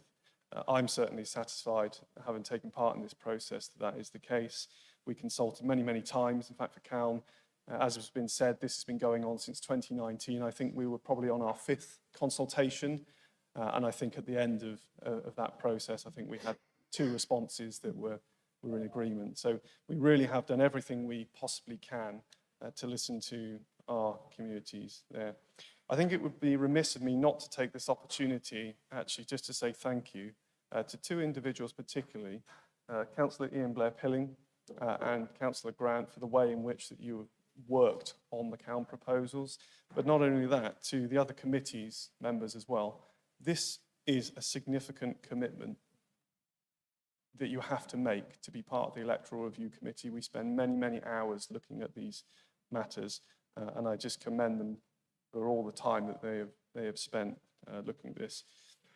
I am due, if elected as chairman, of course, I don't want to sort of assume that that'll happen, but due to take over chairmanship of the Electoral Review Committee, and I just hope that I can do that with as much patience and diligence as Councillor Blair Pilling. And that's all I want to say, Mr. Chairman. Thank you very much, Councillor O'Neill. I have no one else showing, so I would ask Ian if he has any further comments to make. No? Fine. So in accordance with the Constitution, there will be a recorded vote on this item, which is recommendation 2, titled Calne Town. Please vote on your microphones.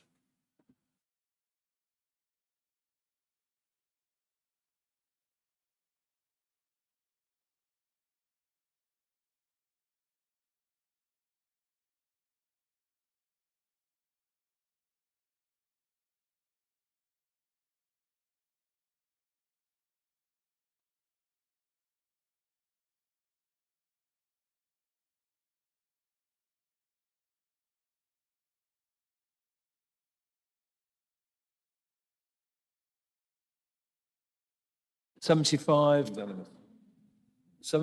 in favour, unanimous. Thank you very much indeed. We now move on to recommendation 3, which is 12C. Bremmel, I'll please ask Councillor Ian Blair-Pilling to explain the recommendation. Thank you, Chairman. I purposely asked those 2 maps to be left up there as a reference of before, after. Take a second, please, to read the proposals here, the recommendation, sorry. In a second, we'll move to the map of it all.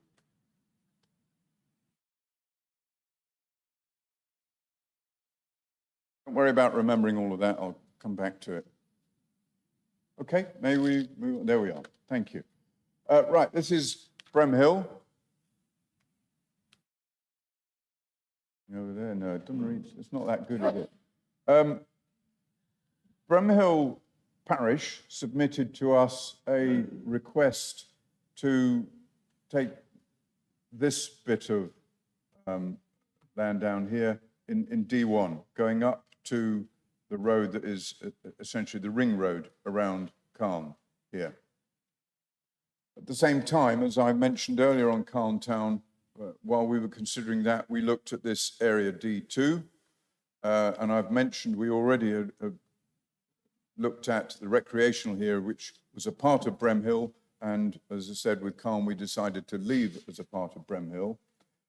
To cut short down here, there was discussion, shall we say, between the views of the people in Derry Hill, Studley, as to where the boundary should lie around this southern boundary and Bremhill, and the committee looked at all of those, and essentially the principle we applied in this, can we find a natural feature? A river's a jolly good one, or a ridge or something that separates us from one community from another naturally, rather than a road, because if you come to a road and there's a house on one side of the road and a house on the other, how do you explain to each of those residents, the logic as to why A should be in one parish and B should be in the other? So much better to have a natural feature, which is what we found around here. And then some real local knowledge here, and this is Ashley O'Neill, ferreting around here and talking to Bremhill Parish Council, identified a number of areas where actually the area G was part of Bremhill, but we felt should be in the parish to the west, and these areas E, F, and F that we felt should be a part of Bremhill because they're part of farms and what linked together, etc. We can go into all of that detail should you wish, but what you see on there is the proposal for Bremhill, and I'm just trying to see if we said anything about warding or anything like that. I don't think we did. So what you see there is the proposal. May we proceed to debate, Chairman? Yes, I just want to see if group leaders have anything to add. No, no, no. No. Fine, thank you very much. I'll open the item to debate. Does anybody wish to speak on this one? Yes, Councillor Henning.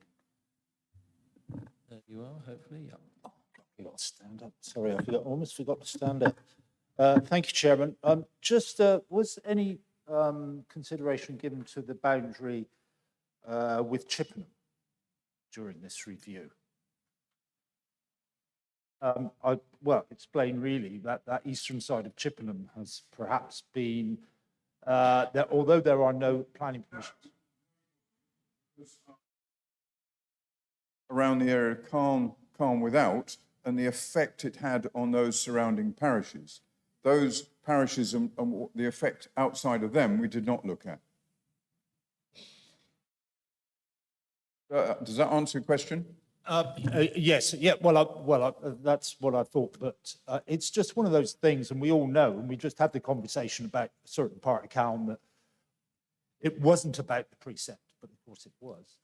And we all know when developments are built on the outside of towns, we have this sort of debate about a council tax going up from 30 quid to some local parish council to 250 quid for a town council. So I've always thought, and I expect there are others in this room who think that the boundaries should be moved first.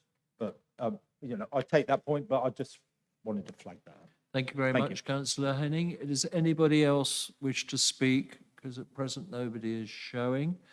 Therefore, I will ask Councillor Bear-Pilling if he has any comments before we move to the vote.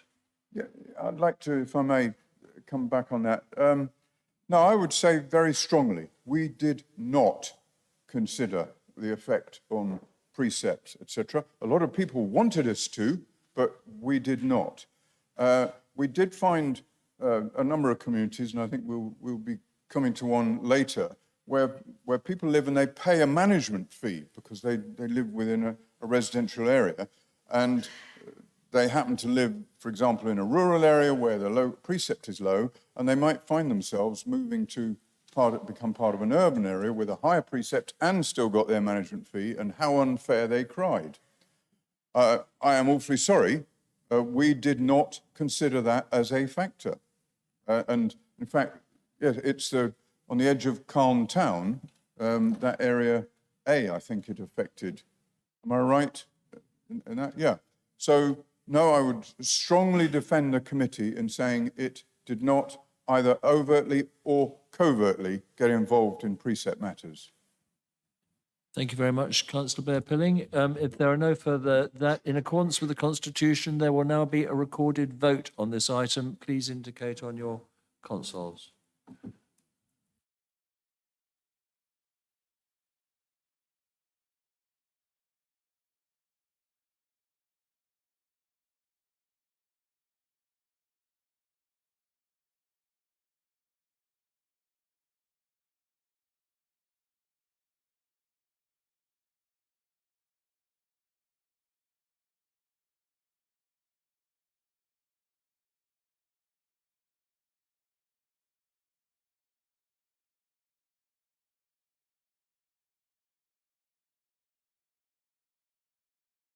(76 in favour, showing. Thank you very much indeed. We now move on to, somebody turned up. Recommendation 4. Because you can't vote twice, I do know that, I've tried. Hill Martin and Compton Bassett. Councillor Bear-Pilling is halfway to freedom. He's nearly there. Please explain recommendation 4. But gathering speed, Chairman. Recommendation 4. Please read, and then please could we revert to the dual Slido correction? Okay. Essentially, there's some movements which I'll show on the map, but no changes to the councillors. Are we allowed? Can we progress to the map slide, please? Right, if the observant amongst you who remember the other map and seeing the shapes of these maps will realise that Hill Martin actually sits to the north of Compton Bassett in that.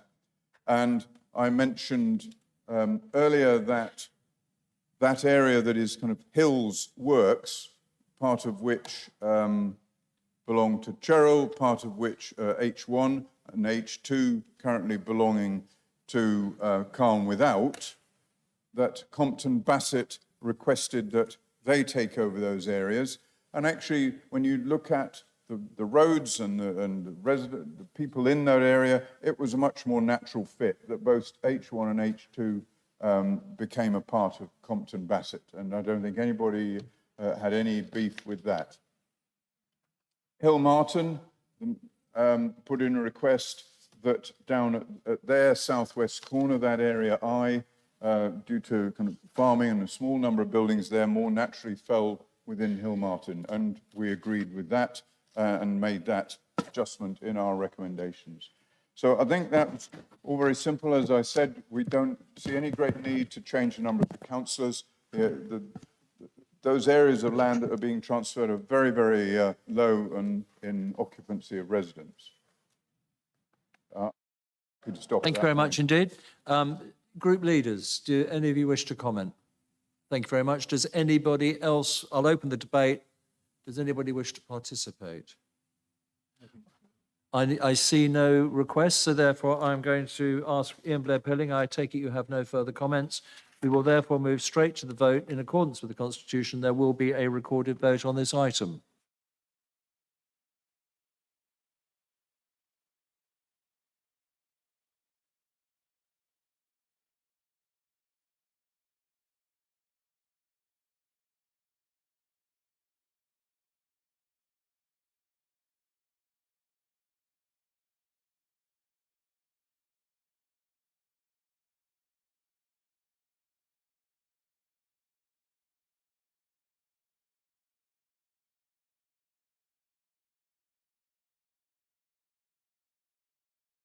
We're back down to 72 with one abstention.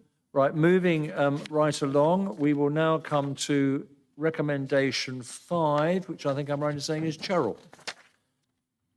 Thank you, Chair. And there was me going to ask if there was a record for the most sequential numbers of unanimous votes. Blown. Cheryl, again, read the recommendations, but Cheryl, we did get involved in the warding of it, and I will come back to that in a second. So don't worry about the warding for the moment. Let's turn to the map, please, the first map. You can just see off to the north these two, that area that Cheryl very happily conceded to Compton Bassett. And this area here, Lower Compton, which is a fairly dense set of residences, Cheryl felt had a greater association with Cheryl than it did with Calne Without, and so did the people within that area. I think that it's, you know, the children there go to the school here and use the facilities, etc., etc. We also, I think the boundary previously, when we went to an earlier consultation, we thought we drew a boundary down the road.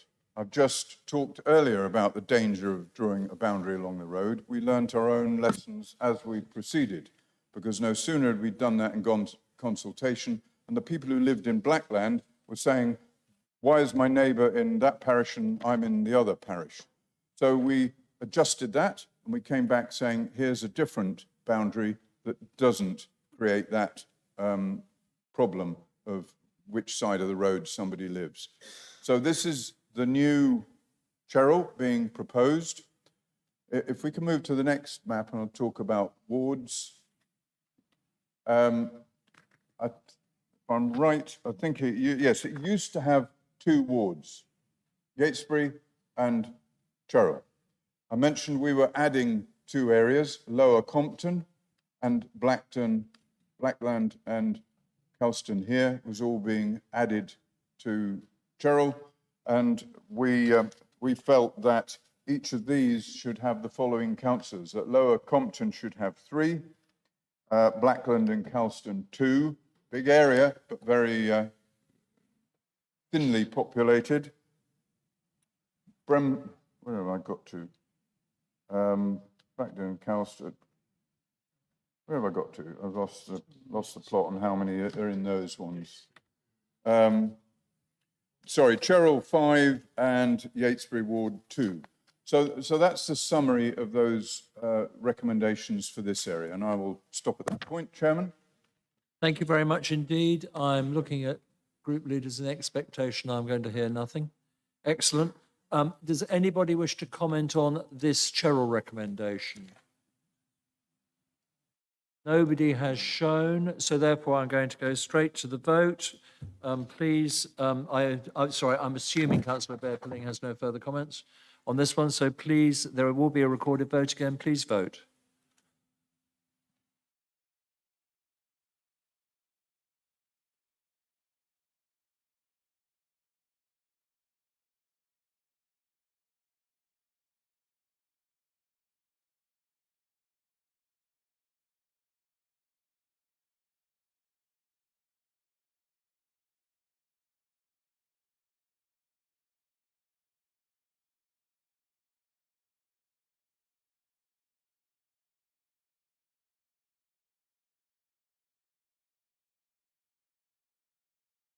Back up to unanimous, 73-0-0. Moving right along, Councillor Blair-Pilling, please explain recommendation 6, which is Headington. It's getting me fit. Whoever was Councillor Anonymous on the last vote, would you see me afterwards, please? Headington. As we started, you can see that Headington was basically that bottom half. As I say, we had worked our way around the compass and have just dealt with what happened to Blackland in our recommendations. And then we turned our attention to this area here. And really the contention in our mind was, is this a part of Derry Hill, Studley, or associated with the residue as we're moving round of Calne Without, or might it be part of Calne, or should it be Headington, or should we have gone even further with Cherrell over here? By looking at the associations in there, the communication linkages, and the fact that it was, I think it's a joint steam fair or something that happened in there, these communities there and there are pretty closely linked. So it wasn't too difficult to come up with that proposal. We also proposed that it be split into 2 wards, and that Headington would have 7, and that Stockley would have 2 parish councillors in there. I'm going to point out a little bit ahead of myself here when we come over to the Derry Hill. This is, oh golly, the estate, the Bowood estate over here. And we had an early consultation in this, put a line kind of through the Bowood estate. And in fact, we didn't put that line, that was the previous parish boundary. But it was brought to our attention and we took a view that no, let's try and keep that whole estate in one area. And we actually looked at the individual properties as you go down, were they part of the estate, not part of the estate, etc. So we went down into that level of detail. So the recommendation for you now is that this is the new Headington parish, split into 2 wards. I've said enough again. Thank you very much indeed, Councillor Bear-Pilling. Group leaders? No. Any member wish to make a comment on the Headington proposal? No. Thank you very much. Nobody coming up. So would you please vote? Thank you very much indeed.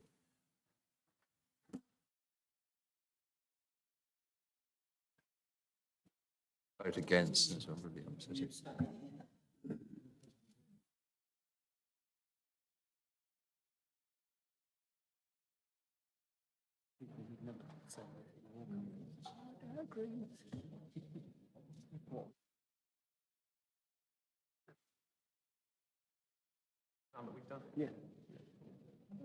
We're going up again, 75 in favour and no against or abstentions. So that's carried unanimously. And the final, I think I'm right in saying, Calne proposal is, yes, I'm right, is Derry Hill and Studley, which is recommendation 7. And following this procedure, Councillor Bear-Pilling, would you just like to explain? Thank you. Thank you, Chairman. So far, the woolly jumper is intact. As I say, what you're left with now, and if people look over on the maps over there, is effectively the residue of Calne Without. There were, as I've mentioned, one point about this was the Bowood estate that we looked at. And then there was also that area, if we move to the map, please. This area L down here. And the parish, you're going to remind me the name of the parish down that it was part of. Bromham. It was actually part of Bromham, but we took a view that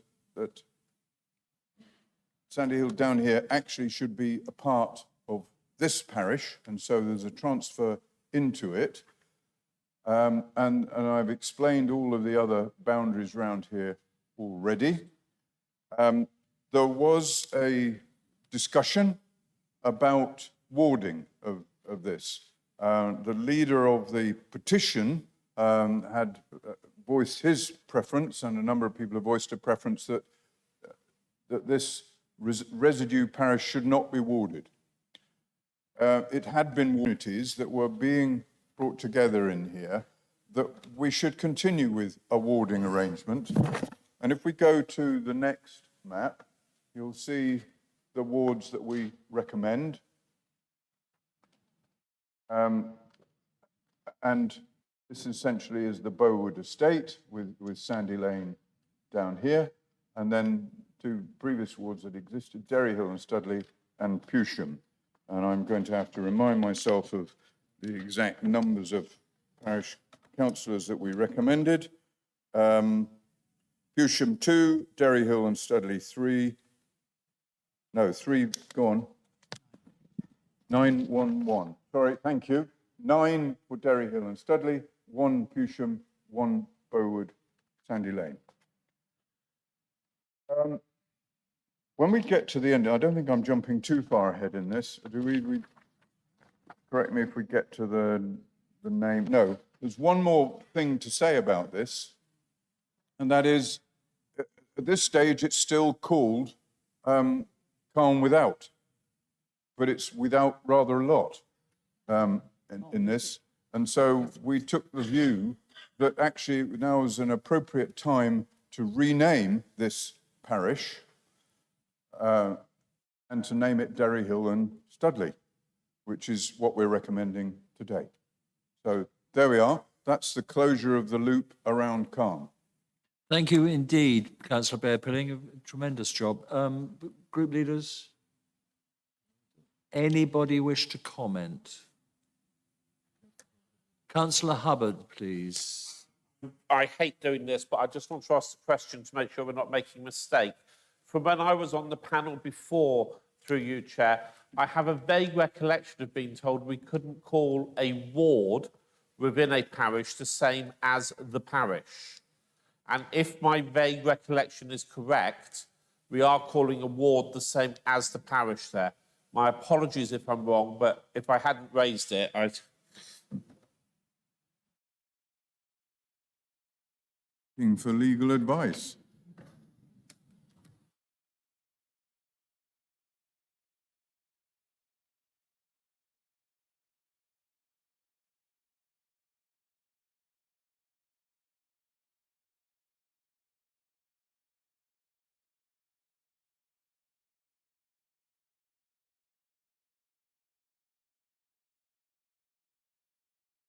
I'm listening to the monitoring officer. Sorry, how would you like to comment on it? Yeah.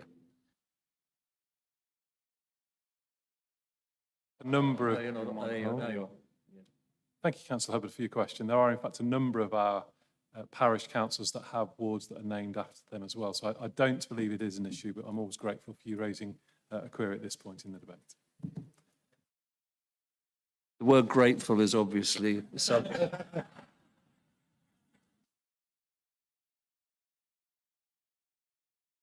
It reminds me of a baby barrister saying to a judge who's not going, I'm grateful for your Lord for raising that excellent point, wishing he'd die on the spot.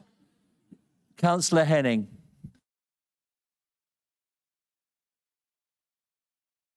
Bromham to put into Derry Hill and Studley, which was, I thought you were saying you didn't talk to the neighbouring parishes when we were only doing the, that was, so that was one part of what I was, I don't quite understand. It's the workings of the subgroup, I'm sure.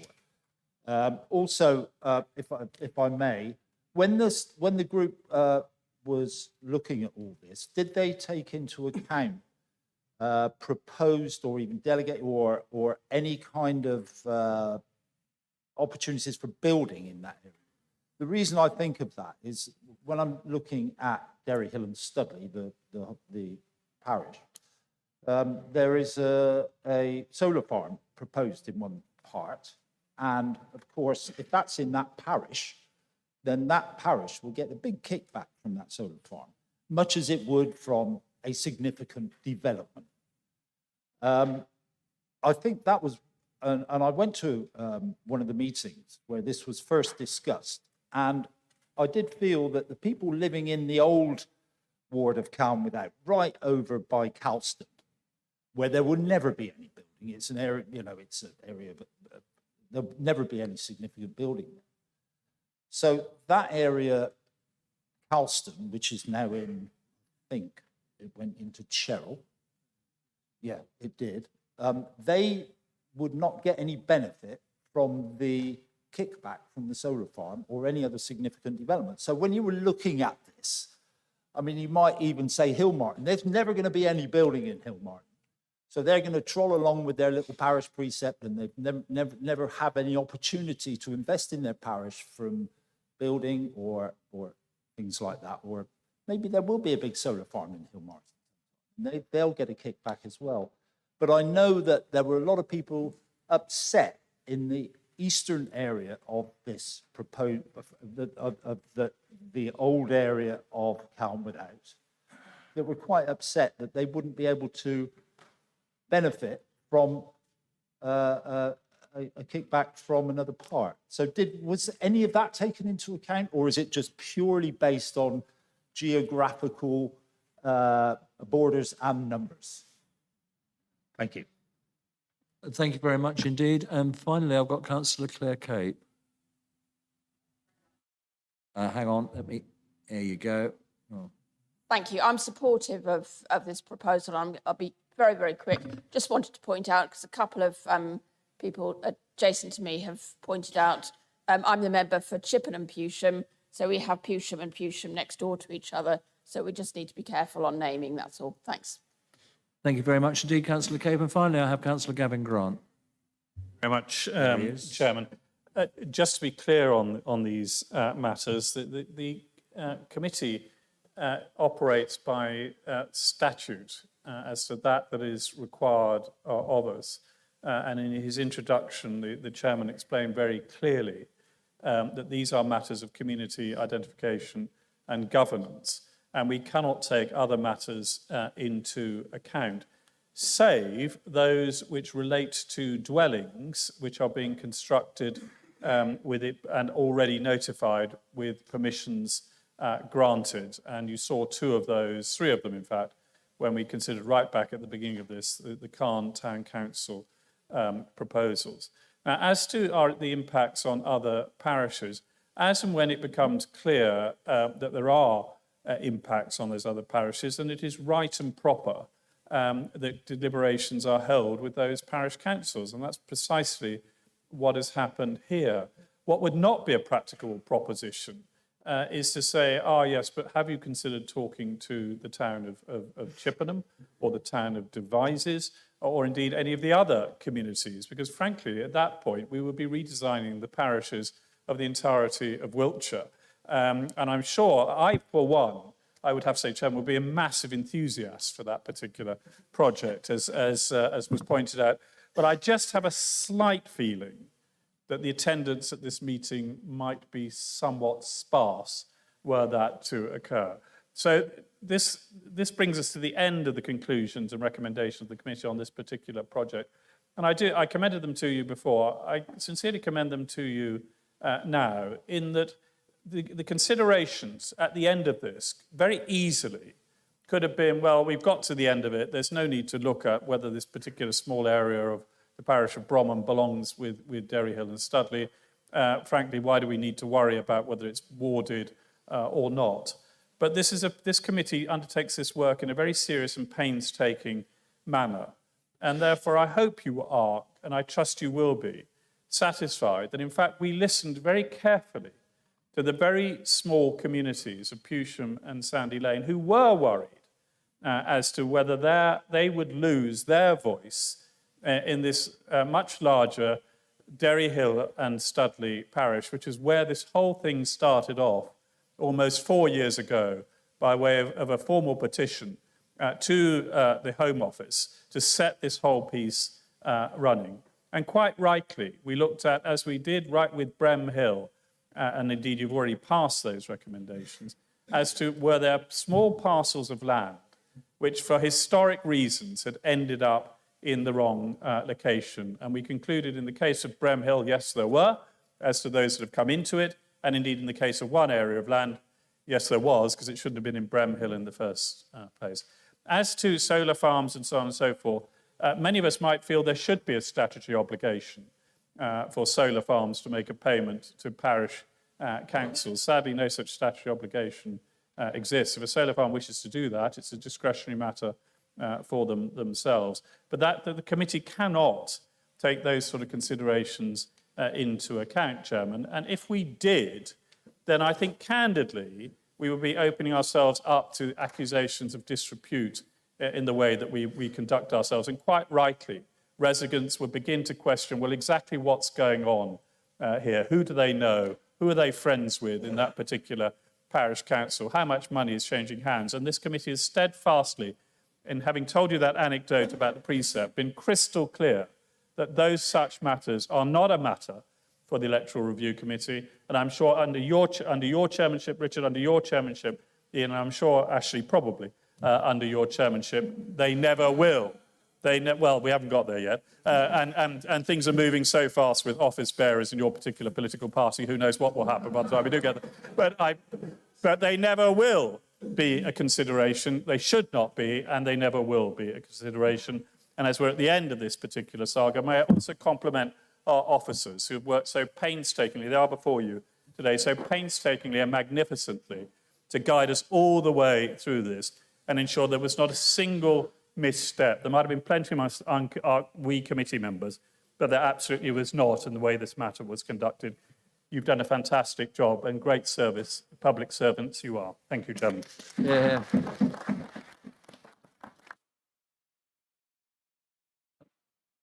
Councillor Ross Henning. Thank you for letting me come. Sorry, Councillor Henning, that you have already spoken in the debate. I just wanted to thank Councillor Grant for his Councillor Henning, you have already spoken in the debate. Thank you very much indeed. Right. Councillor Bear-Pilling, do you have any comments to make before we proceed to the vote on... Only to say Councillor Grant has, as eloquently as I would expect, made the points I wanted to make about our considerations. Okay, well now, Councillor Grant's mask only slipped slightly when you referred to changes in political leadership.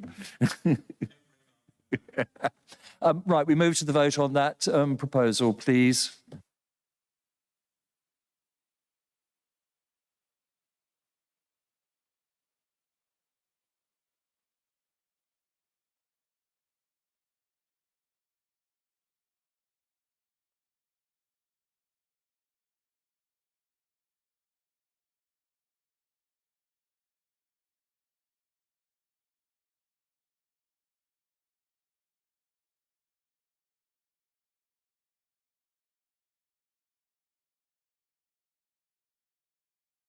Thank you very much. Carried unanimously, 76 against, none, abstentions, none. Moving on, the last piece of entertainment this afternoon for Councillor Bear-Pilling is recommendation number, oh, sorry, I do apologise. We have to do one quite important issue, which is to move, sorry, I've got to turn back. It's at the very beginning of the paper. We have to move the... Can we not do that at the end, Chairman? Yeah, if you now, Ian, want to... Yes, You will. Sorry, I do apologise. We're now moving to Malmesbury, St Paul's, Malmesbury Without, and Brokenborough, which is recommendation 8, and then we will move to the whole thing. Thank you. There we are, the new Calne community area. And thank you, everybody, for going with us on that. St Paul, Malmesbury Without was, on the face of it, a very, very similar proposal to Calne. A without parish that more or less horseshoes the town, a proposal from the town, a set of proposals, town council, that they should extend further out into that area, and in the first instance, fairly substantially out into that area, and I won't show you the detail of it. And at the same time, a proposal from Calne Without that they should adopt Blackridge Farm, I think Blackridge Farm area here as part of their parish. And their argument was largely about the fact that that was the area that the Wiltshire councillor boundary lay, and therefore it would be neater and easier for the Wiltshire councillor to be dealing with matters in that way. I should point out a little bit about this area, about the areas of principal areas of residence. If I go down from the north, this area here, pretty thin. There is then a community of Milbourne around there, which used to have a road that could drive up there, now just a footpath, and therefore to get into Calne town, you now have to go up and back, Malmesbury town, you have to go in there. But the principal area within the Malmesbury Without, St Paul's Malmesbury Without, that was residential and that the town council thought would be more appropriate as the town, is this Burton Hill area. And the residences stretch all the way from the roundabout there, where there's a supermarket and everything, all the way down that road to the boundary, which is, and as the name suggests, you're going over a hill and you come down to a stream there. And beyond that point to the east is open ground, but it's fairly continuously built up from that boundary all the way back to the town. There is also residences quite a lot in that area and going on down here. And when we first approached this, Malmesbury Town Council was saying that, you know, they should have a swathe kind of right the way down into this area, down here, out there, and areas up to the north, etc. Subsequently, as we gathered information, Town Council came back with a more modest proposal. But key to their proposal, or central to it, was this area here. And the committee had a sympathy with that in terms of the nature of the property and the fact that there was a medical centre just down here that largely serves the town and so on. And so we actually set about trying to find a solution that included that area within Malmesbury town. However, we hit a disagreement in this because what was being proposed to us was that if you left a slither of land here, you could take all of that area, put it as a part of Malmesbury town, and continue to call all of this St Paul's Without. We took the view of, well, you can't do that, because if you are saying that the houses on this point of this road are part of the town, why aren't the houses on this part of the road? And so the committee's view back in February was, if you want it, you have it all out to that boundary. And if you do, then that you have dissected St. Paul's without. And therefore, we've got to find how we deal with the community of Millbourne and this area up here.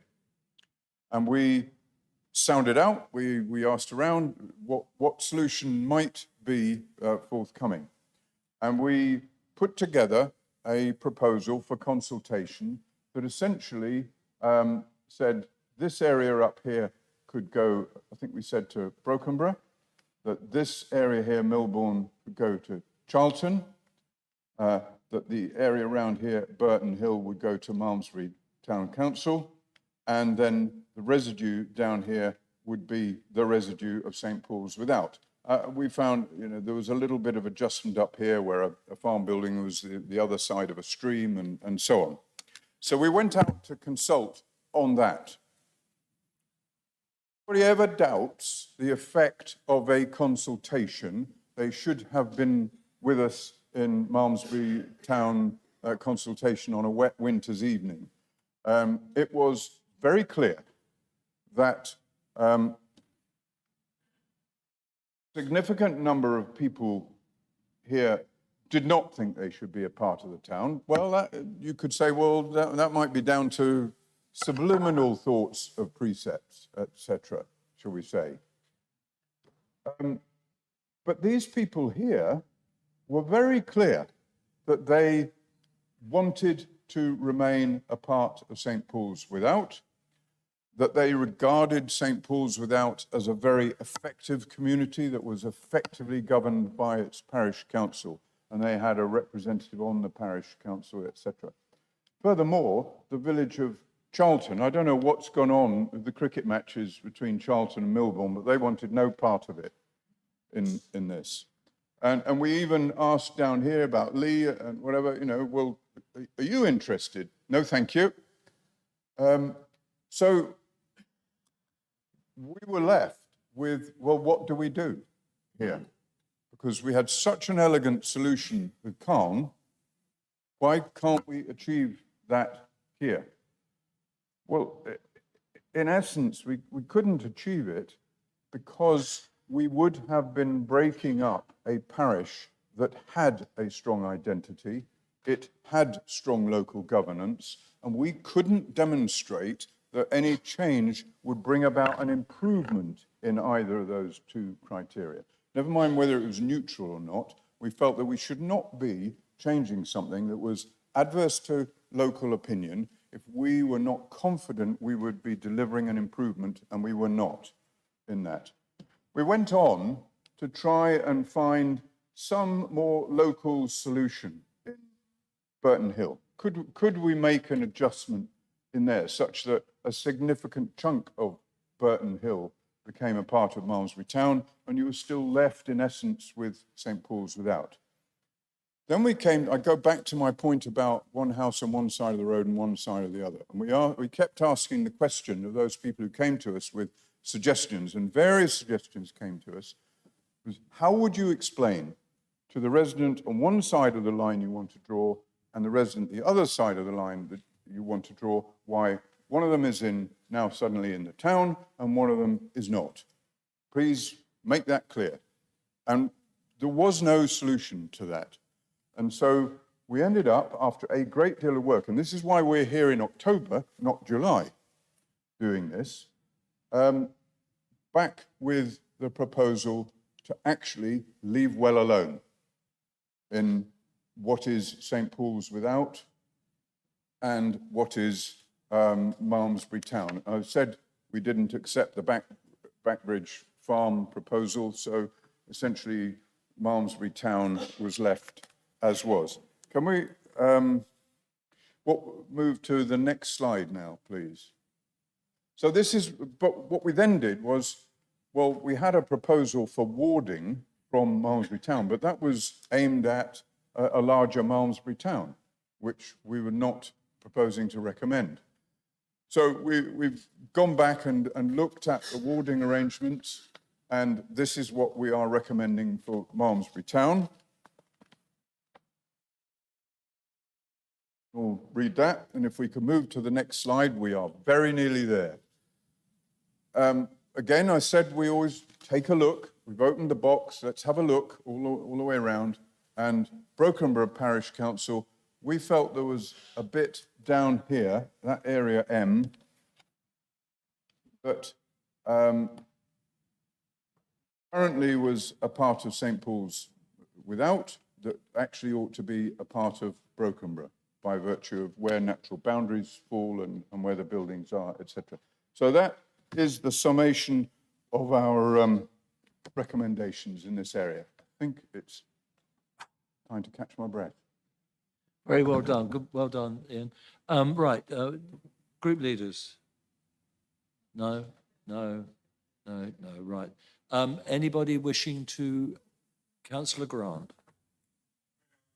Chairman, and I rise as the member for Malmesbury and the Deputy Mayor of the town. And firstly, to thank Ian and Ashley, who came to that meeting in Malmesbury Town Hall and indeed came repeatedly to Malmesbury and the surrounding areas and looked personally in great detail, and to my colleague, area board colleague, Councillor Martin Smith, who represents the parish of St Paul and Brokenborough within his Shurston division, and also to the former mayor of Malmesbury, Councillor Paul Smith, and the chair of the parish council, who spent an inordinate amount of time, effort and energy trying to find a sensible and intelligent solution here.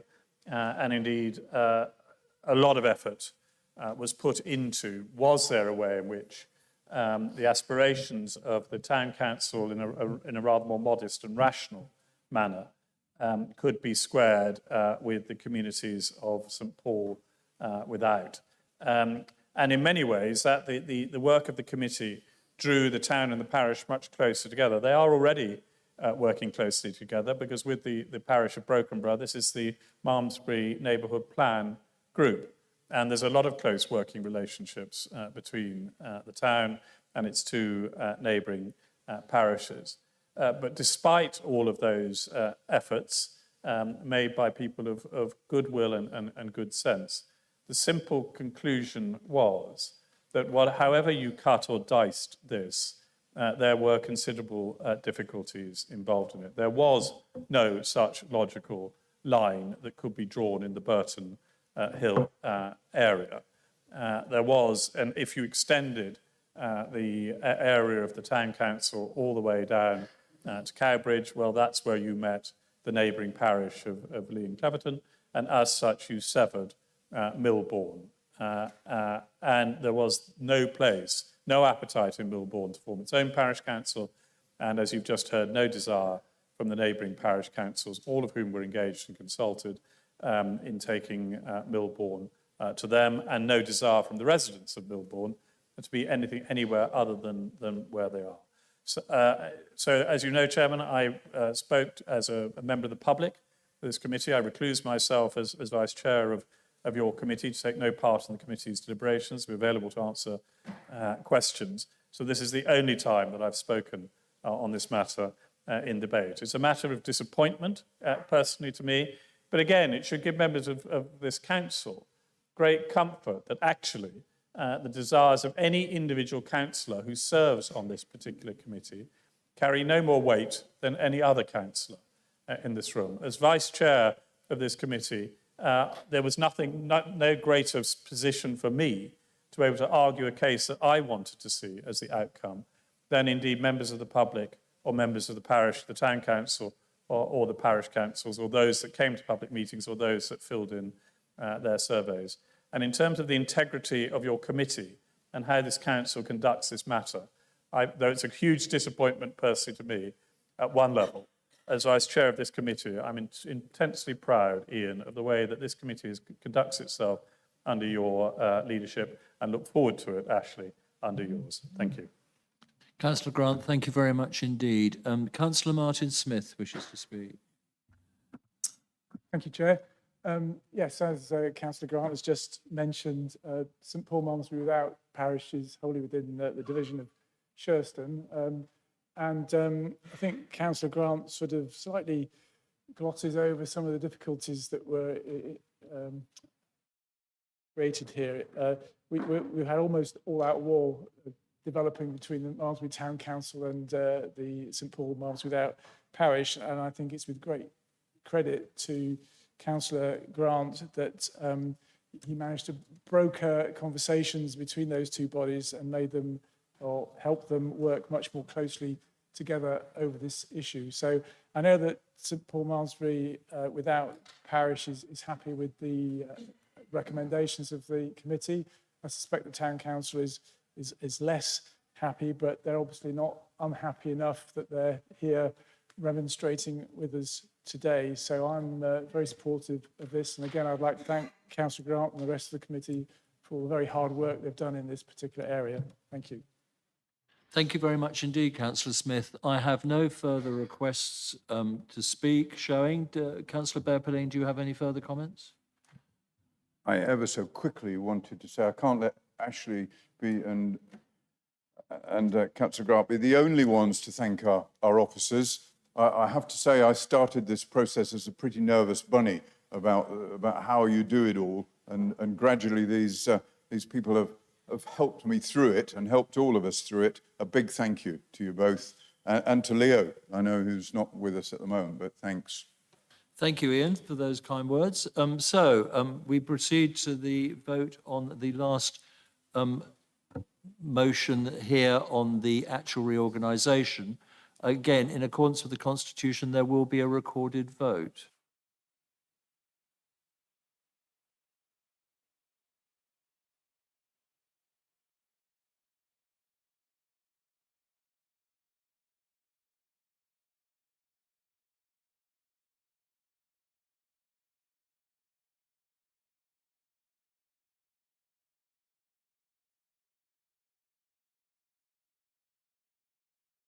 Thank you very much. Got the 75 in favour and 1 abstention. Before we finally leave this item, having debated and voted on the recommendations 1 to 8, I now ask Council to vote on the resolutions 2 and 3, which appear on page 115 of the Council's summons, as moved by Ian Blair-Pilling at the start of the item, which allow the decision of Council to be implemented.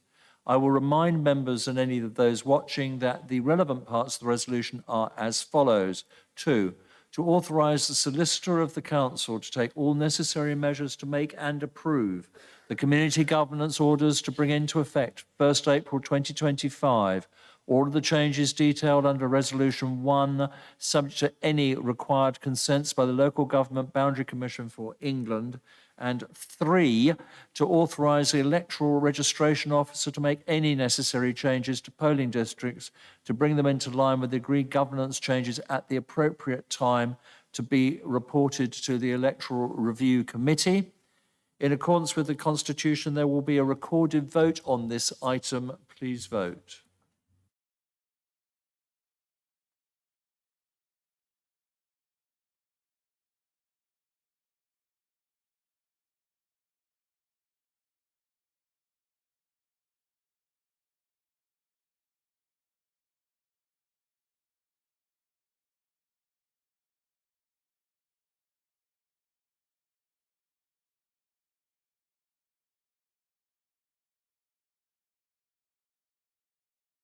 $75 in favour, unanimous. Ian, congratulations. You are now released from.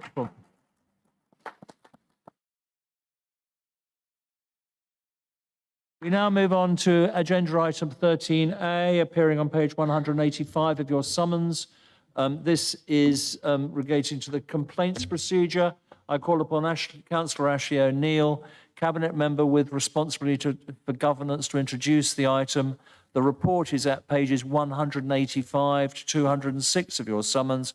Councillor O'Neill, will you please move your recommendations? Thank you, Mr. Chairman. I move the proposal in the agenda pack on page 185. And you ask for a seconder? Protocols. So Councillor Bosherell. Okay. Oh, sorry, I thought you finished. I hadn't finished, Mr. Chairman, but it's fine. No problem. I assume you want me to hurry up. Good, Tim. Surely not. Mr. Chairman, I will try and keep this brief, as I know we've got lots of other agenda items to get through, but in reality, that probably means I won't keep it brief. This item is pretty formulaic, really. Sorry, I do want it seconded before you speak. Sorry, I thought somebody had. You had, Councillor Botterill, thank you. On we go. This item is pretty formulaic, really, as it's come to us because we're required by the Housing Ombudsman to adhere to their new complaint handling code for any complaints that come to us as a social landlord. So we're having to update our procedure to meet those requirements, and we need to amend the Constitution for that to happen and to make sure that we reflect those changes. If we don't adhere to the new code, we could be subject to a complaint handling failure order. In addition to those changes that we're required to make, the report also proposes the adoption of a refreshed complaints procedure, which builds upon the current wording to try and make it much more clear, more concise, as well as including a visual flowchart on how the procedure works, with very much the aim to make it more customer focused and make the wording less corporate-like. Just very, very briefly, just set out the 3 changes that we are proposing where our current procedure is not compliant with the Housing Ombudsman requirement, but all of this, there's no surprises, all of this is detailed in the agenda pack. The first is about the definition of a complaint, and for the avoidance of any doubt, being much clearer about what can constitute a complaint, which has been included in that procedure. The second is around stage 1 complaints from housing tenants, that they should be responded to within 10 working days of being logged. And the third, that stage 2 complaints from housing tenants should be responded to within 20 working days of being logged. Our standards committee, as those that oversee the council's complaint handling arrangements, have looked at the proposed changes and are happy and are recommending the council approve them. And also the Wiltshire Council Housing Board has also looked at the changes and they have confirmed they're also happy with them. That's probably all I want to say, Mr. Chairman. Thank you. Thank you very much indeed. No public participation I can see, so therefore group leaders, Councillor Clure. Thank you. I think this has been properly looked at. This has been said, we need to do it, so I'm very happy for us to proceed. Councillor Thorne. I'm very much in favour of it. I think I made the point when this was discussed at, I remember the committee, whether the same standards could be applied to all of the complaints taken by Wiltshire Council, not just in terms of the tenants of our social housing. Thank you. Thank you very much. Councillor Wright. No comment. Councillor McClellan. No comment. Thank you very much indeed. I now open the item to debate. Anybody wishing to speak, please show. Councillor Tony Jackson. Thank you, Chairman. I just have a quibble with the word customer, because a customer has a choice. Our council taxpayers are residents who have no choice. I think we should be looking for a different word to describe them. Thank you, Chairman. Thank you, Councillor Jackson. Does anybody else wish to speak? I see nobody indicating, or I'll ask Councillor O'Neill if he has any comments before we move to the vote. Probably not, Mr. Chairman. Probably not, Chairman. Thank you very much. In accordance with we now move to the vote, and in accordance with the Constitution, as we are amending the Constitution, there will be a recorded vote on this item. Would you please vote? In favour of this as well. It's purely procedural.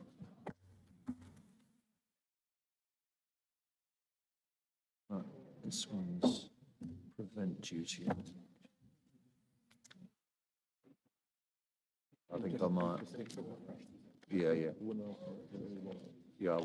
I'll do it after, yeah. What we got? That's what we haven't got there yet. 66 in favour, none against, 2 abstentions. We now move to item 13B, responsibility for prevent duty and channel programme.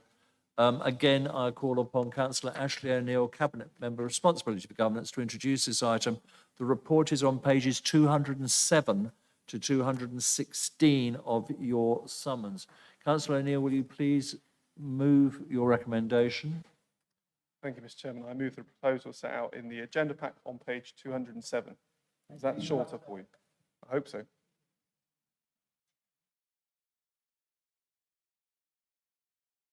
Thank you very much. Please speak to your item.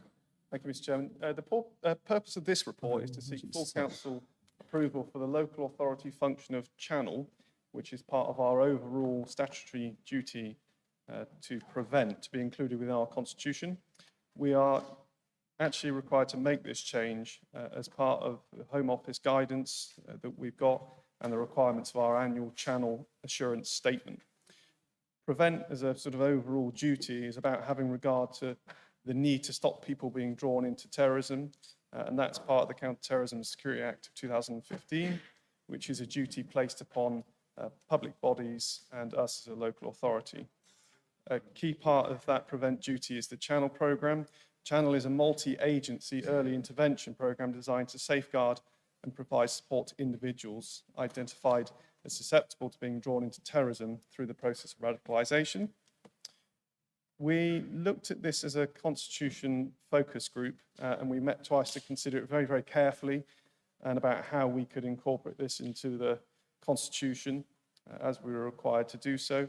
We did recommend some wording changes to ensure that it was clear about how member oversight of this statutory function is maintained. I believe Councillor Hubbard, you were present for that conversation and suggested that very amendment. Standards then made some further changes to remove reference to specific job titles within the actual text that had been suggested and replace them with references to who holds responsibility, which is a really good spot as that stops us then having to constantly modify and update the Constitution when job titles change. And to be fair, again, this is pretty formulaic really, because we have no choice but to include it within the Constitution, but we have looked very, very carefully at the wording, looked at other local authorities to come up with what we're suggesting with the support of our public health team. Thank you, Mr. Chairman. Thank you, Councillor O'Neill. I will now hear from group leaders. Councillor Clure. Thank you. As has been said, we're required to do this. It makes sense to me. I'm happy. Councillor Thorne. Yes, thank you, Mr. Chairman. As you say, it's a fait accompli in terms of we're required to do it and therefore we're doing it. This wouldn't be the time and the place. I'd be fascinated to understand how many referrals there are in Wiltshire at any one time. It would be fascinating to understand that particular detail, and maybe you can come back to me on that at some point. Thank you. No, Councillor Wright, Councillor McLennan, no. I will now open the item to debate. Anybody wishing to speak, please indicate. I see no request to speak, so I just ask Councillor O'Neill, do you have any further comments? No further comments from Councillor O'Neill. In accordance with the Constitution, as this is an amendment to the Constitution, there will be a recorded vote. Would you please vote?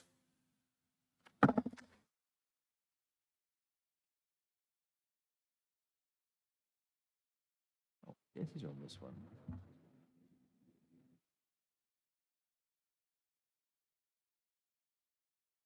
Don't know what's happened.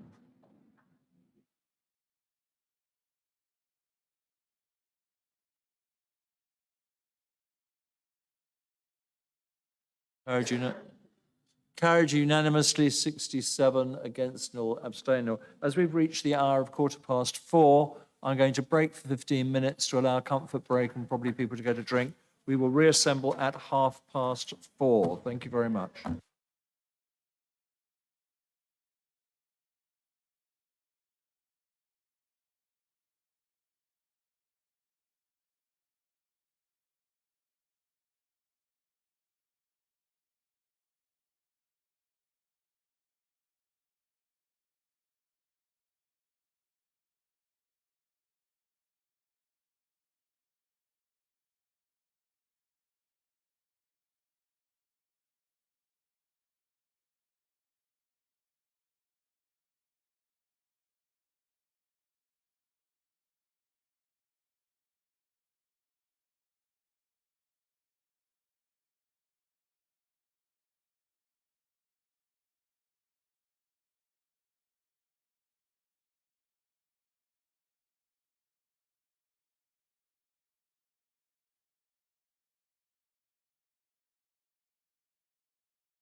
Thank you very much indeed. I hope you're feeling refreshed and ready to deal with the last part of today's meeting.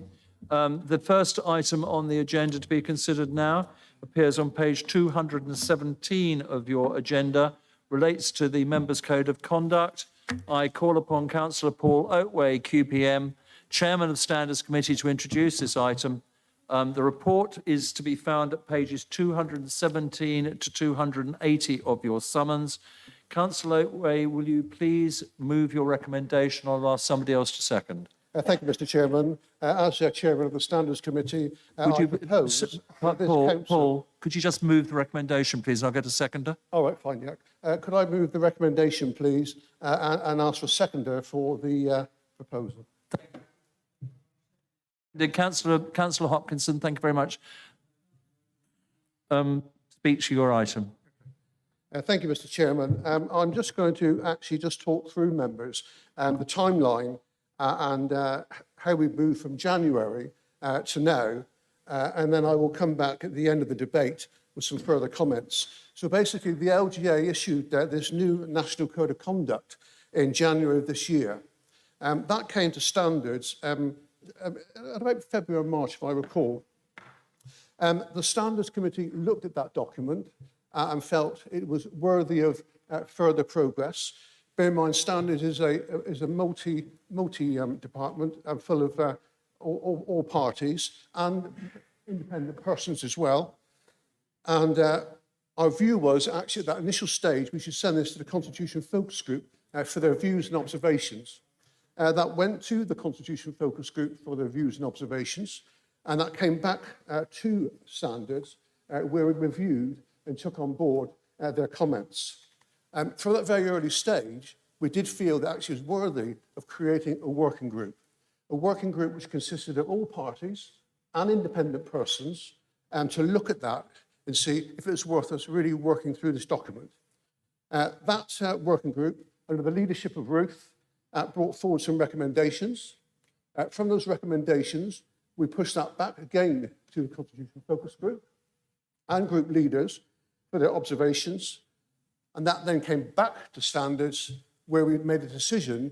We would push it to the group again for its final observations to bring back to Standards, which it did. And from those final recommendations, we made the recommendation that it should come to full council, which is where it is today. So, members, what I put before you is a document, unfortunately, still with no teeth. Still with no teeth. That is something I regret. This has been worked through in great detail and scrutiny under Ruth's leadership. It is fit for our time. It is easy to digest, easy to read, and it's a workable and transparent document, which more importantly allows officers a workable and transparent document to work through. If this is passed today, it will be our wish and hope that we can embrace more and more town and parish councils under this one document, and that will assist officers greatly. That observation is moving forward fast. Westbury already want to adopt it. Several other parish councils also want to adopt it. And as I close at this point, and I shall come back later on, members, I would just like to thank Ruth for her leadership and her team for all they've done, for the intention and detail for which they've produced today. Thank you, Mr. Chairman. Thank you very much indeed, Councillor Oatway. I do have, under the next public participation, I'm pleased to introduce Gordon Ball, who is one of the co-opted members of the Standards Committee, who wishes to address the this council briefly. Thank you, Gordon. Thank you, Chair. Firstly, I'd just like to say I am the chair of my local parish council, which is Little Bedwin, and I am here speaking as a chair of a parish council, but also as a member of the public. I was part of the working group and I have had input into the document, but I just think I'd like to say a few words in support of it, and hopefully that just helps it get over the line. I'll be very quick. I guess we're running against the clock as the afternoon seems to have dragged on a little bit. Certainly has for me anyway. So I think that the first thing to consider is when anybody's first experiences of local government is you look at the documents and you just think, I'm not reading any further. It's about as far as I want to go. I don't find it very interesting. It's not very inspiring. It's not very easy to read. And I think what happens now with this new document, and my parish council has adopted it, and as Paul said, several are looking to adopt it. It's quite easy to read. It's fit for purpose. And it does come with a set of very clear explanatory notes that if you're in any doubt what some of the definitions are, it gives a very clear meaning of what they mean and how you should interpret that. I think one of the things that I have gathered over the past 12 months, being the independent member, is that Wiltshire Council would actively and wants to engage with parish councils to move them forward in this area. But I think, you know, as a chair of a parish council, if you're not able to do this, I think it's slightly a bit rich to think about how you will go and work with parish councils to move them forward if you're not prepared to adopt a new, modern, fit-for-purpose code of conduct. So I think there's a sort of two sides to this, Penny, before we get there. And I think you need to move first if that's the way that it wants to go. And finally, I often hear the expression, what's the point without sanctions? Paul mentioned that, it hasn't got very much teeth. Lots of people say, well, there's no sanctions, there's no point in doing this. Well, actually, limited sanctions, to me, is not a reason to change, not to change or not to improve. And I think the document is a great move forward for improvement. And I think it takes governance moving forward to a better level. So I think without sanctions, we can still change. We can still make things better. I hope members will support this improvement. That's all I have to say, Chair. Thank you very much. Councillor Ball, thank you very much indeed. I would now like to ask group leaders if they would like to make any comments before I open the debate to other members. Councillor Clure.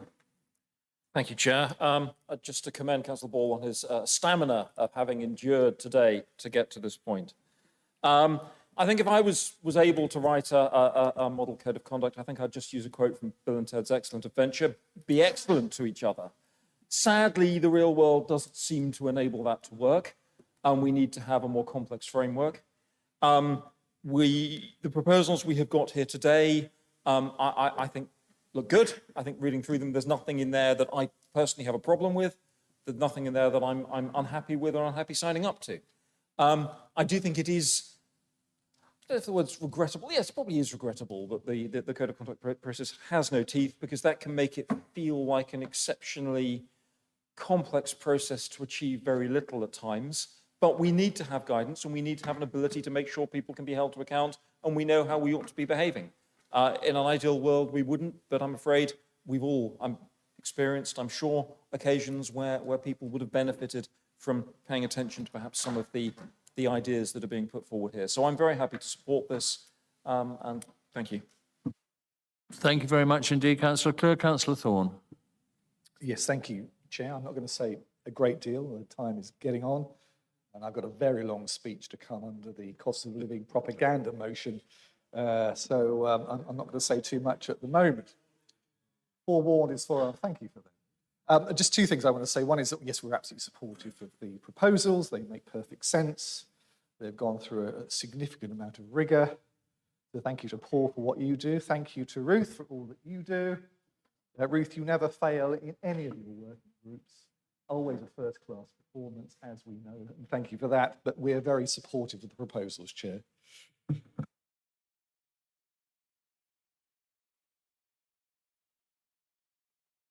Okay, thank you very much indeed. I will now open this item to debate. For those wishing to speak, please show. Councillor Newbury. Well,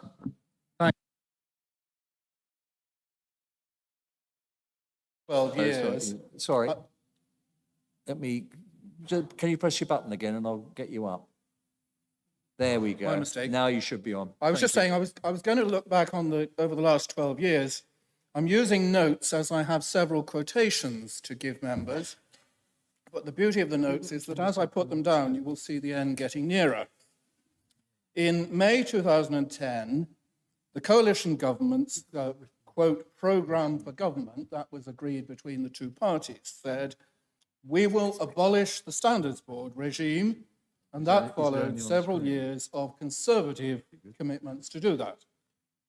In September 2010, Andrew Stunnell, who was the Minister of State at the CLG, who was in fact a Lib Dem, announced legislation to make serious misconduct by councillors a criminal offence and to abolish the Code of Conduct. This is what he said. These changes will give voters the confidence that councillors who misuse their office will be effectively dealt with, while councillors themselves will have the confidence to get on with their job knowing they won't be plagued by petty allegations. He continued, the present regime has ended up fueling petty complaints and malicious vendettas. And he went on, nearly every council has investigations hanging over them, most of which would be dismissed, but not before reputations are damaged and taxpayer money is wasted. Frivolous allegations undermine local democracy and discourage people from running for public office. If a councillor is corrupt and abuses their office for personal gain, they will be dealt with in the criminal courts. If a councillor behaves irresponsibly, it's a matter for the electorate. The chairman of the Committee on Standards in Public Life, Christopher Kelly, strongly disagreed with all this, and he said, we need to sanction aberrant behaviour. That was his expression, aberrant behaviour.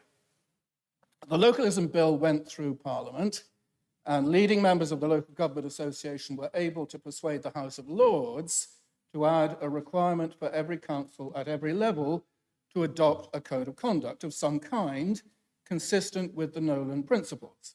As a result, we all got the freedom to choose our own code of conduct, including the status quo.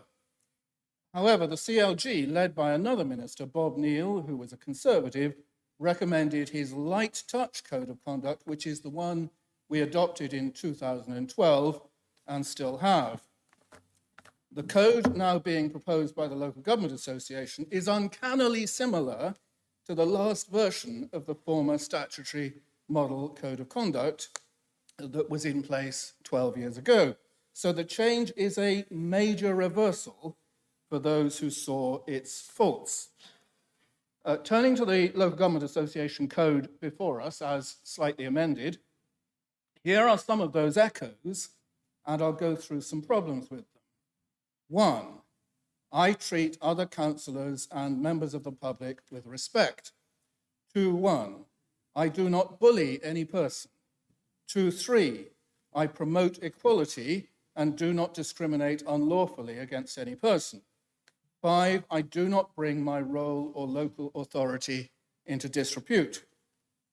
Disclosure of other interests. Now, this is a really interesting one, Chairman. Where a matter directly relates to your financial interest or well-being, well-being are interesting words, or the financial interest or well-being of a relative or close associate, you must disclose the interest, not take part in the discussion or vote on the matter, and must not remain in the room unless you have been granted a dispensation. So under that heading, members will be taken out of the room if they or one of their relations or close associates will be affected not just financially, but in their well-being. There were endless debates under the old regime about the meaning of well-being, but it can include almost anything. Respect, bullying, and disrepute were all the flashpoints of the old code. They sound absolutely harmless, they sound desirable, but they are all highly subjective and give leeway to those petty and malicious complaints that the ministers were worried about. The worst of them is perhaps disrepute. It sounds good, not bring your office or authority into disrepute, but it is a catch-all paragraph, meaning that a complaint can be made about absolutely anything that anyone believes is bad, and the decision takers can only judge it according to their own personal views of conduct. Equality is a bit more ominous, but I will leave that for others to consider. Here we have then, from the Local Government Association, a rehash of a code that served us very badly, at least in the opinion of the government of the day that got rid of it. The advice of the Local Government Association should not, I think, override the government guidance, albeit some years old, coming from both Lib Dem and Conservative ministers, which has never been replaced and is still valid. Andrew Stunnell, now Lord Stunnell, spoke well on the, quote, plague of petty allegations and malicious vendettas encouraged by the old code.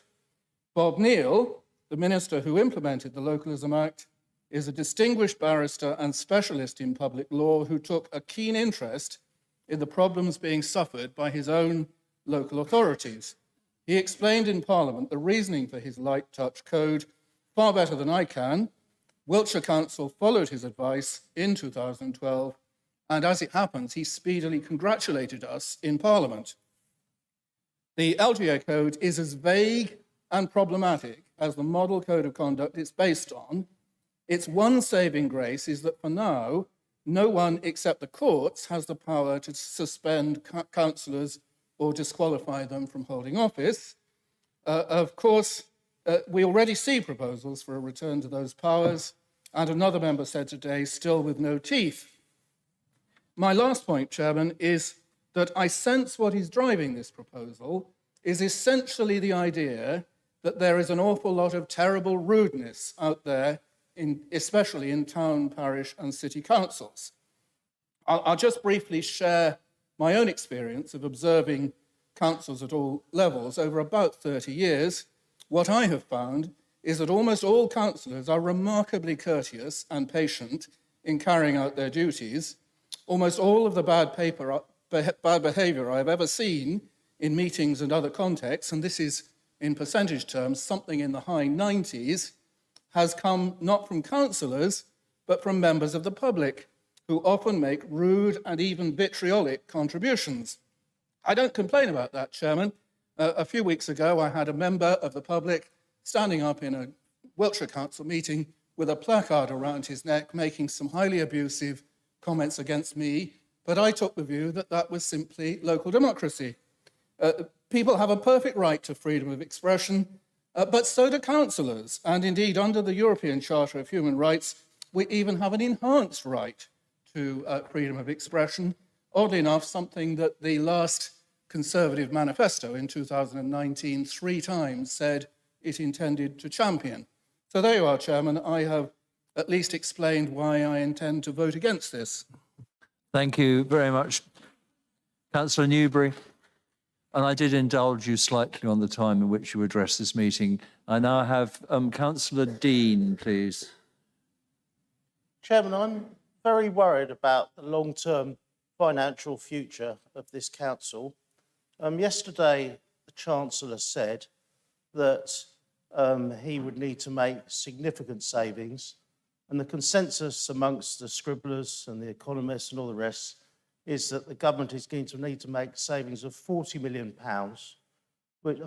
billion, which would be equivalent to the first 2 years of the last coalition government's austerity programme. And the low-hanging fruit in this council has been taken. We had a tremendous advantage. We had all those district council buildings we were able to sell last time round. We had a tremendous savings and efficiencies that could be made. Not this time.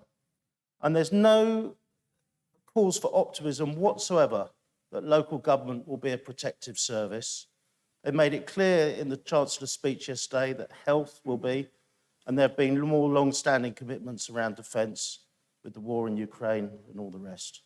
So everything is telling us that we're in for some incredibly tough years. And I've never met anybody, ever, who says, cut frontline services and build the back office. But that is exactly what this will do. You're going to have a more onerous code of conduct, and it's going to take more officer time to police it. And nobody, surely nobody in this council would want that at a time when we must be trying to focus and protect our frontline services. And, you know, there are massive challenges. I mean, just running this council day to day, this building alone, the business rates here are £500,000 a year payable to government. So, you know, just the challenges of keeping some of these buildings going are significant.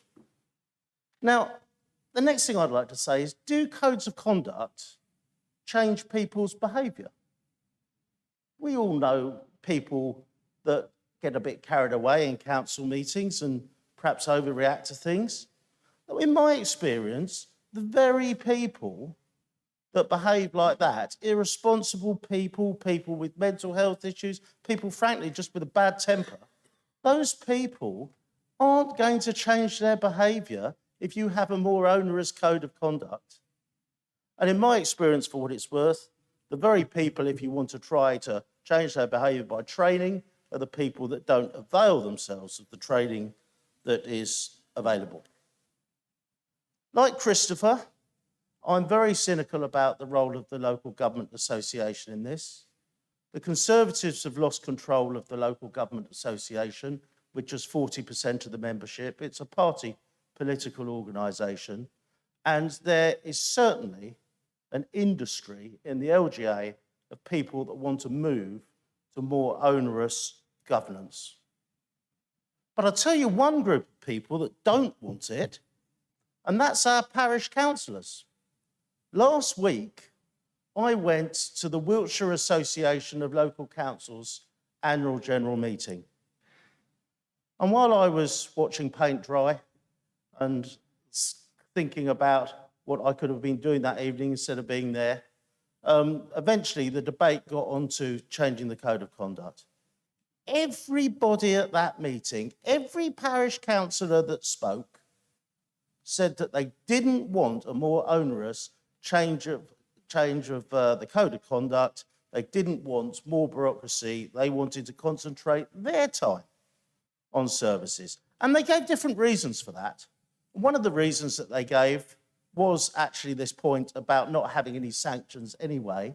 Why would you want a quasi-legal process taking hours of some of our most expensive officer time, and the outcome at the end of it is you may or may not choose to publish a report? There's no other sanctions at all. And one parish councillor afterwards said to me, I am accountable already. I'm accountable in the court of public opinion. And the bottom line is, people that are exceptionally unreasonable do tend to be removed because the electorate has something to say about that and they do their duty. Some of the things we're being asked to sign up to as councillors, you've got to think very, very carefully about whether you think in the modern world that would be appropriate. It says that we will obey and honour any part of the process, so we will subject ourselves to the process and the outcomes and the findings. And you'll remember in the last council, I told the anecdote about how some allegations had been made about me in a council report, and it was only when I threatened to sue the council that those allegations were removed. And I'm not sure I could do that now with the new code of conduct as things are written. Confidentiality, an absolute duty of confidentiality over everything that you see as a councillor. Well, there may be occasions when you feel that if you see impropriety or corruption, that you have to make individuals aware of that for the good, for the public good. Councillor Dean, could you bring your remarks to a close, please? You've exceeded the time limit. Thank you, I will. And this whole point about disrepute, you know, you arguably, even putting a vote of no confidence against a council or debating could well be argued to be disrepute. For all these reasons and many others, I'd urge you not to adopt this. Keep the code that your very experienced councillors devised 10 years ago when this council was formed. Councillor Dean, thank you. Councillor Seed. Thank you, Chair. I do have concerns over this. Over 10 years ago, many of you may remember me chairing a scrutiny task group to look at bringing in the light code. I think we got it right then. I have concerns about this. However, I have listened to reassurances that I've been given about how it will be implemented. And I can support it apart from one issue. And that one issue disadvantages every single member of this chamber in a way that the code elsewhere says that he can't be disadvantaged. We, as members, are entitled to be treated no differently to members of the public. In this code, were you or I or anyone else to submit an application to any committee of this council, you would be required under this code to declare a pecuniary interest and to withdraw from the room. At the moment, that's what it says. At the moment, you can attend, you can declare your interest, you can speak, then you can choose whether you leave the room or not as a member of the public. This code of conduct does not allow that to happen, and I think that needs looking at further because it disadvantages. It also leaves grey areas. What is a close associate? What is an associate? What is a member of your family? And I just think there are areas that just want a little bit more honing before, personally, I would be able to vote in favour of it. Generally, insurances and everything else, fine, but I think there are areas that are not right yet. Thank you. Thank you, Councillor C. Councillor Hopkinson.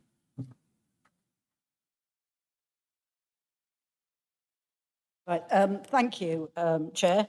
First of all, I'm speaking to you as both the chair of the working group and the chair of the Complaints Standards Subcommittee, both of which are cross-party, unattached committees. So there is no party politics in this at all. And through a lot of the stuff that we've been seeing today, it's about due process of this council, and that is non-party political. First of all, I'd like to say thank you to Paul's kind words. And thank you particularly to Gordon, is he gone? I don't blame him, to Gordon Ball for his independent view through all of this scrutiny and review. He was not only independent from Wiltshire Council, but he could bring in a level of professionalism from town and parish councils. I think it was unanimous with all of us that it was a shame about the lack of ability to apply sanctions. However, since that is what we have had legal advice, we can't have them, then we have to bow to that. We also have had the current policy, as far as I'm aware, and I stand to be corrected, in position since 2012. I think that's what Councillor Newbury said, if not 2009.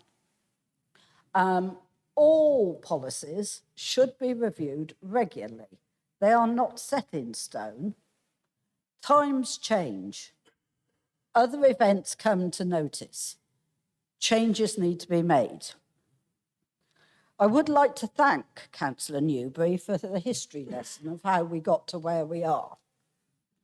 However, within his summing up, or his quotations, he made reference to petty allegations will increasingly come through. We get them under the current system. But our system is that those vexatious or petty complaints are not put forward to the Complaints Committee and are dismissed. And that's why we have a monitoring officer. So this doesn't change that system. Standards, and again picking up a point that Councillor Newbury made, standards isn't about necessarily what is legal and illegal. It is about what is right and what is proper. And there are things that we would generally consider to be improper behaviour, which does not necessarily have a statute attached to it. And that is what standards is about. There is a lot of fuss being made here today about saying that this is a turn away from a light touch policy. Actually, I thoroughly refute that. This is still light touch. Light touch means that we don't have sanctions. If it was not light touch, we could have sanctions. Other references have been made about ambiguity and things not being absolutely 100%. Now, we have a chair of the council who, as a legal expert, knows that nothing in law is ever 100%. Otherwise, lawyers wouldn't get paid so much to argue between themselves, which means that nothing in this document can absolutely nail everything down. What we have is a document that sets out principles, and behind that is the guidance. And that guidance is what can be used by any sensible person to apply to the implementation of the policy. Councillor Dean has made a big play about how much this will cost. There is no additional cost. We have exactly the same system for implementing it if this is passed or if it is not. So there is no additional cost. The only cost has been actually reviewing the policy.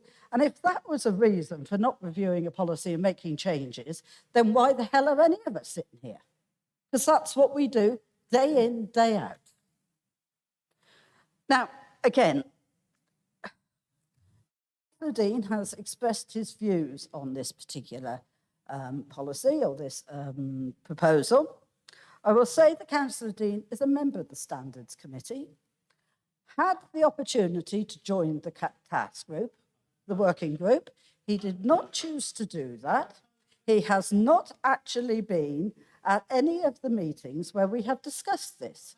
So if he had absolute problems with the way that this was going, then he had ample opportunity to have an input.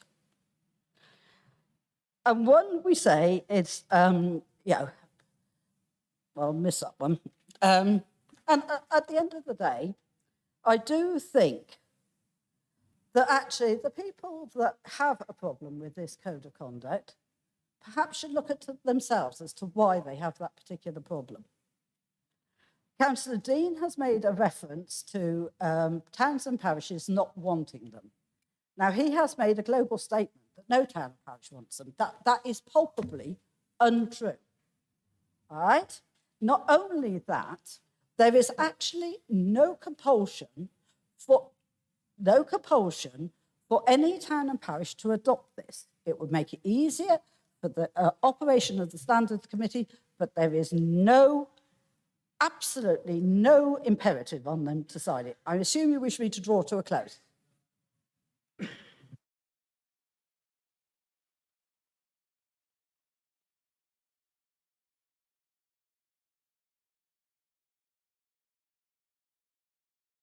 Councillor Dean, please sit down.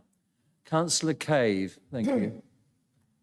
Yeah, I just want to say a quick thing. It's very confusing why we're actually bringing this here, considering Councillor Hopkinson just stated that we've had legal advice that we can't implement sanctions. So what we're doing is we are just creating potentially much wider allegations to be thrown around at councillors, which will cost more. It's a fact it will cost more. If officers' time is being used to investigate these allegations, the costs will increase.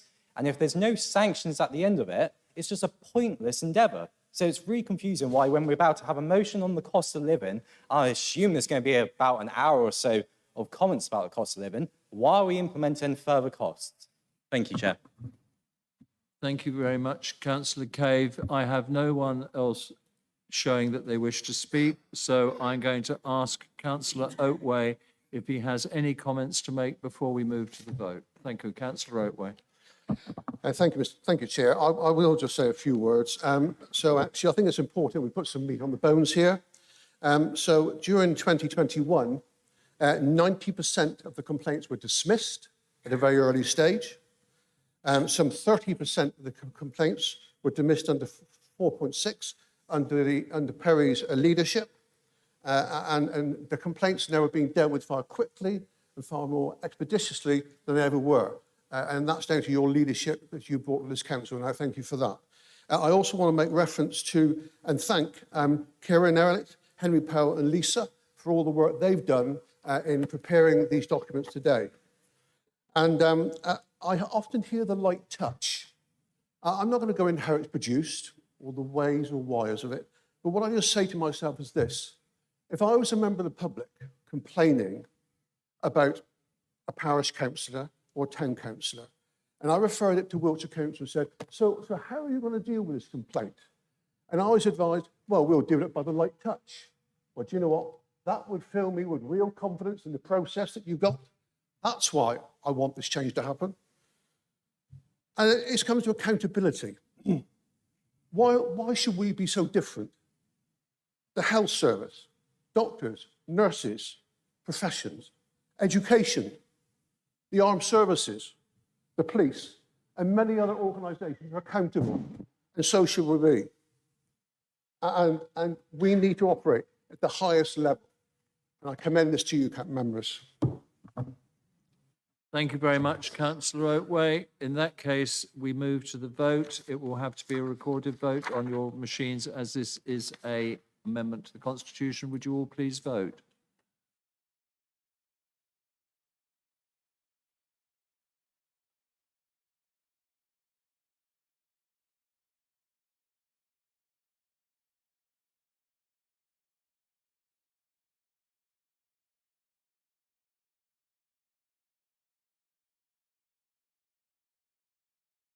Thank you very much. You will see the results. That motion is carried, 48, 8 against and 4 abstain. Thank you. We now move to item 14, a notice of motion. Be recorded, please, Kieran.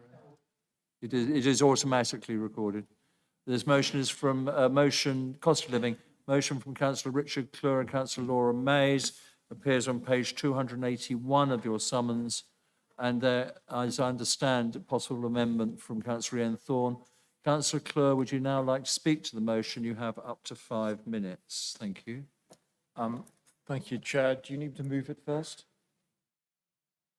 Yes, you should. Yes, you should move your motion. So if I can please move the motion. And the seconder, please. Seconder, And Councillor. I just want to note that in moving it, you'll see a section in red discussing with Bridget. I think Bridget raised a very sensible point that we need to make sure that anything around energy generation is subject to consultation on the local plan, I won't keep you long. We've already discussed the issues around the cost of living. I think it's fair to say central government hasn't covered itself in glory over the last few weeks, but I also think it's safe to say they have provided a huge amount of support to the public through a number of stages, and I think they've been very careful in the way that support has been provided. And I think it's important for us to acknowledge that. In all the criticism being thrown at the government at the moment, the fact that residents of Wiltshire will be supported to the tune of something around £500 million to assist, particularly with energy costs, is noteworthy.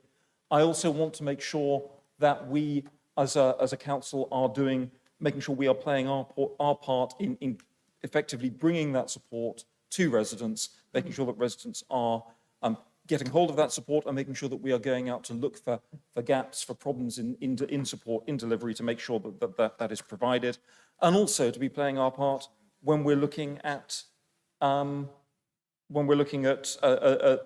energy generation moving forward. So I don't think there's a great deal more to add. We've had a long debate on this. I'm sure we'll now get some political knockabout, but I move that motion. Thank you. Thank you very much. So the motion is as it appears in clauses 1, 2, and 3 at the bottom of page 281. Let me now hear from the other group leaders before we open the debate. Councillor Thorne. Yes, thank you, Mr. Chairman. I'm just wondering if we can see the whole of the motion, because I think only part of the motion was presented. So everything else is a preamble. Are we then moving on to the rest of the motion? It would be helpful to have the whole of the motion. Oh, sorry. I do apologise. I missed on my. I'm now going to move that we debate the motion. I'm happy to second that. And I'm saying, right, it's approved. It is now approved for debate. I now move to Councillor Thorne. My understanding is, reading the motion, that it is a preamble from to consider, which is a lot of stuff. The resolution, the motion, is what appears in clauses 1, 2, and 3. I'm open for the monitoring officer to Tell me if I'm wrong. It would simply be helpful to have the whole of the motion displayed if we can. It's not the whole of the motion, is it? Unless the motion has been changed.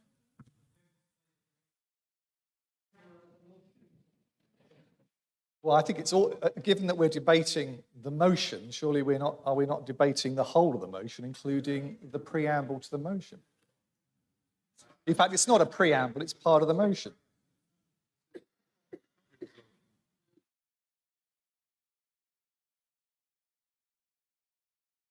Absolutely. So, Chairman, can I just say, in terms of agenda item 14, and thank you, Councillor Kate, what we've got here is it says to consider the following motion submitted in accordance with the Constitution, and the rest then just runs down. So there's no reference whatsoever to a preamble.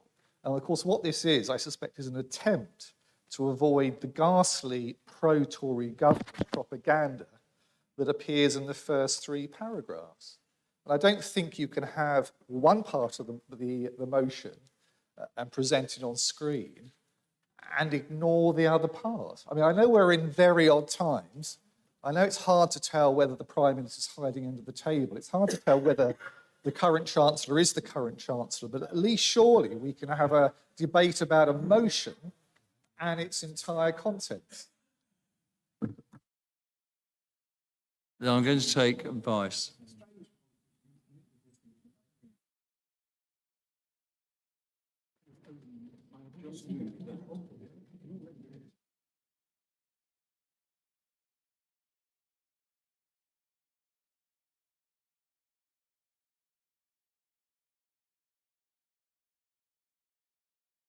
So thank you. Am I able to speak?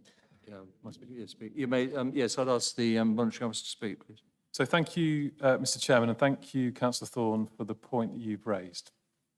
So the position is as follows, that the motion has been proposed by the leader as shown on the screen and then seconded. I appreciate that in the papers that were circulated, there were 2 elements to the documentation that you were going to, no doubt, put an amendment to, which was, as has been described, a preamble, and then the motion at the end, which is those things that the council is asking members to ask it to do. So in the circumstances of the leader putting those 3 elements to council, that is now the motion. It's not helpful to you because the documentation included some additional things, but technically, my understanding is that's now the motion, which you are seeking to amend. The document that I understand that you are going to ask members to consider, helpfully, includes the preamble and amendments to that preamble. I'm suggesting that's not now a matter for debate, but it also includes amendments to items 1, 2 and 3. And when I look in the Constitution at what an amendment is, and I'm content, I hope you're content, it's not a wrecking amendment. You are adding words and you are taking words out, and those are both allowed for as part of an amendment debate. So I think we are considering those 3 matters as, if you wish to put an amendment, as amended by you.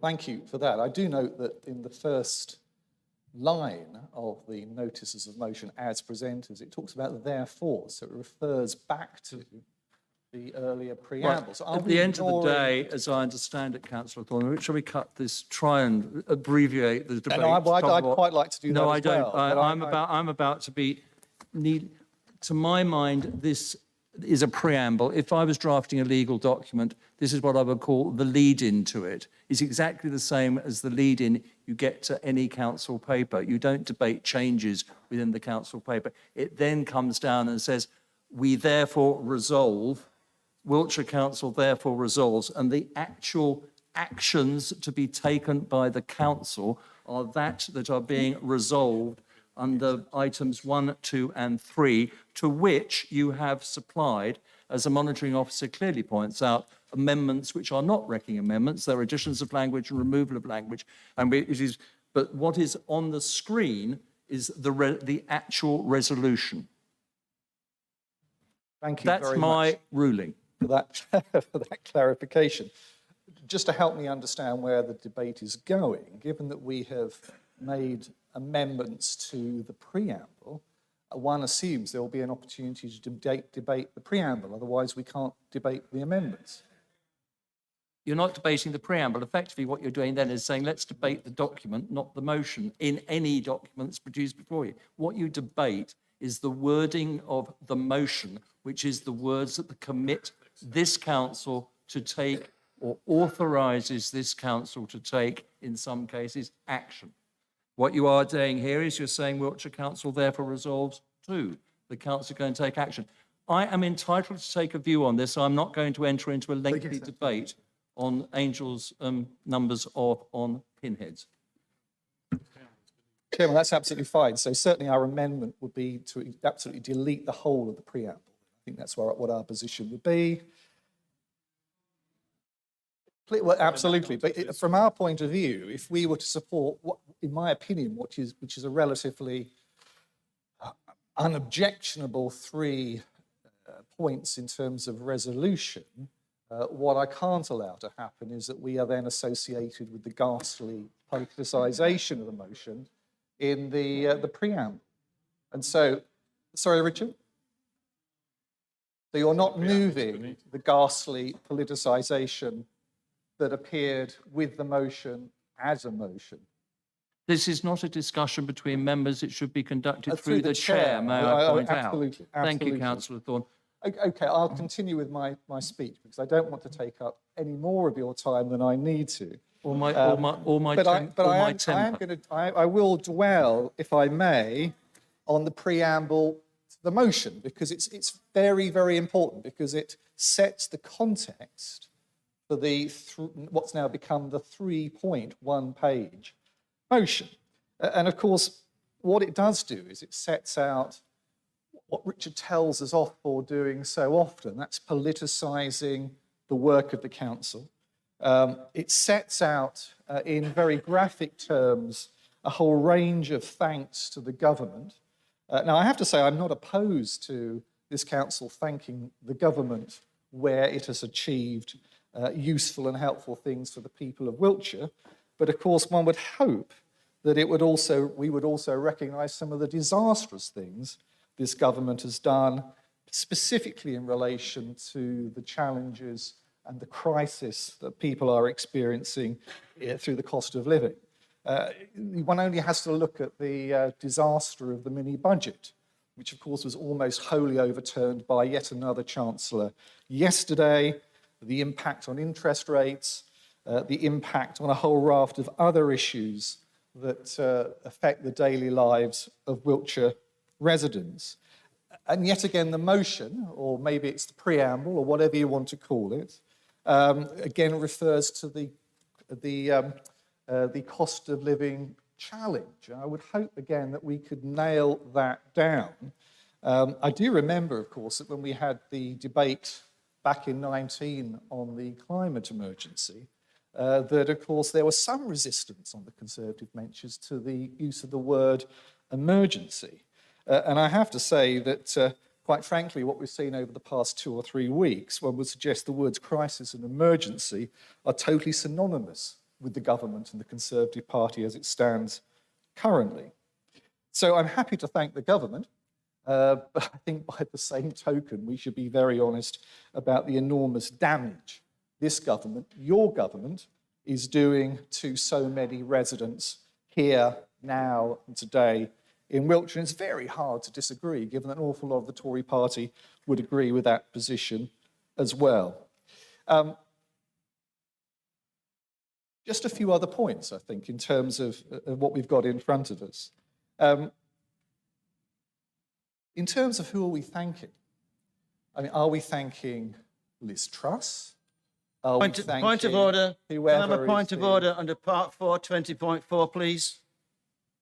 Can I hear your point of order, please? Point of order. Part 4, 20.4. Speeches must be directed to the question under discussion, which is the motion, or onto a personal explanation or point of order. No speech can exceed 5 minutes without the consent of the chairman.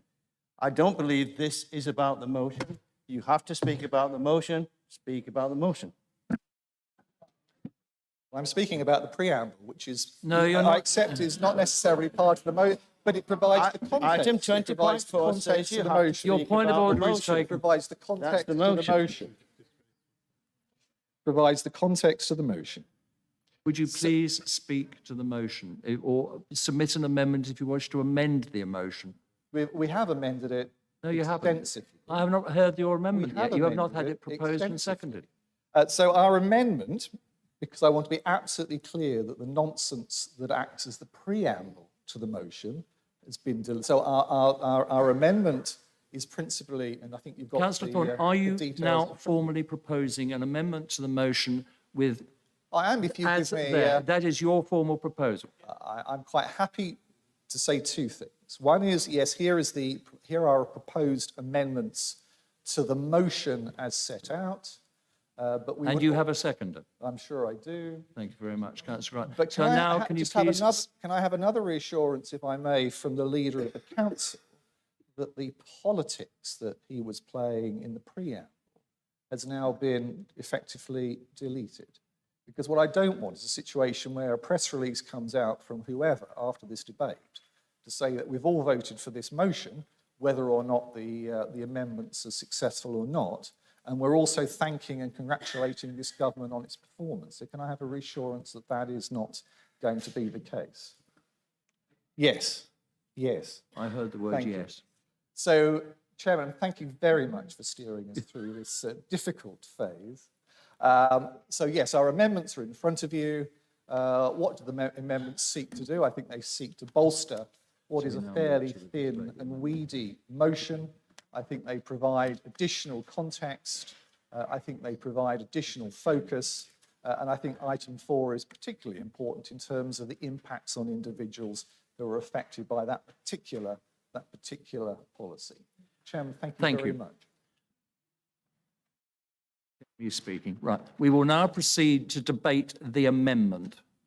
I would ask if Councillor Clure wishes to comment on the amended motion. Or you will comment at the end. Councillor, you do have to comment at the end. You're quite right. Councillor Thorne, do you wish to add anything? Thank no, you, Mr. Chairman. You have proposed it. You cannot Oh, no, speak. you've given me the No, opportunity. no. You've I'm given not. me the opportunity. Councillor Wright. Yeah, thank you, Chair. Yeah, the independents are somewhat uncomfortable with the stated preamble, but I'm comfortable with the motion as it stood originally. Thank you. Very much. I don't know if I have any member of the Nick Murray. No. Sorry, the Labour Party have left. Right. I am now opening the motion as amended. This is the amended motion. The amendment has not been accepted by the leader. We are therefore voting on the proposed, debating the proposed amendment, the amended words as appearing in red on the screen, whether that is accepted by this council as becoming the motion. I am now looking for those to wish to contribute to this discussion to so signal. The first I have is Councillor Philip Whitehead. Thank you, Chair. I'd like to start off by saying thank you to everybody here. Thank you especially to Ian Blair Pilling. Councillor Grant's managed to say thank you to him 4 times, so I thought I might as well say it to him once. And thank you to Councillor Thorne for not looking bored when Councillor Grant said the same thing 3 times in the previous debate. He deserves many congratulations for that here. Congratulations to whoever wrote this amendment for turning something that made sense and was in plain English into gibberish. It's unfortunate that we managed to do that because we could have moved very quickly on and all voted it and all gone home for tea. I will give you 2 or 3 examples of the gibberish, time and time again. To ensure means to guarantee. We cannot guarantee anything we are not in control of. If we debate and talk to landlords, it may happen, but we can't guarantee it because it's their control. So we cannot guarantee to do the first bit, working with landlords to guarantee to ensure the energy discounts. It's not in our control. We cannot say something we cannot do. Part two, and I do love this so much, I'm going to have to lean down a bit to see it. Anybody here been on a plain English course recently?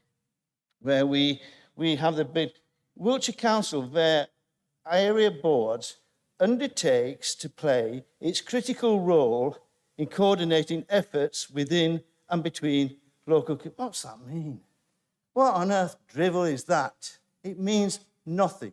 The original proposal is clean, the original proposal is correct, and we can work on that. And I'll add to that, again, ensuring means guaranteeing. You've got to guarantee every parish council has a warm space. You are guaranteeing that, whatever it costs, on this motion amendment. Sturt has 49 houses. It's a parish council. It has no village hall. It has no shed. It has one church. And if you're going to make that one church a warm space, it will cost you a fortune, because when I've been in that church in the middle of the hot summer, it's freezing. You cannot guarantee that. So another load of gibberish added to a perfectly decent, short, sharp motion. Finally, on the last one, we're talking about the addition, we'll forget the words, the addition about committing to the carbon neutral by 2030. And by the way, your words mean that we can only do it by environmentally removing reliance on environmentally damaging fossil fuels. If there are any other ways, like insulation, we shouldn't be doing it, according to your words now. But also, we can only create jobs in the green economy. We're not tasked with creating any jobs that are not in the green economy. So you've actually taken that out of the equation with your amendment. So again, it takes something that's perfectly good, plain, straightforward English, and turns it into gibberish. And I do like number 4, after the sentence above it, number 4 gives everybody more money for buying fossil fuels, which seems ironic somewhat. And I must admit, I'm on oil myself, because I live in a small rural village, and we haven't got any gas or anything like that. Okay? So I will be voting against this amendment, because I think it's turning something that was sensible and plain English into gibberish. Thank you very much. Next, I have speaking Dr. Brian Matthew. Councillor Dr. Brian Matthew, please. Thank you, Chair. This whole motion has gone through some very strange changes. It was put originally in rather political terms by the leader of council. And we tried to make sense of it and to turn it into something that would actually be useful.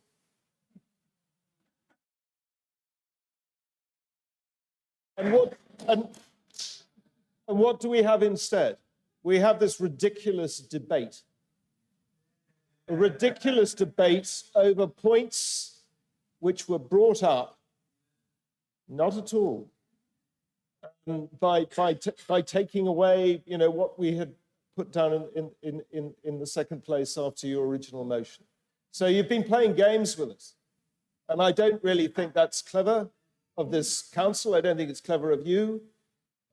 And I suggest the whole thing is withdrawn. Thank you.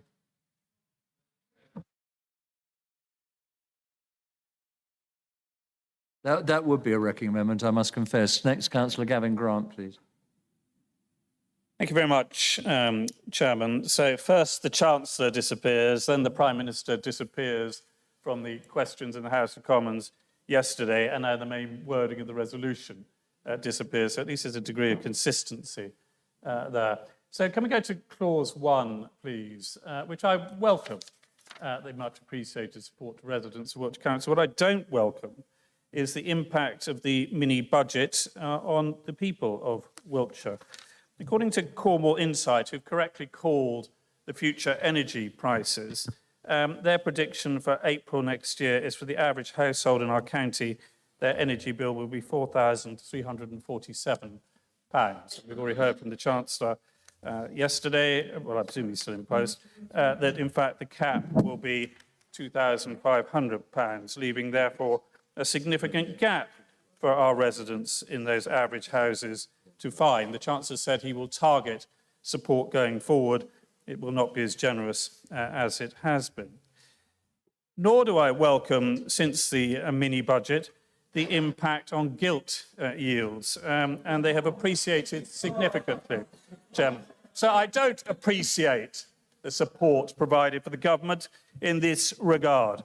And what does that mean for the average householder in Wiltshire? Well, I'm sure colleagues may have different reference points, but according to Rightmove, the average house price in our county is £3,680, £800, 214.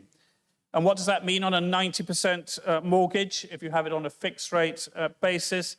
Well, the increase in the mortgage rates as a result of the government's incompetence means that the average repayment mortgage has gone from £1,897.85 to £2,847.49. You put those two together, and the cost to the average household in Wiltshire is an additional per month £2,750. That's the gift that your government has given to the people of Wiltshire. And it's not a gift that is appreciated or welcomed in the residents' households of Wiltshire. The amendments seeks to turn what otherwise is utterly anodyne into actually quite a few of the things which you passed, and we all passed and noted in the previous report on the cost of living crisis, as it should be referred to. There's nothing amusing about this, colleagues. We've had a nice, fun knockabout game. But in many households in our communities right now, there is deep anxiety as to what is about to occur to them. And we should recognise that. These are serious times and these are serious matters. And by the way, when we get to it, these are serious times and serious matters for the finances of this council as well, according to the Chancellor's comments in Cabinet today. Each minister was asked to prepare for massive cuts. Local government will not be exempt from that. I commend the amendment to you. Thank you, Gavin. Thank you very much. Councillor Christopher Newberry, please. Sorry, I'm... Points 1, 2, 3, as slightly amended in the third point. Looking at the red text, I struggle to see anything that adds anything useful or significant. The first one, Wiltshire Council commits to working with landlords to ensure that the energy bill discount reaches those residents whose energy costs are included with their rents. Well, it seems to me that if the landlord is paying the energy cost, I'm a bit doubtful that the discount should be passed on to someone who isn't paying the bill. But even if you were to agree to that, the idea of working with landlords, presumably you say to the landlords, look, you're getting a discount, we'd like you to pass it on to your tenant who's not paying. And I think most landlords would just say, well, thank you very much for your kind suggestion, and leave it at that. So that goes nowhere. The second one, Wiltshire Council undertakes to communicate comprehensively with residents and support. It just means the same as the previous sentence. The next one, Wiltshire Council via its area boards undertakes to play its critical role. I struggle to see, I mean, our area boards meet, the Warminster area board meets 4 or 5 times a year. We're not going to be playing a critical role in coordinating efforts, etc., etc. No parish is left out of benefiting from efforts to provide warm spaces. I have parishes that have no buildings whatsoever except residential houses. I don't know where we go with that. So that doesn't, for me, achieve anything. The next one, the green economy. The trouble with the green economy, I mean, it's there to increase the supply of energy, particularly renewable energy. That point is covered. When you go on to say about it needs to be in the green economy and environmentally, we all know that fossil fuels cause environmental damage. They cause pollution. They arguably cause an increase in greenhouse gases, but you can't do without them. The idea that you can have, the nitty-gritty of that is energy security. There is not going to be any energy security, especially not by 2030, without fossil fuels. Nobody seriously believes that there is going to be. So that is just an absurdity. And then the last one, I don't have a strong objection to the last one, except that we know the government is it doesn't have any money trees, and we know that it's not in a very strong financial position. So I wouldn't be wanting to cherry pick a particular suggestion to the government about spending more money on. I think we're better off without doing that. So I will happily, Chairman, vote for the original motion, but I think... Thank you very much indeed. Councillor Cave. Should be Councillor Cape, but yours. Thank you, Chair. I was just going to say a quick thing. So, as many people will remember, not too long ago, there was a councillors' forum arranged, and that was because the meeting was cancelled. In the forum, I'm just flicking through an email, and I can see in here an invite, and it says, "We are inviting all members to join us and hope to cover the cost of living crisis, the climate crisis, and some other stuff." And it goes, "We also welcome draft motions for discussion." And then I look at the media release that was about the upset of this meeting being cancelled. And in the media release, it says the Lib Dems were planning motions on the cost of living crisis. Where are these motions, Mr. Chair? I don't see these motions anywhere. What I see is the leader of the council and the deputy leader put forward a motion to help with the cost of living, and the Lib Dems have panicked and put in this amendment where it doesn't add up, doesn't make any real changes, and the only things it does is make things worse. I'm going to vote down this amendment and vote for actually helping the people of Wiltshire. Thank you very much. Thank you, Councillor Cave. Councillor Claire Cape, please.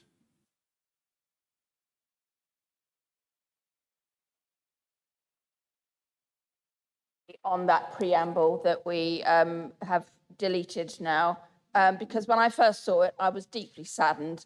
It looked like some sort of template handed out at the Tory conference, not something that this administration, it just didn't look like something that this administration would have put together. So I just start with that feeling of sadness, frankly.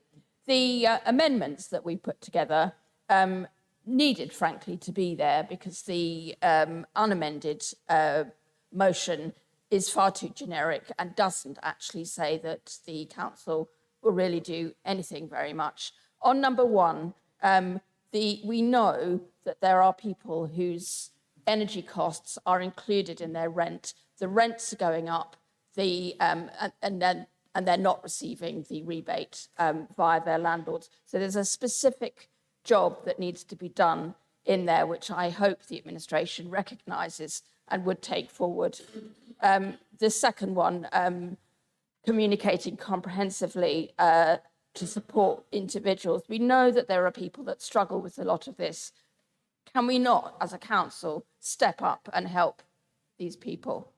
The third one was about the energy supply, and it felt with that unamended section allowed too much of the continuation of fossil fuels and insufficient exploration of renewables. And we know that going forward with renewables is the best way to achieve energy security and getting a grip on the prices. So that was why that is in there.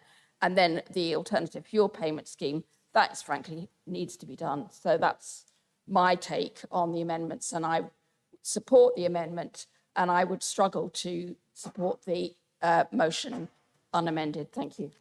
Councillor Cape, thank you very much. Councillor Dean. Chairman, one of the very few perks of being an independent is you can say what you like, or at least you could do until the new code of conduct was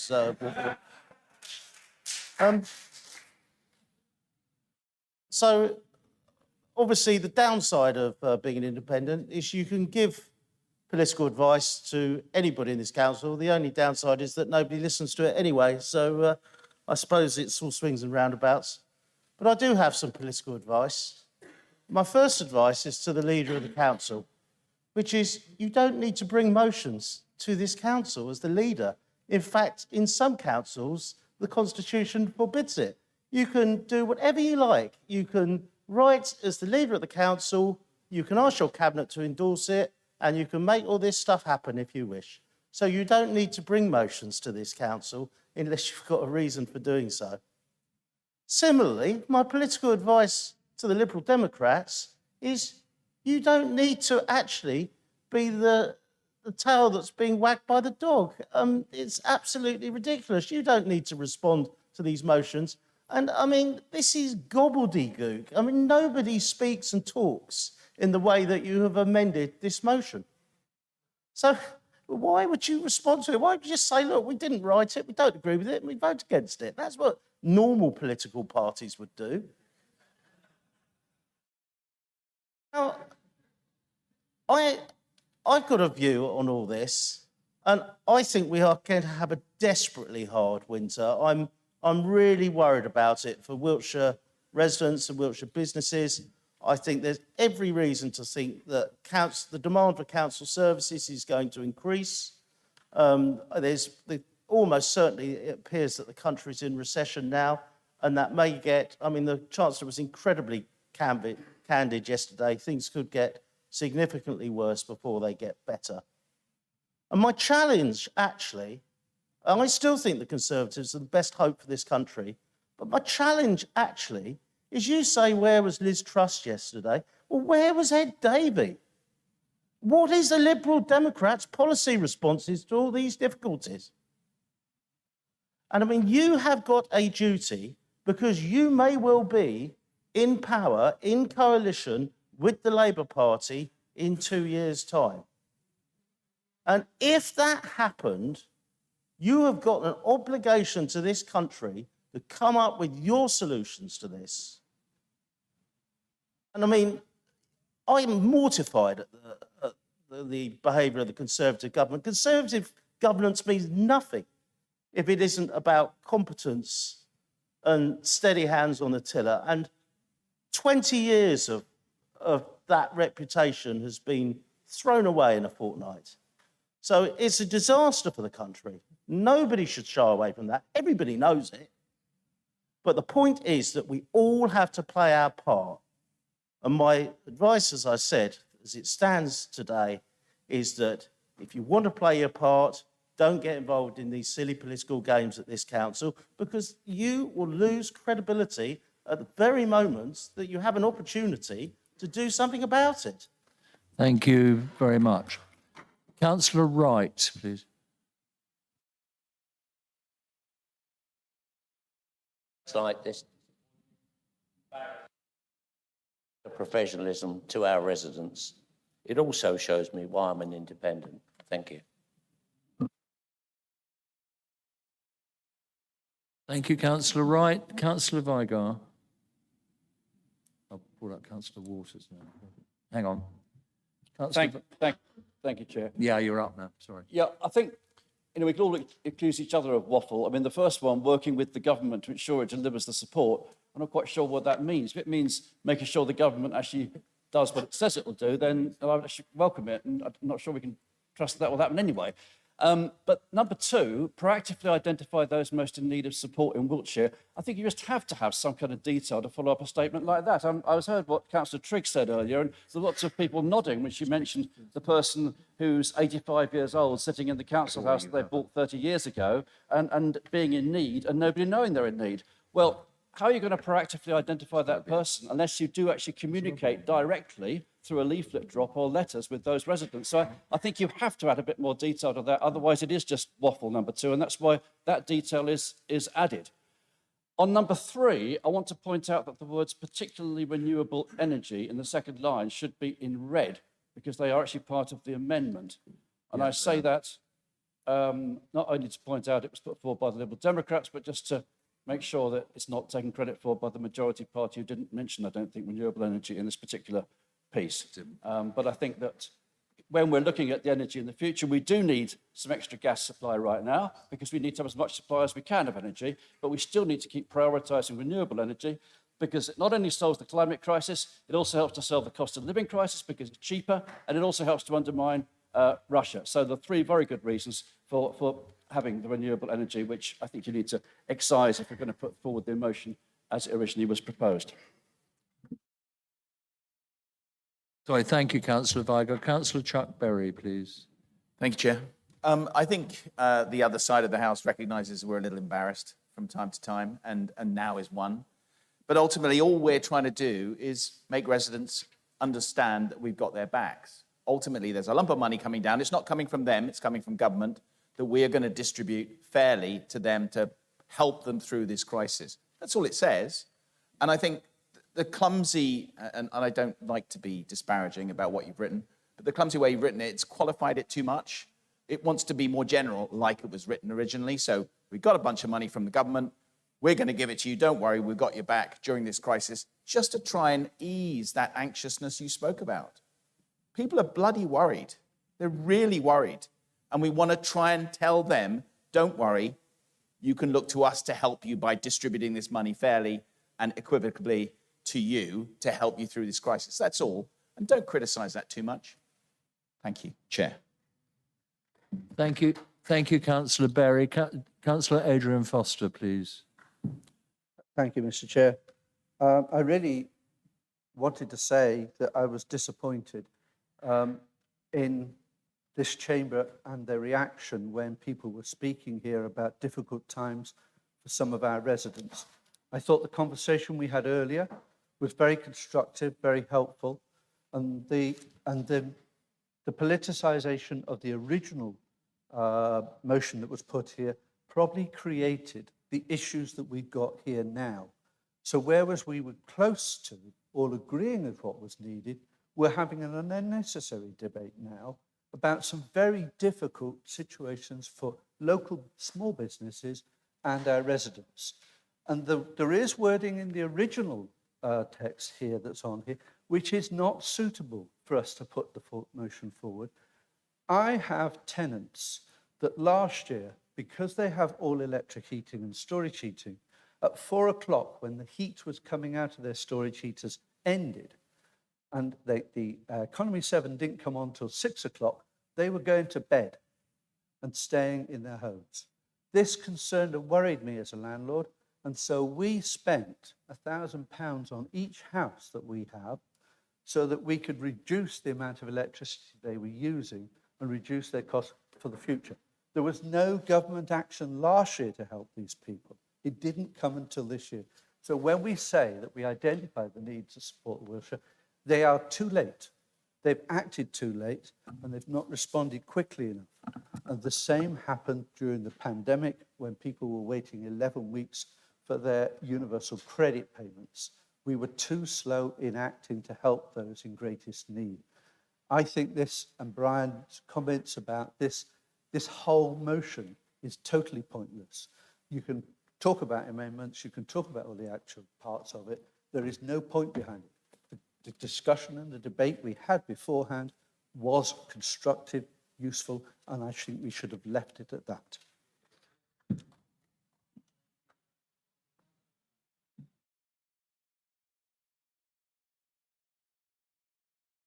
Graham was absolutely right.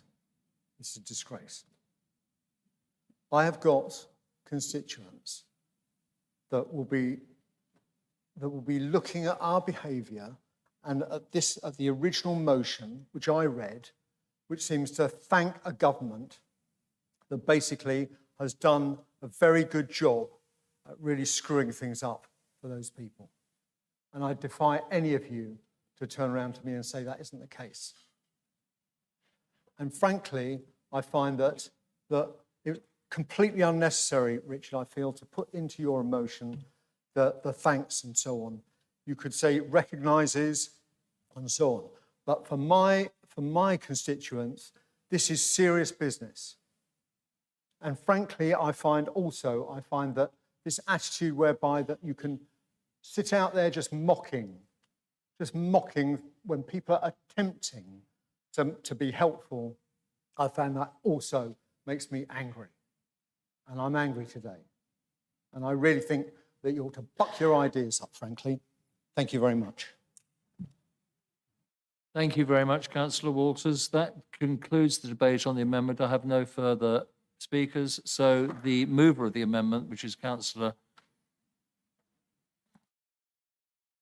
Thorne, it's late in the day. Councillor Thorne has the right of reply. Councillor Thorne. Yes, thank you very much, Chairman, and thank you very much for the array of various and varying array of comments. I don't think I want to add a great deal. I'll just come back to Councillor Cave's point, because he made a perfectly reasonable question I'm delighted that he took an interest in our councillors' forum, which I have to say was extremely successful. And we had an extraordinary array of organisations, voluntary groups who came to speak to us. Coming out of that, there was a motion. Our intention was to bring that to this council. When we were made aware that a motion was already in preparation by the leadership, we approached the leadership of the council, that is, we approached the leadership of the council to say, could we do a joint motion? So this wouldn't be party political. This would be about delivering for the people of Wiltshire.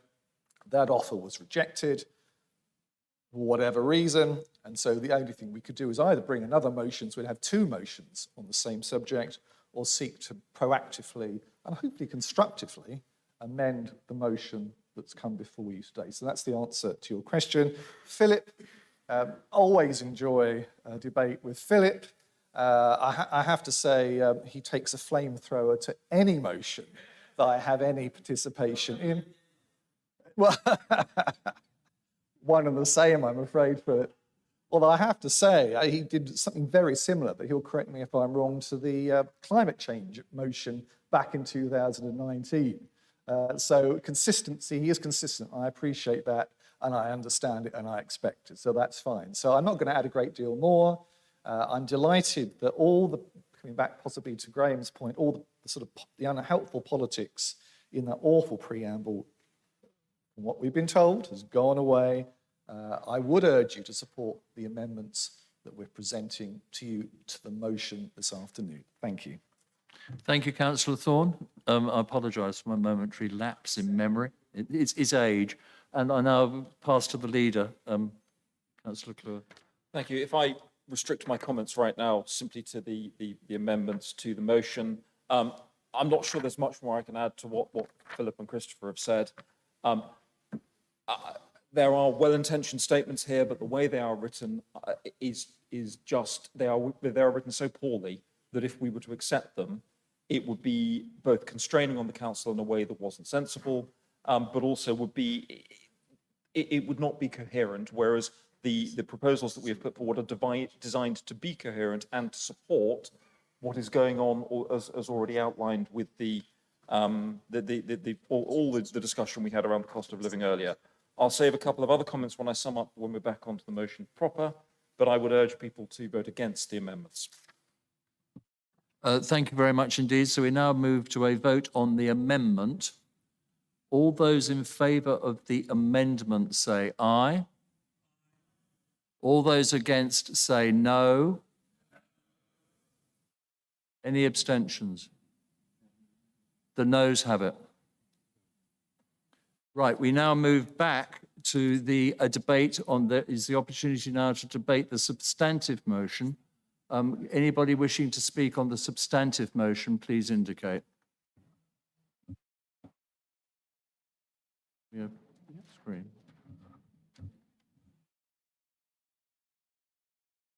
Can you? Yeah. So, I can't. Can you give me a screen? I can't call up any speakers.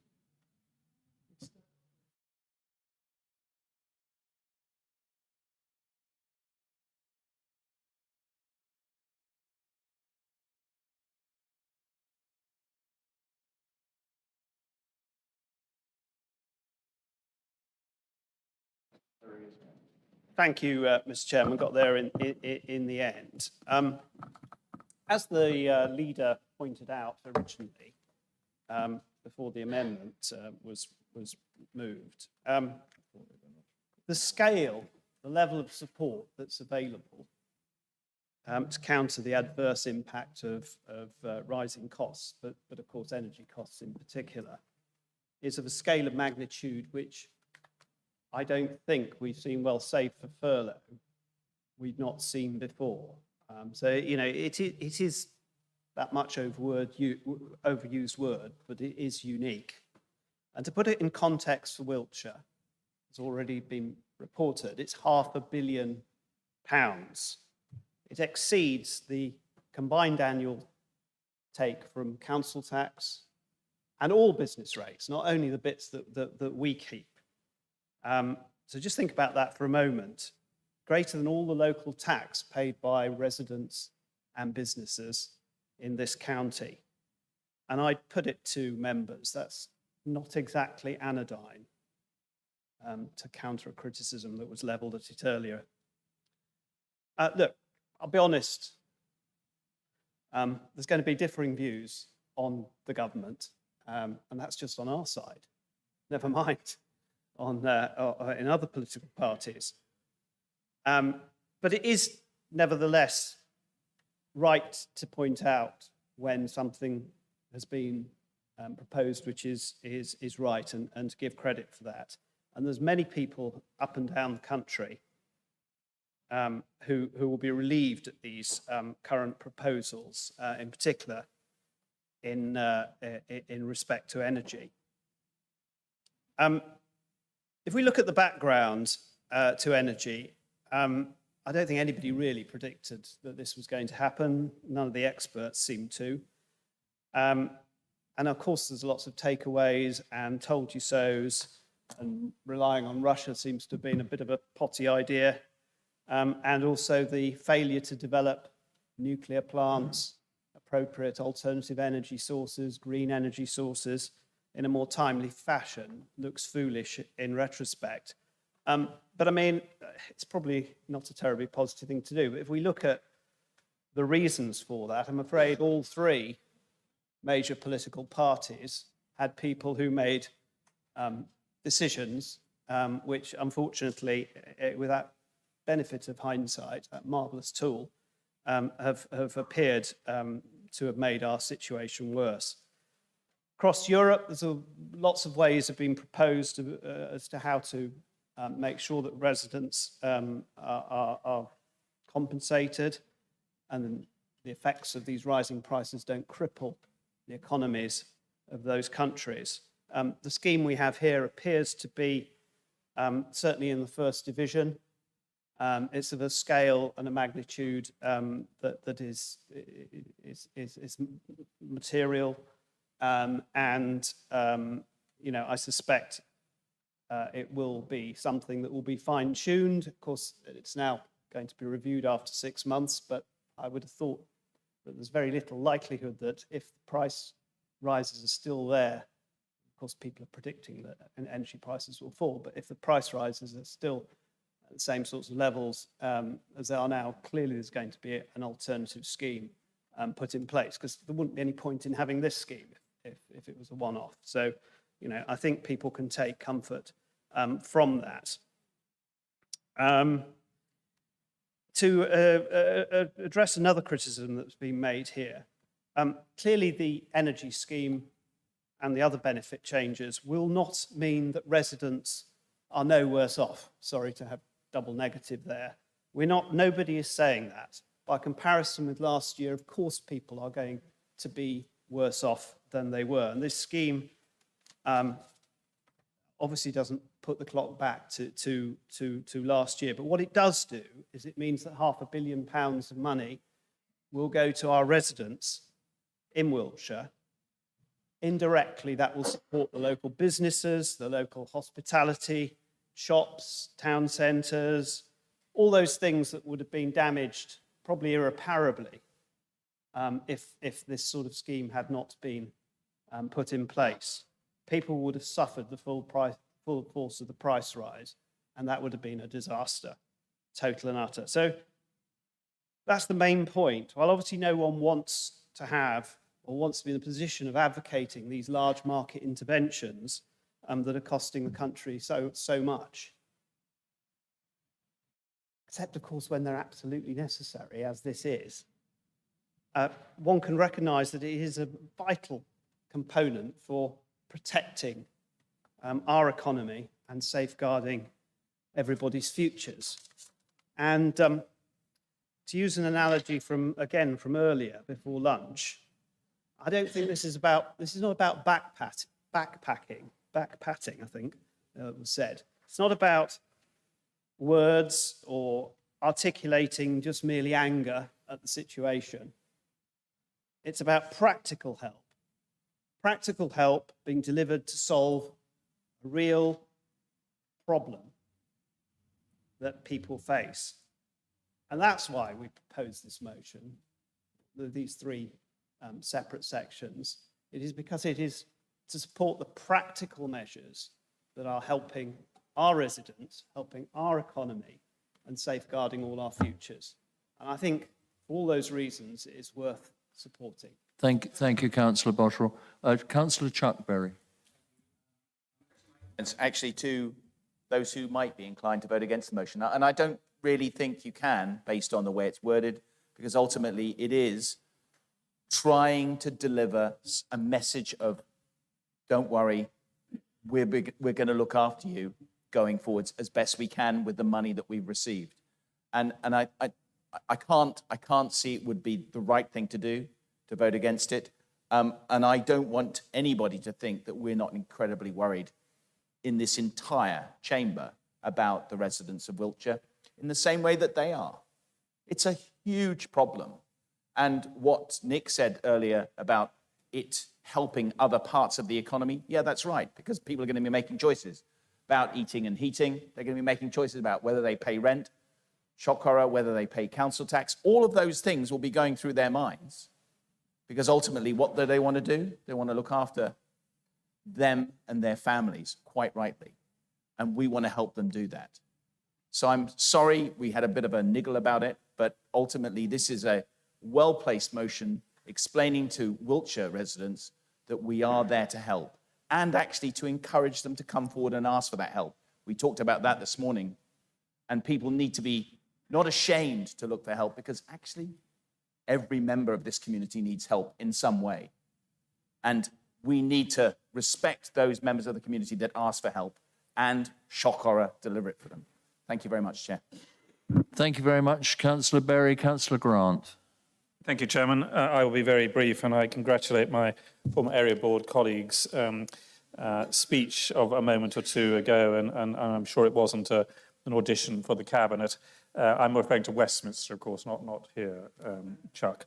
I should be voting in favour of this resolution, as I think it is very important that this council, having had our heated debate, and I note and enjoyed Councillor Whitehead's contribution, and assure him that his quote, "We are not in control," will be repeated on very many occasions going forward in different circumstances.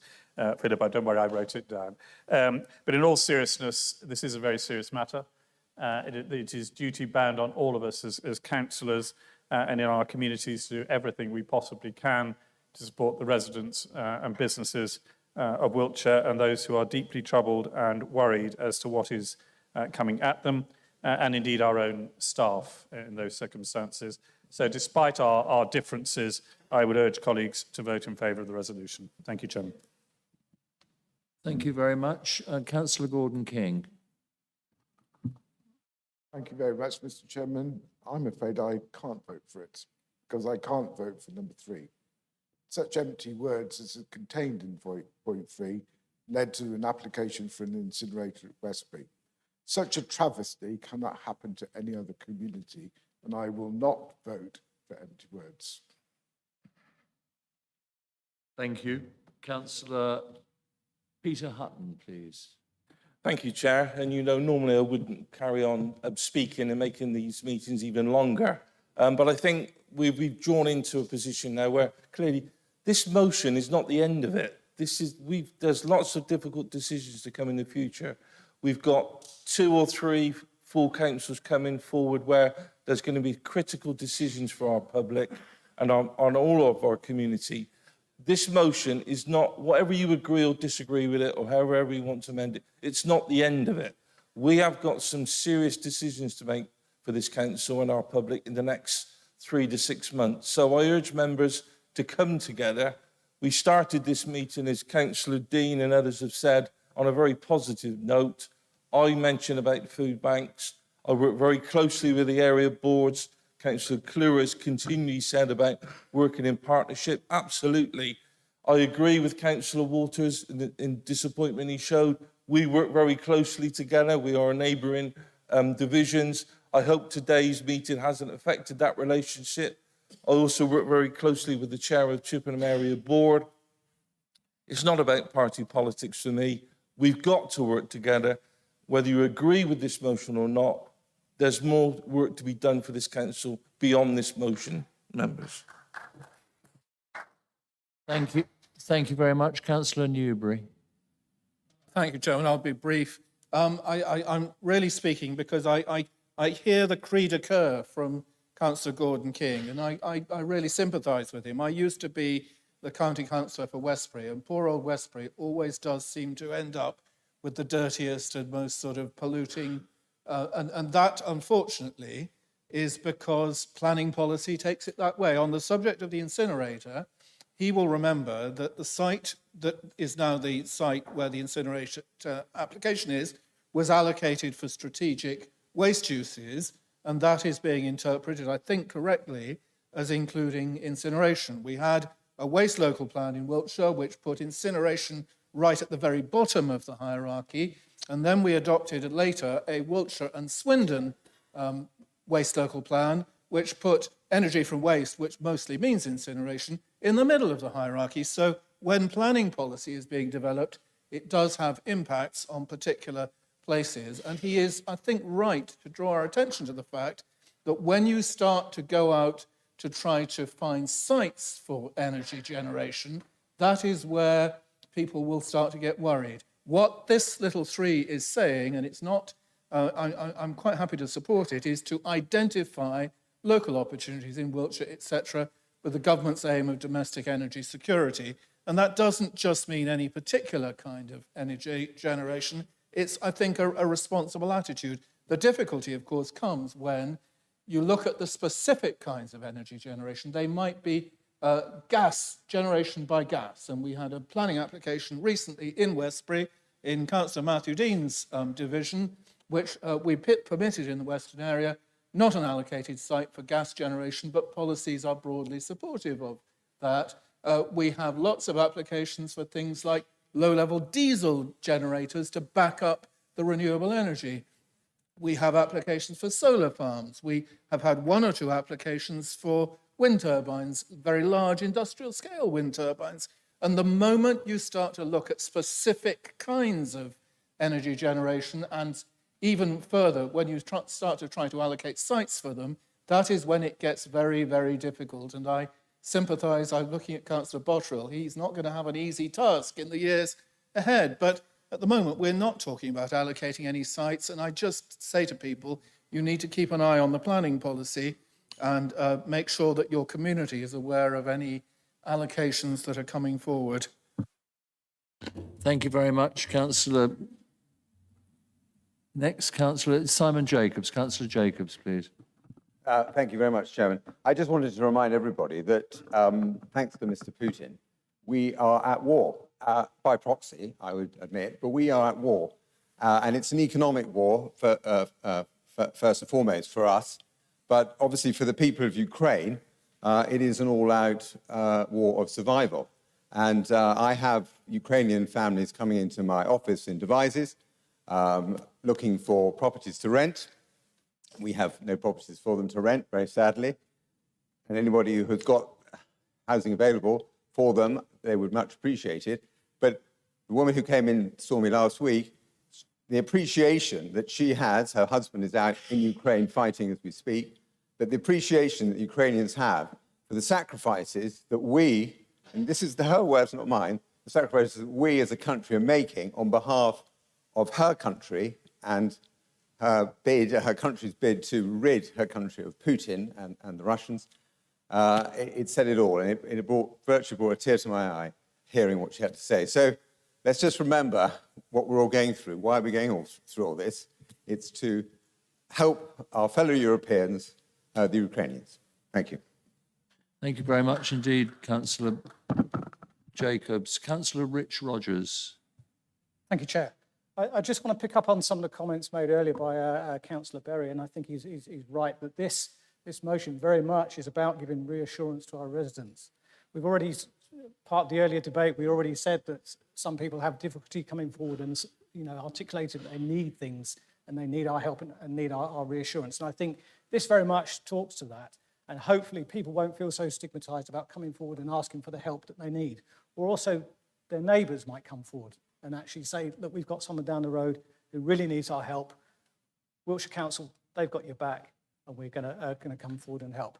I also welcome the comments of Councillor Grant. I think the fact that he's going to support this motion is very welcome, and I think it just demonstrates from our earlier debate that irrespective of party, irrespective of where we come from, we're all here to help our residents and do our best by our residents.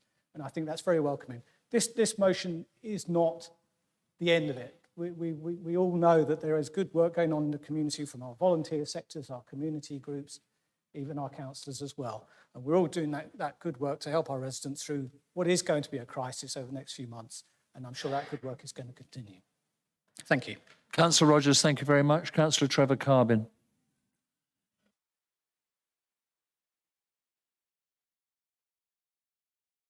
Chair, sorry, I missed the very beginning, but I understand that you've taken away all the sort of preamble at the start, which means you can remove the word therefore at the top because it doesn't relate back to anything, if that's the case. And looking at what's on the screen, I mean, 1 and 2 are about now, aren't they? That's what we do immediately this winter, and I'm sure all of us could probably support that without any difficulty.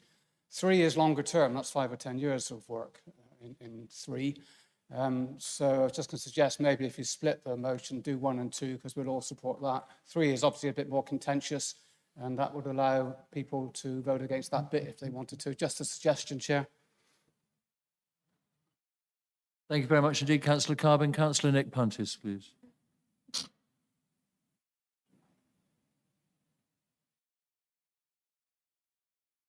Thank you, Chair. I'm newly elected, as in May last year, as a Wiltshire councillor. And one of the main reasons I decided to run to be a councillor was to make a difference. That was probably the primary reason that I decided to run to be a councillor and was elected. So this sort of thing, these sorts of notices of motion are, for my mind, are designed to show that we care as a council. I agree with everybody that's making remarks about laughing. We're not, the people that did smile or laugh aren't laughing at the situation we're in. I agree with Councillor Grant. We're in a very, very serious situation here. And it is incumbent on us as councillors to ensure that we do whatever we can to help residents. That is what they voted for us to do. So bringing a notice of motion like this forward gives us an opportunity collectively to show that we are all fighting and working towards the same goal of ensuring that we will do the best for our residents and make sure that we make the ability for anybody that needs help to get help. I want to reiterate again something that Councillor Berry said, Councillor Pete Hutton said, which is we started this meeting on a positive note. Let's end it on a positive note. Thank you, Chair. Thank you very much indeed, Councillor Puntis. Councillor Ross Henning, please.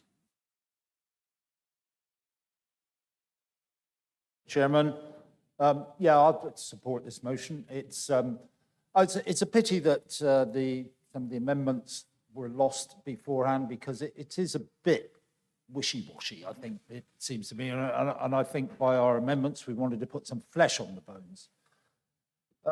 Number 1, gosh, I would kind of, my comment on that would be the government has been responsible for half of the support that's needed anyway. We can't do anything about the gas supply, but there again, it's like when the government, we're going to borrow a whole load of money, what, 500 million or 500 billion, or I can't even imagine how much money, if that had been done 5 years ago and invested in renewables, we wouldn't be in half the mess we are now. So that's a lack of vision for the future. But yes, I can support that. Proactively identify that most in need of Wiltshire and ensure that they access all the government support they are eligible for. Great. It does. I kind of read that and I think, well, that's government support. What about support from Wiltshire Council? And I know they are administering that, but to me that reads a little bit like that. And on number 3, I would love to help increase the supply of renewable energy, really. I mean, because somebody just flagged up Westbury, and that does identify local opportunities. Incinerator. Stick the word sustainable energy in there to help increase the supply of sustainable energy.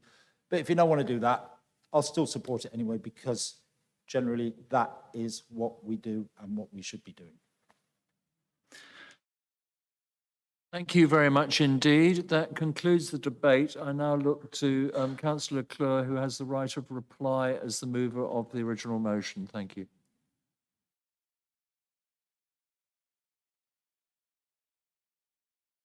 Thank you, Chair. I will try to be brief. A great deal has been said, particularly by Councillor Bottle of some of the background here. We have said what we as a council are doing earlier in the meeting.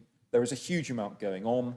I wanted to make sure that we are embedding it, and we're embedding it as something that this council is resolving. That's why we are looking at this now. Our focus is very much Wiltshire here, as has been said. I think we could all stare at central government and put our heads in our hands and think, what on earth is going on, particularly with the mini budget. But also I stare at all three parties, if I'm honest, with the concept of unfunded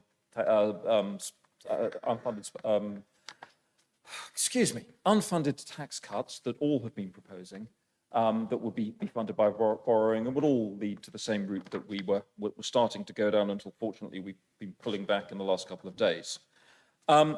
But honestly, that's for central government. We are dealing with the hand we are dealt, and we are dealing with the situation in Wiltshire, the support we've got, and I do think it's right to acknowledge the amount of support we've had from government. I think that's really significant. I think it will keep a lot of people afloat, and they wouldn't have been afloat otherwise. And I think it's important that we then look at how we apply that and how we make sure we are using that to deliver for the residents of Wiltshire. That's why we have this brought forward. Preambles, we've never debated or amended preambles before. They're always there. We've had all sorts of motions come through. The motion that was always intended to be put were the 3 points actually the 3 resolutions, in the same way that with the cabinet paper. You've got the resolutions, there's always a preamble in front of them. So perhaps we've got a lesson there. Perhaps we should be avoiding preambles in future. It's certainly what I'm happy to take on board, and to be absolutely categorical, I have no intention of putting a press release out dealing with any of the preamble. The point here is, this is what we've been debating. This is what I'm asking you to vote for and agree. So thank you all very much for the comments that have come through. It's been a little bit bumpy, but I hope we are at a point where we have something that we can take forward. The only other comment, I do understand, I really understand the point about renewable energy, but as Bridget pointed out, we've got to deal with this inside the local plan process and inside a consultation process that cannot be prejudging. So I think the point that Bridget made, and that I took on board and amended as a result, changed as a result, I think is really important. And I think actually says why we can't be that explicit about any individual type, because we would be at risk of prejudging the local plan, and we can't afford to do that. So I hope very much that you will be voting for the motion, and I will end there. Thank you. Thank you very much indeed. I will now ask officers to open the machines and allow you to vote in favour, against, or abstain. Thank you.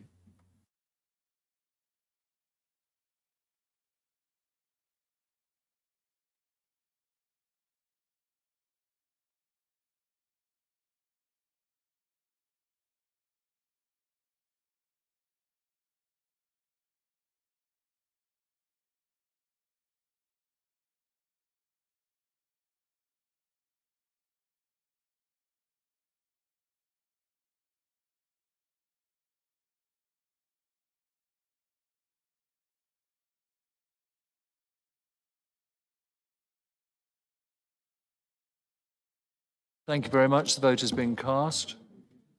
There we go. Right. We're now moving on to hopefully the...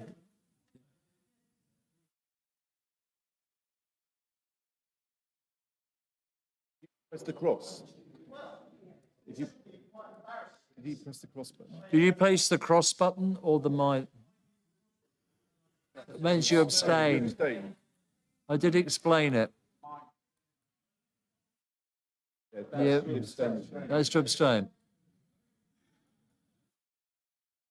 Would you like us to rerun the vote so you can? You can record the vote. We have recorded your vote against. We will suitably amend the process. Right, moving on. In the hope. Two again. You're against as well. Right, good. Kieran's got them. Right, I'm moving on to item 15, as Section 85 Local Government Act 1972, motion to extend office. As chairman, I speak to this item. Report is at pages 283 to 286 of your summons, relating to requests from councillors Charles McGrath and Pip Ridout for an extension to the 6-month rule of non-attendance for medical reasons. I move that recommendation. Seconded, Chairman. Thank you very much. I don't think there's any public participation. Statements, group leaders. Councillor Cluer. Thank you, Chair. Just very briefly, as I'm sure everyone is aware, both Councillor Ridout and Councillor McGrath are undergoing treatment. Councillor McGrath is currently still in hospital, as you will doubtless note if you follow him on social media from the frequent posts he is putting out. Both of them appear to be doing well. However, given the instance of COVID and given the potential issues that could arise and the potential need for them to, if they have suppressed immune systems, to be not able to attend meetings, we thought it was sensible, having discussed with both of them, to bring this forward. I hope that everyone will be happy to accept that. Councillor Thorne. As always, absolutely happy to agree to the proposal. I think collectively we must all send them our very, very best wishes. Thank you. Councillor Wright, thank you. Very happy, thank you. Very happy. Thank you. I'm opening the item to general debate. Does anybody wish to speak? Councillor, right, okay, hang on.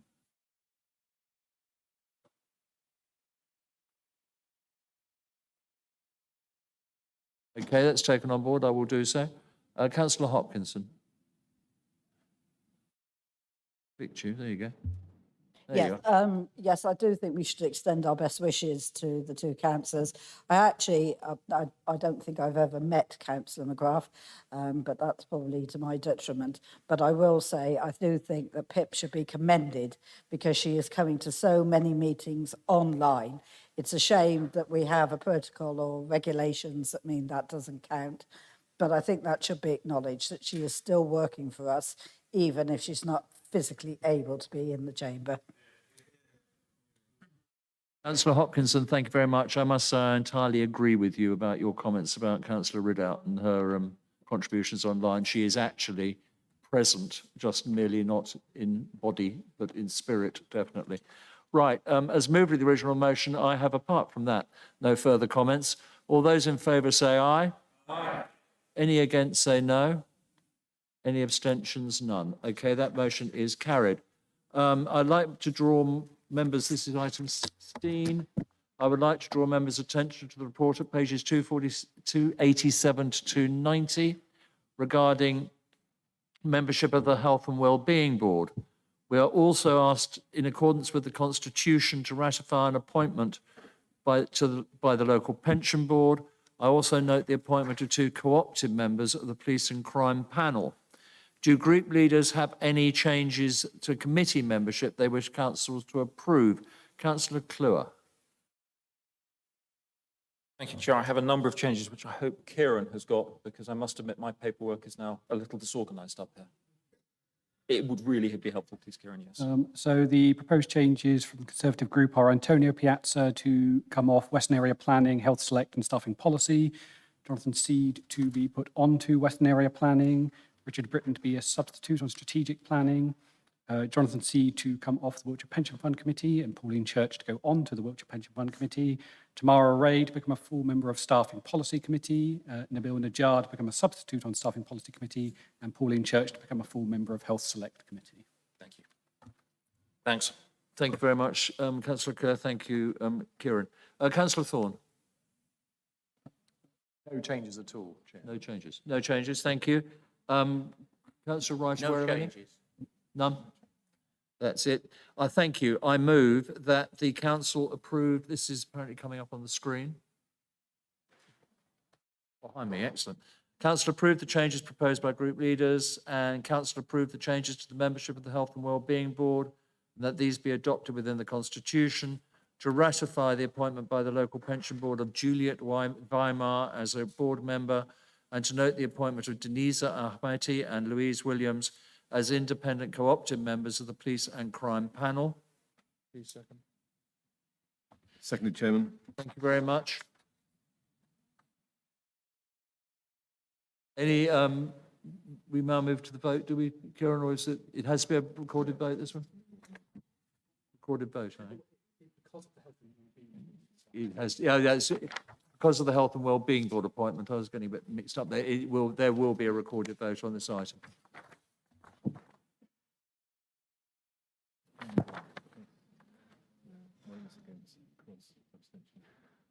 It's +4, minus against, and cross abstention.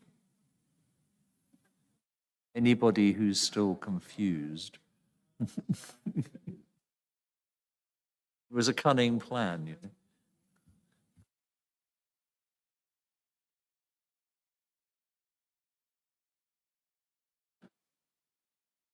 Thank you very much indeed. We now move on. Are there any cabinet members or chairs of committees who would like to make any announcements? If so, please raise your hand.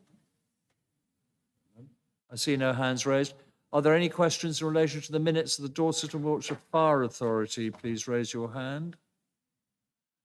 I see none.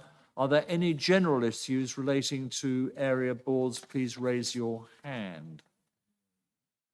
Thank you. We now move on with alacrity to item 18, members' questions. Those are contained within pages 7 to 21 of Agenda Supplement 1. I remind members there is no debate on questions. Councillor Hopkinson, 2211, you have received a written response. Do you have a supplementary?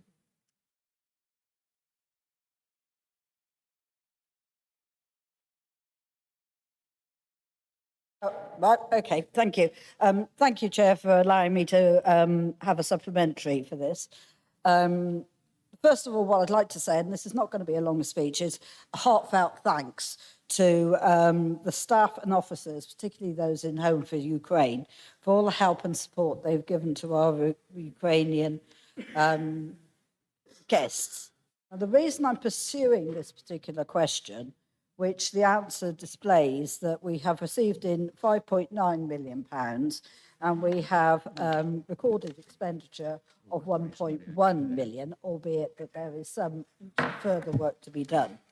The reason I'm pursuing this is that, as Councillor Jacobs referenced earlier, there is an enormous amount of disquiet, upset and fear in the Ukrainian refugee and host community. And I know a number of us are hosts here, especially as the 6 months of placement come to an end. Where do they go?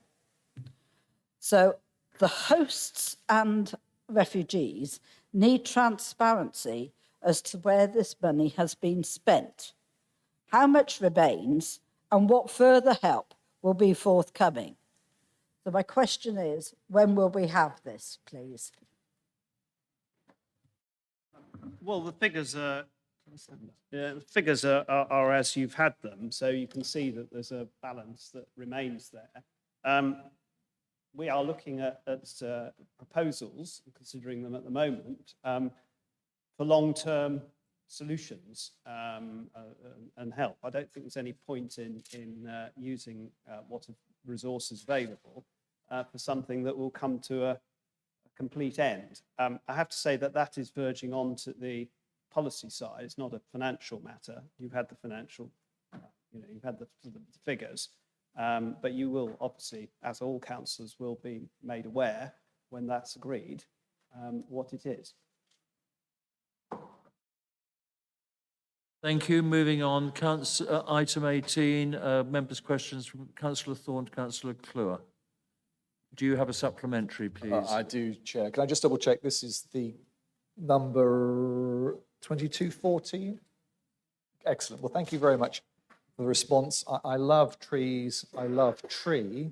I'm just wondering, and my question is, can we not look at something slightly more fundamental, substantial, long-lasting, given the enormity of Her Majesty's contribution, not just to the UK, but particularly to our county? It just seems to me that a tree, however welcome, and I understand the nature of the mulch that will be helping it to grow and so forth, but it just seems to me, and therefore my question is, can we do a little bit better, please?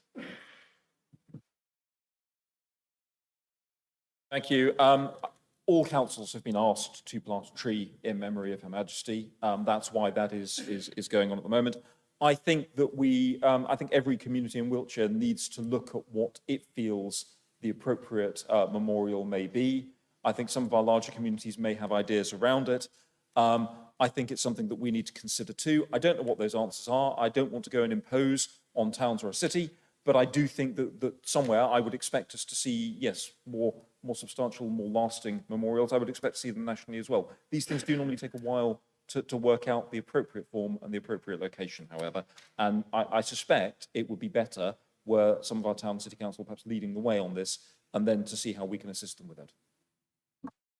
Thank you. Question 2217, Trevor Carbin to Councillor Botterill. Councillor Carbin, do you have a supplementary? Yes, Chair, thank you. Thanks for the response, which is a kind of factual statement of where we are, which covers a lot of points, but it doesn't really answer the question. So my supplementary really is the question itself, which is to ask the Cabinet member what he thinks of this campaign for fair tax. And given that a number of councils have already signed up for this, is this something that Wiltshire Council should be signing up to? I don't believe that it adds anything to the toolbox of skills and requisite authority that we have already, as is the response. So it's about corporation tax, fair fund tax foundation. We have already in our, as this says, in our anti-tax evasion policy, sufficient measures. We're not going to be going to use a contractor who's being prosecuted for not paying their corporation tax.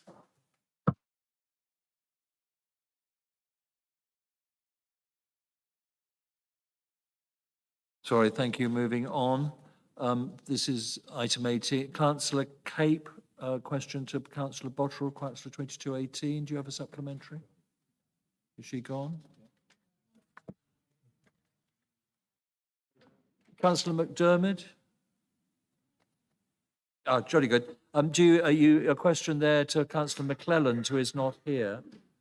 Do you have a supplementary, in which case we can arrange for an answer to... Councillor Clure will cover it. I'd just like to Could you stand, please? Sorry. Thank you. I'd just like to add that it's great that you responded to my question. However, it was after the road had opened, and luckily I've been in contact with the highways team to find out it was opening on that date and at an exact time, but didn't have any response on the day when I sent an email. Would it be okay if you could let me know in future if any events are going on when things will be open? Yeah. Sorry, I will respond for Councillor McClelland. Unfortunately, Councillor McClelland's daughter is in hospital with suspected appendicitis, which is why he isn't here today, just to clarify. We don't formally open roads, therefore there is no event for the formal opening of roads. We had an email discussion about that. You and I had a discussion about that. So, no, there was no formal opening to it for anyone to attend. Hopefully that explains the position. Thank you very much. Councillor Bowler. Go on. If Councillor Thorne's not gone. Here we go. 2215. It depends which mini budget you're talking about. Do you have a supplementary? I'm still here, always will be. Hopefully. Can you specify more clearly in your question next time? Is that what the Chancellor said the other day? Yes, absolutely. Yes, thank you to Councillor Botterill for his response. Like events generally, of course, the question is rather out of date. So let me refocus my question and ask, what impact will the most recent budget, which I think we can reflect on was the event on Monday, will have on the potential performance and funding of Wiltshire Council? I'll just add to that, given that presumably what we saw in the mini budget was so fundamentally different to what we saw on Monday, presumably Monday's budget will have a rather different impact on the finances of Wiltshire Council. Question mark. I'm not aware of any. The national insurance has been scrapped, and the government was proposing to sorry, national insurance has not been scrapped. It's been a long day, hasn't it? The reduction in national insurance has not been scrapped. So the government were proposing to cover that anyway. So I don't actually think there's been no changes that affect us. So the answer remains. And finally, Councillor Thorne, question 2216 to Councillor Cluer. Yes, thank you very much. Do you have a supplement? I'm afraid I do, yes. But I'll be as brief as I can. Again, thank you to Councillor for his response. And I understand the commerciality, but I just wonder, given that we are not a commercial organisation, whether more can be done to proactively help and support all those businesses that are our tenants in a way that can really make a difference to the, and we've heard this through the course of the day, the almost impossible challenges. And again, this is my last sentence. The reason for doing so, surely, is it's better to have a tenant in a property paying rent than to have a void property. Thank you. Thank you, Ian. I take the point on board, and I'm sure that many landlords are looking at situations of tenants, and in our case, officers would be looking at that. I would take issue with your suggestion that we shouldn't be acting as a commercial landlord where we are a commercial landlord. We have some very clear policies on the returns that we would expect to make on investments and the way we would behave when investing and when acting as a landlord in those circumstances. So those policies are there. I would expect officers to be looking at any individual circumstance. I would not be expecting the council formally to be setting any form of policy in that area. We already have one, it's the commercialisation policy. Thank you very much indeed. You'll be delighted to know I have no further or part 2 items. So that concludes the business for today. The next meeting of council is the budget meeting on the 21st of February 2023. Lord alone knows who the Chancellor will be by then. A potential meeting has been arranged for the 7th of March 2023 in the event none budget items need to be taken to a different meeting. It'll be up to me to decide when it's necessary to do that. Thank you all very much for attending, and thank you all very much for the contributions you have made. I announce the meeting closed.